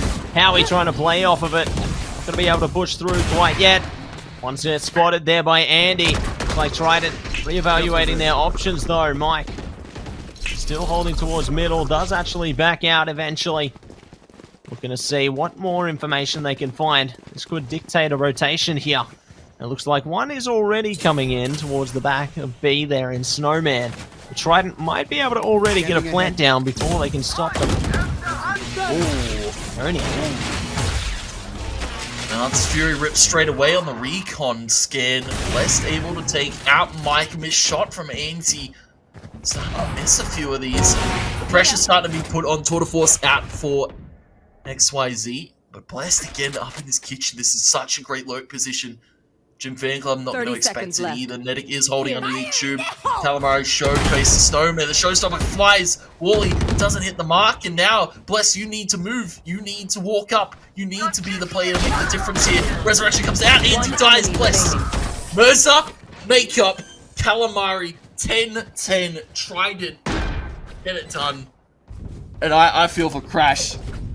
Miracles happen. Blessed finds the 2 necessary. Calamari on the swing. It's double digits. Tried it. It's an eco again for Jim Fan Club. Matt Trident, they're on a tear right now, and Jim Fan Club, it's a lot of uncharacter-like mistakes being shown. And Trident are just capitalizing upon them time and time again here, Tony. Trident just seemed to know how to break them apart there. Like they managed to slip through the cracks in that round and turn it on its head. It's fantastic stuff, honestly. But speaking of, Andy opting for a bit of a different approach this time as well. Pushes straight through, and it looks like now Trident, they're just like, oh yeah, you killed one of our teammates. Yeah, we'll bring him back and take one of yours. 1-for-1 trade, it's fair, right? Good start to the round there for Trident. I believe Netic has the rest though, so if I dropped the spike. Jim Fan Club, it's an eco, Matt. I don't expect they will be popping it, but Netic is looking to pose and walk up that way. Wally? Stop it. He's got to swing. They need to keep hold of these guns though. They don't want to give it up. Netic falls to Sicko. Wally with a double. Easy up on top of the rafter with the hero Vandal taken by Wally and Matt. We keep speaking about this man. He just seems to show up. He's able to find the kills necessary. Trident find 11. Jim Fan Club, that was just an eco, Matt, but the rounds are what's necessary. The number total 13's the magic number 12 at the time out. Jim Fan Club, they're in shambles. I think this is a great time for this as well. Like, it's heading towards such dangerous territory because Trident already have that map advantage. If they win the next 2 rounds, that's the series. They manage to elevate themselves within the rankings, and then that affects their seeding heading towards the finals here. So it's so critical for Jim Fan Club to try and take it away, try and push it to map 3. But it's really getting difficult considering Trident, they just seem to be so switched on at the moment. It seems like, you know, some parts of their attack is unbreakable because they always seem to find something they can use against you. Yeah, you can see this isn't even Mike's team anymore, Matt. He's done after this season of XP. Over to Rain he goes, and Michael's the one to call the pause. You can see how much this upset means to Jim Fan Club, but Trident, we're going to go 2-0 this evening and looking to take a 2-1. And, well, I'd hate to be the one working out the statistics and hate to be the one working out the round differential going into who gets what seed out of the unknown. It's really telling of how close this group has been overall. Of course, Honey Badger's top and untouchable. They got absolutely taken a treat by Rain this evening, and Trident looking to do Fan Club one better. Anti Guardian up on top, drops off, dashes away. Hunter's Fury is popped, and Calamari is looking for a heat-seeking missile right now. Howie might be looking to see through this wall. On the other side is 2 players here. Howie, you're a brave soul. Battle Sage in play, and Trident need to be a little bit careful. They're facing this one at a 5v4 after a quick pick from Anzi. And there's 4 players over at this A site. Trident, they're going to be backing off. Juggling the Vandal. Not letting Jim Fan Club have it. Where do they go from here, Matt? 50 seconds still left to work with. B site is potentially there. There is a trip set up. There is a rendezvous too. Jim Fan Club, they've got so much space on this map. Yeah, they can really just do whatever they please with that space as well. Because Trident, they're playing pretty tight at the moment. 30 seconds left. Mike could look to make that approach even tighter as they push around a yellow. Trident not watching it. Oh, the shot gives him away. That's going to be dangerous for Mike there, but it plays into Andy. Taking away 1 player there. Mike able to get away with the rendezvous. Time's trickling down here. Trident desperately need to get onto the plant. Trying to bait it out here. Might be able to do it. Mike gets a double kill all on Calamari, and it falls apart. Jim Fan Club even it up. 11-11, Tony. Make a wish. You're my 11-11, Matt, and so are Trident and Jim Fan Club in this game right now. Still so much money left on board for Trident because they've won 6 in a row. Jim Fan Club able to buy still as well. Bladestorm out. Andy's back to hitting his shots with the Guardian. It just took him a little bit of patience. Profit onto the op, and well, actually dwindles his economy down to 0. The rest of his teammates can buy him, but Matt, 2 rounds shape this game, whether we go to a third, whether we go to overtime, or whether try to take 2-0 in the series this evening. Back to A site they go, with only Mirza in at the back of the site this time. A few players left to rotate on over, netting here towards screens to help the team. The wall goes up, Howard gives his life for that one. Blessed, able to drop into the site, drops some shots, Mike trades it, shows on the fly, wall goes to the air, hang 10, my good friends. And it's Profit. Down to the 2v1 when all the dust settles. It's Trident in the detrimental position. Jim Fan Club in the favorable one. Oh, not what XYZ needs right now. He needs a peek from Mike. He needs something. He's going to back it off. He's got Spike. He's got all the room to work with. 50 seconds. Could look to still rotate over towards that B side. It's going to be a good call too there, honestly, Tony. Like, both players are dedicated to the A site. Prophet's got a good feeling about it and is just going to send it. Definitely can commend them for that. Eventually, they're going to realize it, though, Tony. 30 seconds left. Just like that. Yeah, a bit of utility going to give them away there, but at least the spike goes down. Now, Prophet can look to get into a more favorable position here with the operator. Looks like already they're trying to scope out some angles here. Mike actually right above them. Won't spot them. Oh, this is going to be tight, Tony. They're trying to push into it. Andy might not actually expect this. This is a nice little angle. Nice kill there. Coming through from Prophet. Oh, they don't have the angle on the spike, though. Mike's just sticking it. Prophet, he's taken it to halfway. Fading it out there. Mike gets it. That is going to be the round, Tony. Going to Jim Fan Club. My gosh. That was such a tight round. And just a fraction of a pixel better, and Mike could have lost that one. Jim Fan Club almost lost that 2v1. Prophet, a huge swing to go for and a huge call to make now. No timeout. Trident are looking for this final to go to overtime. Jim Fan Club one away from closing it, taking us to our third and final map of this evening. Matt, this is going to be a truly tested round. Early slow orb out from Netic. Toxic orb goes up. Bladestorm is popped by Anzi. Doesn't want to snipe anymore, just wants to rip the blades, find an early kill. And try to see they're playing scared of mid. They don't know where Anzi could pop up from. Could pop up from anywhere at this point. And that's why it's going to be a dangerous game ahead of them. Recon drone going to come through, though, from Calamari. Looking to scope out the site immediately. Trying to spot anybody at this stage. Haven't actually got a spot. But Trident, they're playing so closely already. Microspit comes out there, trying to deal with the recon dart. Already lots of damage being dealt, and the spike will go down with it. Nice kill coming out from Blessed there. Trying to respond efficiently, but Jim Fan Club aren't able to. 2 go down already. Sicko and their teammate forced into hell there. Trying to see if they can do anything. Mike also approaching. Good from the connector. Pushing on.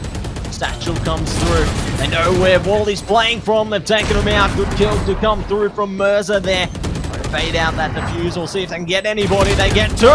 Match up, and it will be 2 kills that come through. Howie pulls through for the last couple, and we are going to overtime, Tony. Overtime. And I'm scared if I have a Triton fan there. That Viper's pit goes down. Calamari's out in the open. There's so much cover just gone like that. Jim Fan Club, a close and valiant attempt to retake that site in the 2v4, and they almost had it. We tried it. They closed the round. It's 12-12. It's overtime. And still fighting for that 2-0 Trident. Jim Fan Club fighting to go to map number 3. Trident right here on the defense side, Matt, and this is where they struggled. It was a 9-3 score line. Jim Fan Club dominant on the attack. They looked a little bit rough on the defense, and on vice versa, Trident also the same. Player is going to be able to embody greatness as Howie goes down. Well-placed position from Mike there. It's already put Jim Fan Club at an advantage to go down. Could be more to follow. Mike just absolutely shredding them apart. Calamari comes back, though, taking down Mike. Still have plenty more players to deal with. Wally gets caught. And Calamari also snap the trap, and it's gonna be map point for Jim Fan Club. Switching sides. Match point. Match point here. Jim Fan Club. Trident. 1-0 lead. Might need to be buffered. You can see. Trident now to the attack. Jim Fan Club to the defense. And an unfortunate blunder. I feel Howie going for such an aggressive wall gave his life for free. And Jim Fan Club, they take those free picks every day of the week. Darts against 2 players for both sides here. Recon. The info gathering's been good. Howie, though, pays for his crimes with a quick pick to Sicko towards the middle of the side. Prophet tucked in this corner, but he's going to lose it out to Mike, and Mike's just going to rendezvous to safety. All of a sudden, the man advantage now quickly evened up. Trident still scattered on where they want to go.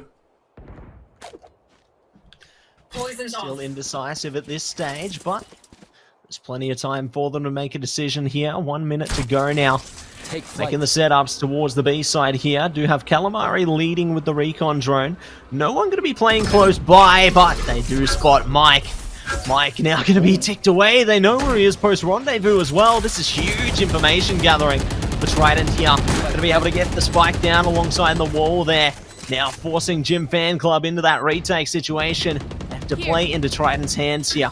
They know where they're playing from though. This could be a dangerous endeavor indeed. Howie ready to swing, takes out one, traded out immediately. Andy good for another. Calamari going to be able to trade it out as well. Mike going to be able to do a bit of the same. Calamari joining in for the 1v1 situation. Netic v Calamari. This is so tight, Tony. The spike sticking down as well. Calamari just has to play for time here. Refusal to be baited out. Hunter's Fury! Yes, Tony! This is exactly what we wanted! Calamari keeps them alive! Calamari makes shish kebab. Jim Fan Club. Overtime. It came down to the 1v1. And the absolute balls on Calamari to pull out the Hunter's Fury of that 1v1. That's crazy, man. 13-13. We go to another overtime. 15, the magic number. Trident once again start the defense. Jim Fan Club now to the attack. Absolutely crazy stuff. The IGL, but the Fragger as well, and the Clutch Master. Any more Calamari and I feel it's too much. Jim Fan Club. They've been getting it done as a team. So have Trident. There's so many players that have come so clutch in so many of these rounds, man. And it's not looking to break anytime soon. Mercer breaks how his kneecaps, takes out the player over at A and Jim Fan Club, but now can look to sell their sights on that site and try to. They need to rotate quickly. Looks like they are going to try their best to rotate over. Jim Fan Club actually lose a player. Mike goes down in the process there. They are going to be setting up for the site. Ooh, dink come through from Calamari. Very dangerous. He's going to set up the shotgun as well. Not going to be able to get the damage this time. Right at low. New spot wide. Wally takes down Andy. Great start there. Spotting one as well. Prophet sees another. It's only another one to be spotted as well in the jail. This is looking great. There's oppositions everywhere. Trident trying their best to cover it off though. Netic and Sicko working together to keep it alive. They've got the res. They can play off this. They set it up. Enemy Still standing. It's all going to be up to Sicko. Calamari tries to take him out, but no! Jim Fan Club pulls through. Take 14. Switching sides. Sicko and Netic bait that perfectly. He got the half tag on the wall, man. Calamari, is there anything more this man can do? He's came so close. It's 14 Jim Fan Club. It's Trident again to the attacking side. Andy's still at 26, but Calamari as well and overtaking him 29 and 17. Wally not far behind either. Still so many rounds. One kill can make or break the pace. Again, Howie out in the open, swinging wide when he doesn't need to. He's giving up this free pick so often to Jim Fan Club, and Jim Fan Club, they're happy to take it. take whatever can be given to them here. Mike takes an advantage. Well-placed position there, taking away an opening kill. It will be the two-player advantage. Looking for more. There's 3. Trident.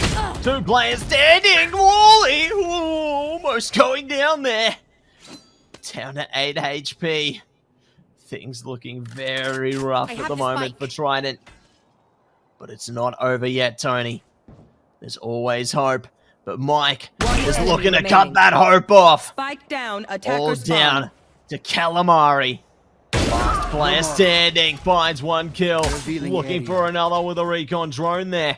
Or recon dart, rather. Doesn't spot any intel yet. 33 seconds to go. Sicko's gone. There's another. Then it goes. Left. 2 players remain, Tony. Is this going to happen?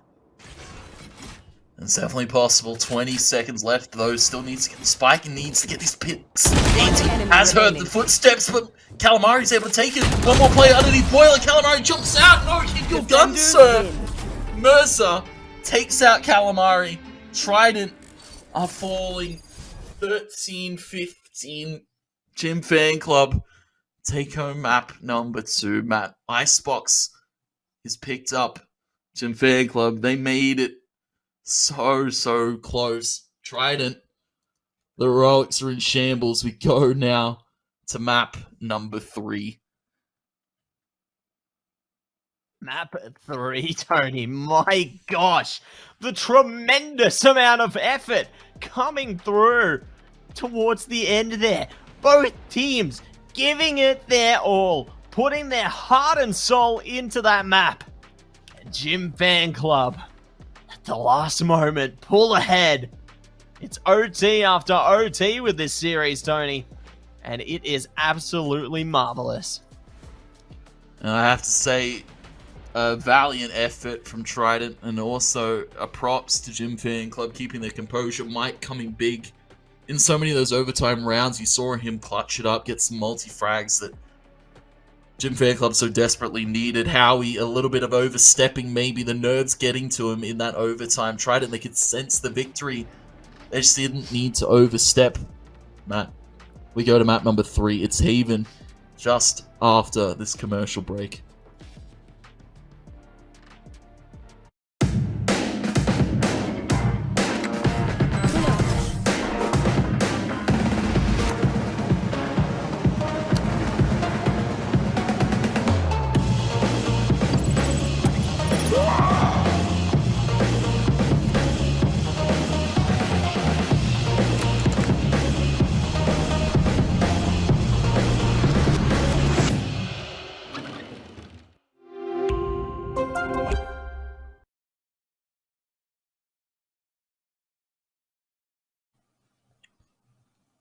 Welcome back, ladies and gentlemen. We're into the thick of it. We're back into our Open Series 2, brought to you by Computer Alliance and Intel. And Matt, map number 3, it's Haven. It's Jim's Fan Club versus Trident. Of course, we saw 14-12 went the first map. Trident were able to inch it out. And then Jim Fan Club, they went 15-13. They were able to close it out there in that second one. And well, we go to Haven, Matt, and this is going to be an interesting one because Trident, you know, it was a bit of a rough one. Calamari doing a lot in that last one, I have to say, stepping up massively for his team. Hopefully, he's able to rally the rest of the team around him because that's what they need right now. They're playing for that very important seeding going into the playoffs, and for Gym Fan Club, looking to do the upset and do the unthinkable and actually get the win out this evening.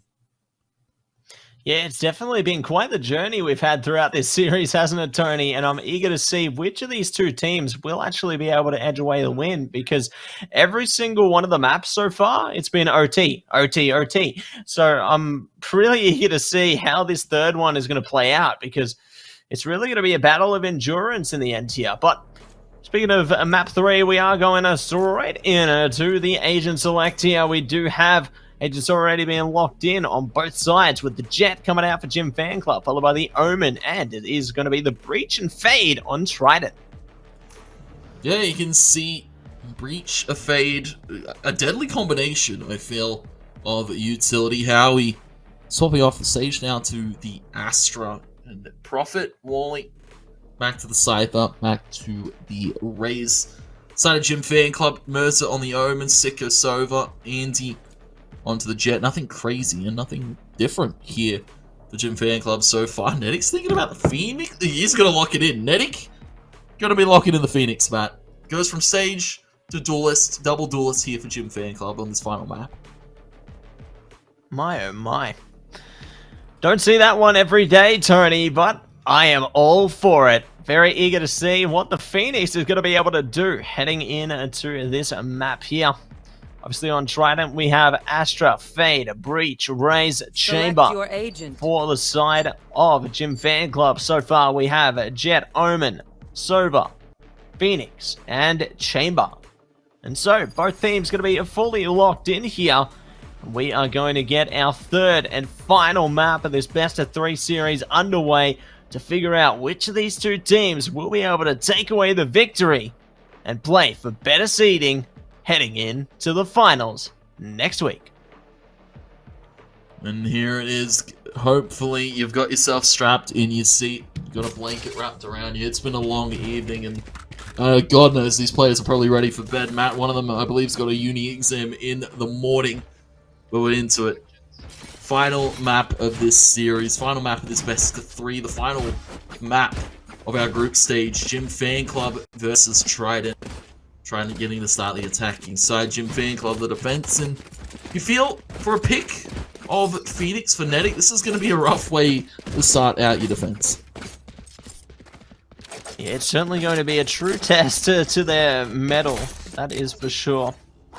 We'll see if they are going to be able to endure through it, though. This Gym Fan Club set their defenses up already. The Astro Stars to come through. Looks like Trident looking to kick off with a bang there. And just like that, they managed to crash through Mike. Man advantage already going to be gained. Starting off strong. See if they can make it even stronger as they push their way through sewers, perhaps. A little bit of fire to come through, though. Sicko just waiting patiently nearby. Netic looking to make an impact. Calamari making quick work of Andy there, however, looking to force them out of position, and Calamari finds 2 out of the endeavor. Opening up the A site, still going to be one around the corner in sewer though. And just like that, Sicko goes down. It's all going to be up to Mercer now. 1 on 5. Now 1 on 5. Just trying to stay alive. Tried it. Flawless for the pistol. Not what we were expecting at all from them. And quick little pickup. 2 from Calamari, 2 from Profit, 1 from Wally. Not going to spread the love. Want to get a few of those more heavily used style ultimates online as soon as possible. Get yourself the Nightfall, get yourself the Tour de Force, and well, force out have tried it. All Spectres, full shields here. Gym Fan Club. Thinking about a Sheriff or 2. Andy definitely wants to rock that pistol. No, it's Shorty. I'm looking to go straight down mid. Waste no time, get the Zico out of the way. Maybe steal away a Spectre if possible. See if they can manage to steal something away here. Push up rather closely. Andy and Co looking to use those shorties to the best of their abilities. Trident going to be keeping one of their team members just hiding away at spawn for now. Might actually work out to see if they can get a flank on here. Profit might find something. Looks like Gym Fan Club still clearing out angles though. Andy might not find anything out of it. Profit, good for the timing here. Mercer goes down. Andy still going to be in the corner towards A lobby though. Profit finds it in the end. Leaving it all down to Sicko and Netic now. Trying to push it through. B-Link there. See if they can find anything out of it. One goes down. Netic just holding steady. And will soon follow. Trident. Good to take the first couple there. And now, round 3. We're into the bye round. Into the bye round here in Gym Fan Club. This is where they get tested here. Trident, of course, not showing all too much in terms of strategic prowess, just kind of going with the punches and rolling as it goes. Gym Fan Club. Now with guns to play with. Nobody close to the ultimates just yet. Blessed, of course, 3 off. Calamari, half off the Nightfall. And I feel for Trident right now, this is a pretty ideal comp to be running, especially with this Breach that can go for aggressive fights. Mike, plus a Rendezvous out, and Great shots coming out from Prophet. Great shots coming out from Prophet so far. Just keeping him at bay with that suppressive fire, but ultimately Trident just going to play this one and pretty patiently thus far. Not look to push too overzealously towards the sites just yet. Just play for that intel early on, play for that early map control, see if they can work off it from there. Wally will go down towards A long early on. Good start up for Netic there. And their teammate Blessed will be able to back out as well. Ultimately, a trade-off, their life for the ultimate orb, and Netic will take the ultimate orb happily. Looks like we are going to be seeing the likes of Trident now try and work their way through towards B and or the C garage. Maybe go for a C split out of this one. It could work out for them, but maybe not. As it take out Ruffnet and Mike and Andy getting amongst it too. Calamari has 30 some seconds through. left. Rush smoke. Team Ace. Gonna take a player out. It's Team Ace. Gym Fan Club to find the rifle round and well, tried it. Just a bonus for them. Nothing really to scoff at, and straight to the buy they will be going. But Gym Fan Club, they're able to pick this one up. They could start to gain a lead. Tried it. Notice gonna have to keep the ball rolling. One off There. of the. Oh, sorry, 2 off the ultimate here for the down at 4 Blessed as well. Rolling Thunder, 2 off. And for the side, tried it. I'll find you. Starts to really test a team of their caliber, a new team going late into the evening with a series like this. And definitely against a team of respectable caliber. Gym Fan Club, nothing to slouch with ANZ. It's taking such an aggressive position of mid, but you can see that it's being held for the moment just outside of C-Long. See how it all plays out. Calamari almost taking out Netic there. Things getting quite chaotic down towards the silver position. Mirza will go down to Blessed though. Nice start to come through there. Ooh, Prophet gets spotted, but actually gets the kill. 30 HP in a dream. Great start off for Trident there, taking the advantage, and now they're going to be making their way downtown through towards C. One player going to be waiting for them at the back of the site, though. And the battle has just begun. I'll find you. One battle has just begun over towards C. They will go. And you see the spike Player plant goes standing. down. Netic tries Spike to peek planted. through that smoke, and it is up to Mike. Just trying to keep hold of the gun. Quick little 180 onto Prophet, but Wally immediately sees the teleport happen. Tried it. They're going to be picking up the 3rd round. Third round going their way. Already starting off a confident approach here, Tony. And we'll see if they are going to be thundering down or raining down a bullet hell here. As it looks like both teams going to be buying up pretty decently into this one. Just trying their best to do what they can here. Right here.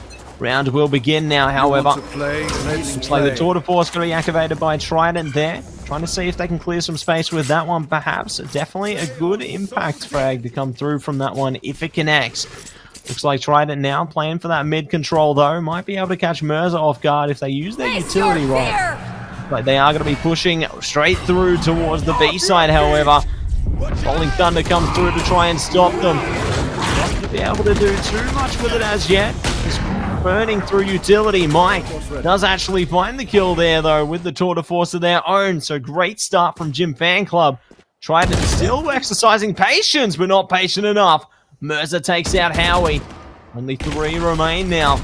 It's looking pretty good so far, but could look a little better. Double kill for Trident. And they even up the score here, maybe further, but no! Sicko on the double, triple kill! My word! This is amazing, Tony. Within the blink of an eye. Absolutely huge there from Siggo with the Bulldog, and you never count Gym Fan Club out. A rough start, but still a strong close to that one. Here. Trident to buy themselves Vandal, Light Shield, Sheriffs for a few players. Might be looking to save, yep. We're going to be selling those guns, bringing out the SMGs this round. We'll see if they are going to be able to find some success with those SMGs. Obviously, they've got the Guardian there as well as a couple of Sheriffs to complement it there. Looks like Wally does actually get the spot there with the Boombot. So, good information, and now a good kill, as a matter of fact. Saying goodbye to Netic to begin things here for Trident. Prowler to come through there as well. Trying to use that utility to get some space here. I respect it from Trident. Now they have a Vandal, and he's gone. Things looking a lot stronger for them at the moment. Might be able to steal another weapon or two if they keep playing confidently like this, Tony. Yeah, they're starting to really fill out this final map, and for Jim Fan Club, maybe starting to show a little bit of weariness. Wally, looking entry up through garage. Yeah, there's one line. It's not really safe for much longer. This position has been blown. Able to get one. Threaded immediately out by Bless. Fault line goes across the back of the C site, and Plant will go down. Comes Fury. Bless gives his life for the spike plant. It's 2v2 now, and Jim Fan Club, this is a doable read. They have to be cautious of Profit coming from the back at B. Pops a shot to Mercy's back. It's just Sicko 1v2. 1v2. What more can they do here? The stab Sicko pulls through on one. Doesn't know the other's right behind them though. Oh, Sicko gets the spot at the end, but alas, Wally emerges from the shadows. That's so unfortunate there. But alas, it will be Trident to take away number 4 out of that one. A thrifty round, and one they certainly needed. One they most certainly did need. Jim Fan Club stuck on an eco yet again. 4-2 scoreline. Trident definitely playing for that most important seeding right now. Jim Fan Club still playing for the seeding 2 from the shadows, and the runner back available. Netty could look to get aggressive with his ultimate, steal away a gun, and then just teleport back to his body like nothing happened. Good shot coming through there from Merza to start things off. Calamari going to be able to respond to it hastily, however. Merza goes down 4v4. We'll see if Trident will be able to push through a little more as Mike's trying to creep up. Might find a head. There it is. Another one.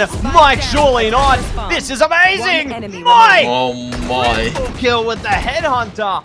My word. This is fantastic stuff coming through. They're being blessed on their lonesome. They're being overwhelmed right now by all the enemies around them. And another thrifty round comes through. What is this, Tony? A thrifty round for the side of Jim Fan Club. Not, or expecting in a million years, a Magic Mike with the headhunter shots. Finding good real estate round for Jim Fan Club because they have tried it. They're on a broken economy. Jim Fan Club could look to even it up and then some. Tried it. Forced to save. Ultimate available. Bulldog being thought about by Wally. Of course, has the economy a little bit higher than the rest of them. Where are you? They're just going to have to take some A site control this time around. Looking short, 2 players tucked in close proximity. Could be a fatal blow if these shots are able to connect from Trident. See what they might be able to achieve out of it as a good trade already comes through there. Trident trying to push up forward. Howie manages to shut out Mike there. Andy, though, looking to go for a flank. Does get a kill on the bank there. Calamari, for one of their own, will be shut down by Merza. Advantage now, Jim Fan Club. Trident need to go and pick the spike up again. Quite distanced from it currently.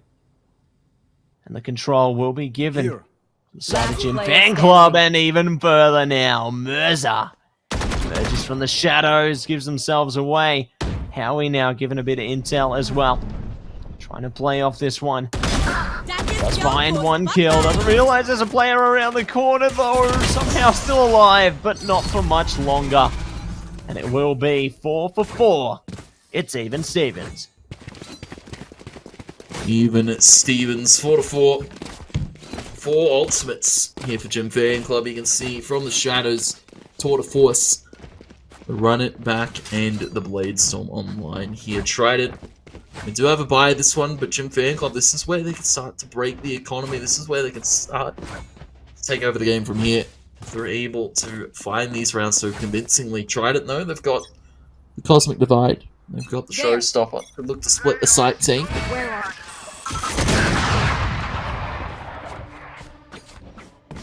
Good start there from Jim Fan Club. Andy manages to take out one to begin with. We'll see if they can find a bit more information off this recon drone as well. Looks like they may just happen upon a player or two, but alas, it will run out of battery and ultimately subside before it can find anything conclusive here. Looks like Mike's eager to push up as well, just waiting patiently outside of C Long currently. Andy trying to do a bit of damage through the wall there, not going to be able to connect the shot this time. So Trident just waiting things out themselves here, looking to get some traction through towards the A side at the moment. Do have a couple pushed up towards that sewer position. Ready and waiting with the breach utility around the corner. Rolling Thunder comes through. This could be an opening. They might just be able to get a spike plant here. you? Want to find Teleport. it? Mercer. He's now on the flank and he's holding out this paranoia so perfectly. Profit takes out Andy and now Trident. They need to batten down the hatches because everybody's coming in from Jim Fan Club and not a lot is being answered by Trident right now. And there's Mercer on the flank. Perfectly timed. Now he pulls Spike. Not even going to go down. Jim Fan Club 5-4 the scoreline. 5-4, they take the advantage heading towards the end of the half here. Only 3 more rounds, including this one to go. We'll see if it ends up being 6 for 6 or whether we do see Jim Fan Club or perhaps Trident take the lead here. It's definitely going to be an exciting endeavor nonetheless. And I am keen to see which of these two rosters will be able to pull through with a W at its conclusion, because Andy striking blows already alongside Mike. 5 versus 2 it would seem, as Netic joins in as well. It's all going to be down to Wally and Calamari now. Looking to push up A-Long here. Slowly pacing around the corner. Slowly pacing. Not racing. You can see Trident. They came into this game with such aggression, and they were awarded with so many early rounds, but Jim Fan Club were able to stabilize them all. Rolling up to the corner, Panic Spray on the Stinger, flawless round. Jim Fan Club 6-4 with a double from Sicko. As Ultimate start to get charged up yet again. Trident, another round it drops, and only so many in this first half. Matt 2 left, and for Trident, these last 2 are the most important. Can't afford to give Jim Fan Club this 8-4 lead going into the second half, especially with Netic on the Phoenix. I have to say, not the most of defensive characters, but attack is where this Phoenix will start to shine, especially with Andy. Bottom of the board too. Not every day you can see double duelist from Jim Fan Club, and not every day you see a Phoenix Jet combo here. Definitely uncommon to say the least, but if it works, Tony. And we've definitely seen some positives from both rosters thus far. Speaking of, here comes the Fade Ultimate to come through there. Looks like we are just going to see a little bit of traction come through from the Nightfall there. I'm waiting. Wally will be able to pull through with a kill on the Mercer. Showstopper to come through as well. Wally getting slowed there before they can kick it off. To spot Mike though. See you later. And there is going to be Sicko at the back of the side going down as well. Trident finally managed to crash open onto the C site there. Howie trying to clean up as well. Find one, but the other in Netic will be able to trade it back. Now trying to push up through the garage now. Do you have ideas where they could be? Well, one, but Calamari pulls through. And round number 5 goes to Trident. Last round in the half. You can see last round, you can hear the announcer call. 6-5. 6-6 potential, or 7-5 we'll see Jim Fan Club. 2 ultimates. Blade Storm from Hunter's Fury. Losida Trident. It is the tour de force. Gun out Guardian here for Profit. Interesting, of course. You want to Rocking the play? sniper. Let's play. Rocking the double scopes. Here for this final round of the half. Brody, well, attempts to pull in Andy only makes him vulnerable. Nobody's swinging up that one. A bit of a wasted star, I feel, for Howie. Alas, it is going to be out of the way for now. We'll see if they can make use of the rest of their stars to find a more efficiency here. But Trident now going to be pushing up C long. I do have one player to worry about in the corner there, straight towards the platform, as well as another close by. Paranoia comes through though. Good way to cross for Merza.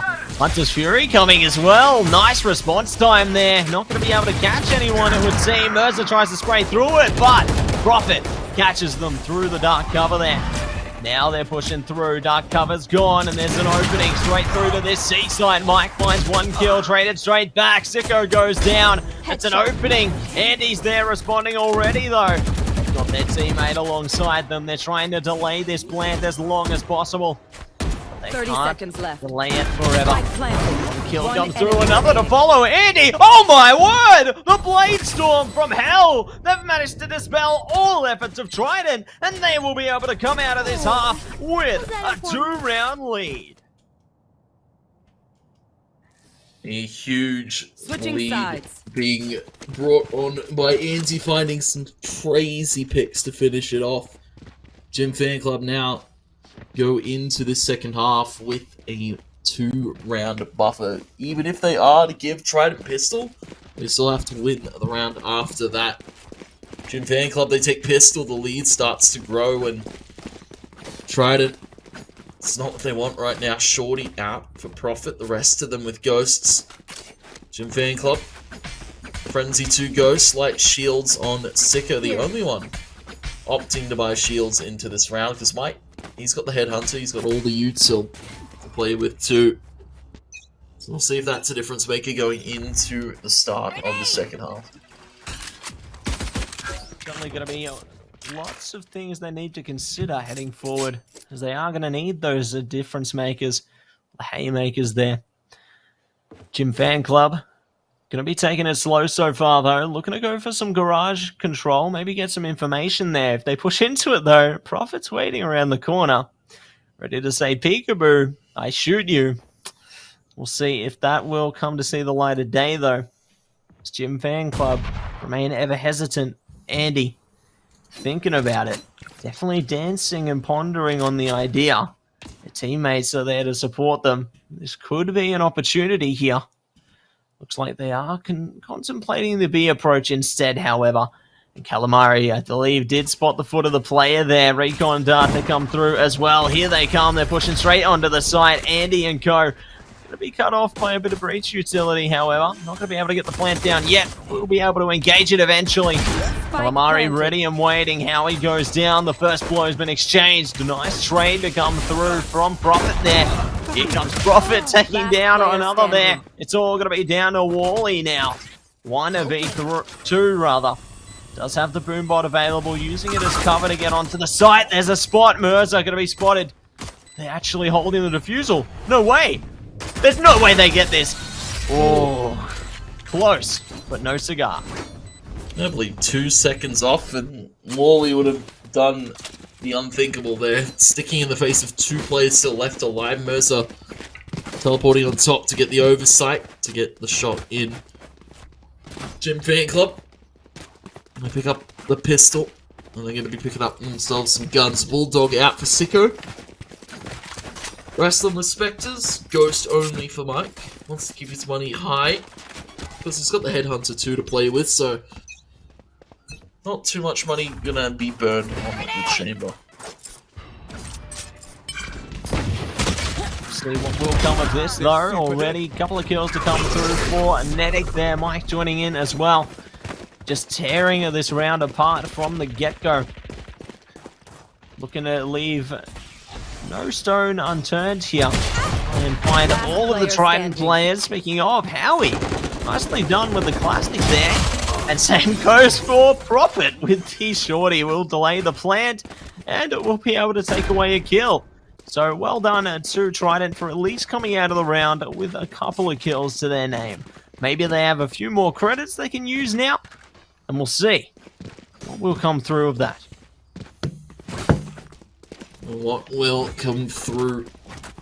It's gonna have to be a Trident gun round, Matt. I feel if they want to keep their hopes going in this one, Jim Fan Club playing with the utmost of confidence. And of course, Mike has been finding all these multi-frags. You can never count him out for a second. Now we go for the jump peak.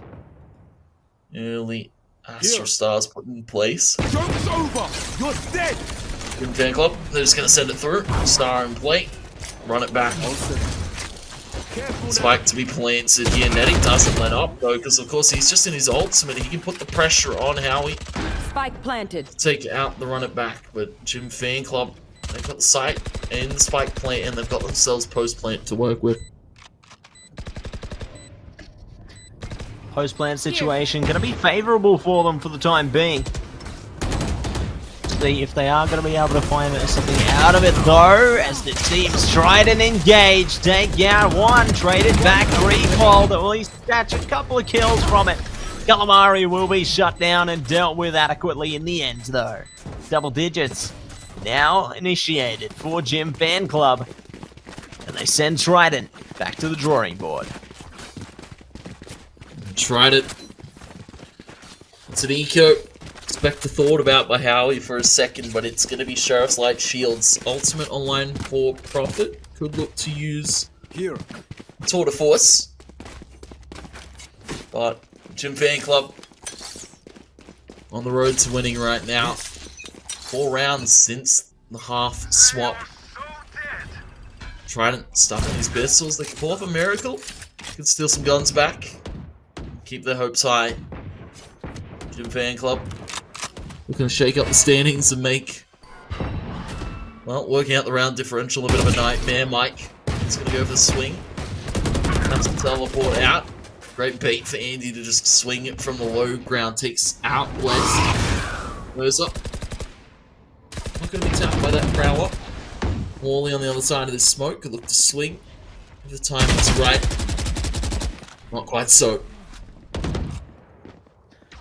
Quite so for the moment. And we'll take it down to 2 players remaining here. How are we going to be shut down? Leaving it all on to Profit now. Spike planted. 1 versus 5, already down to 8 HP. How unfortunate to bait out the shot there. Respected, but discipline is commendable. Through from Profit here. In fact, even more so. Sicko pulls through in the end, though. 2 kills to come out for Trident. But the round goes to Jim Fan Club. 11-5. 1 from match and series point. 2 away from closing it. Jim Fan Club looking in control of this final map. Tried it. Came so close on Icebox. It came so close to final. And it came so close to that 2-0. Tried it. Hearts on the line. Operator out for Profit. Vandals. Mike gonna play aggressive towards lower mid, and so is Profit. Being with that operator because he's got the teleports to get out quickly. And teleport over from Mike. Still Profit. Headhunters for an attempted wallbang. Not going to be able to find it this time around. Maybe able to get something long term though. Bless just going to be holding the B site as soon as that smoke does evaporate. Certainly going to be some danger. Speaking of, Shrouded Step activated there. Mirza. Head has been spotted by Blessed, I believe. There it is. Could have not. Ooh, coming close there. Will be able to come away with the kill, however, making it 2. Seems they've actually put a fort down at the back of that site. Let's get traded back, however. Medic. Great flashes coming through there. Will be able to allow Jim Fan Club to find a bit more action.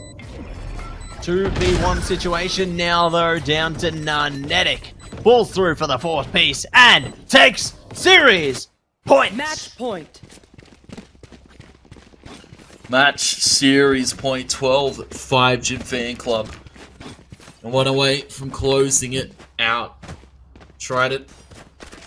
The world to do 7 rounds in a row would need to be found to secure their seeding. Jim Fan Club looking to secure their seeding, shake up the results. 0-2 at the moment. We're going to go 1-2. Teleports Rendezvous put down. Jim Fan Club.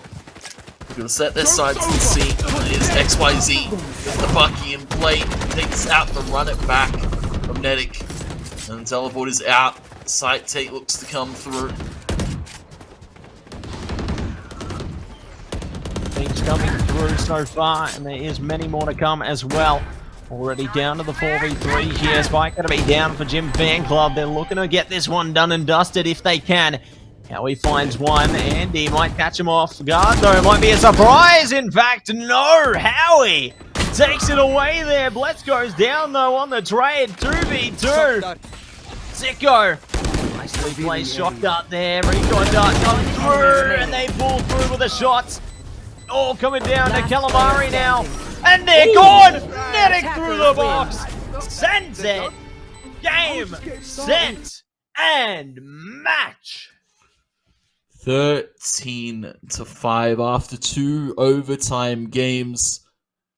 It is a one-sided affair to close it. 13-5, Jim Fan Club take home the victory 2-1 against Trident in the series. And man, that was a display of dominance. I didn't think Netic on the Phoenix would work out so well, but it did. He was able to be not so much an aggressive entry fragger. He was more the support for Mike. 16-7 for Netic. 2 first bloods, but Mike 3 first bloods. Using that chamber to absolute perfection. Prophet 2 had some good chamber play. Andy Sicko aboard, top of the board.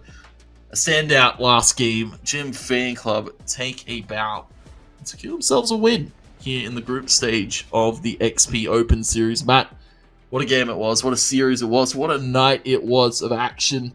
The XP Open Series delivering on all fronts. And that's our group stage now all done and dusted with the conclusion of that final map of that series. I have to give props to Wally there. May not look like he had such a great final game, but it's tired, it's nerves. You can't really blame him. Wally had such an impressive showing. You step into the shoes of Mazuhong, who arguably one of the more explosive and up-and-coming players in our region. Wally performed absolutely well. Calamari performed out of his mind. Howie blessed. XYZ doing all of the necessary plays to get Trident to the scoreline. And I have to give props to Trident as well. It was a close game. Absolutely, Tony. It was a ripper of a series coming through from both of the teams here. The fact that first 2 maps went all the way to overtime is truly impressive. And honestly, big shout out to both teams for putting on one hell of a show tonight and throughout the last 3 weeks. Because we've had an amazing group stage, but now we're heading towards the finals starting next week. The finals to start next week, and we'll see who secures what seeding after those games, of course. Now, 1 victory to the side of Jim Fan Club, and only 1 victory to Trident as well. 1-2 for both of those teams in that final series. 2-1 for both Honey Badgers and, of course, Rain. And, well, Matt, it was a crazy series, a crazy night of events, and looking forward to the finals, I have to say. Absolutely, Tony. I'm looking forward to the finals as well because we've already gotten a taste for it, you know? We got a taste for what some of these matchups can look like, and I am so excited to see exactly what our conclusion is going to be like heading towards the next 2 weeks. And, of course, we want to take a look after week number 3. We want to look at our match results after what has happened here. Week number 3, the final week of groups. 2-1, Rain reverse swept Honey Badgers. Jim Fan Club 2-1. Reverse swept Trident because Trident took the first map. 2 reverse sweeps this evening, Matt. All 6 maps being played out. What a crazy night it was of action. And, well, that's the match results for you. That now shakes up our standings, of course. We want to quickly reiterate. Jim Fan Club, Trident 1-2 in the group stage. Rain and Honey Badgers 2-1 in the group stage. Round differential is going to be a big factor here when it comes to how we decide who's playing who for the finals. Absolutely, Tony, and I'm sure that those calculations are going to be occurring in the background at the conclusion of tonight's broadcast, and we should find out the clear and concise information as to who will be placed into what seed prior to next week's engagements. Yeah, and of course we draw the night to a close here. What a game, what a series, what a night, what an everything, Matt. It was a pleasure to have you join me this evening. A pleasure as well for Crash and our lovely admin Alex running all of the stuff behind the scenes, making it all run smoothly. A few timeouts, a few everything. But of course, we have our seeds 1 and 2 locked in. It's Honey Badgers and Jim Fairclough. Jim Fairclough? Yeah, it might be. Yeah, okay, Jim Fairclough, second seed because... Yeah, all right. This is an interesting one. There's going to be a lot to calculate, of course, but Honey Badgers definitely confirmed locked in for seed number 1. Of course, due to round differential, as we said. Honey Badgers seed 1. The rest to be calculated, Matt. It's been a long night. Hopefully you've enjoyed it. Any final words before we close out? Final words, Tony. Do want to say thanks, team, for all the wonderful work throughout the group stage here. Definitely appreciate everyone as a part of the XP team, but also want to be a big shout out to thanks to all of the teams that did participate in the XP group stage as well. I'm super excited to see more of everyone into the finals and can't wait to see the true test unfold. Join us back next week. This time, the same channel, the same place. You'll be seeing the playoffs here for the Open Series 2, brought to you by Computer Alliance and Intel. Have a lovely rest of your evening. Get some rest, and we'll see you back next week.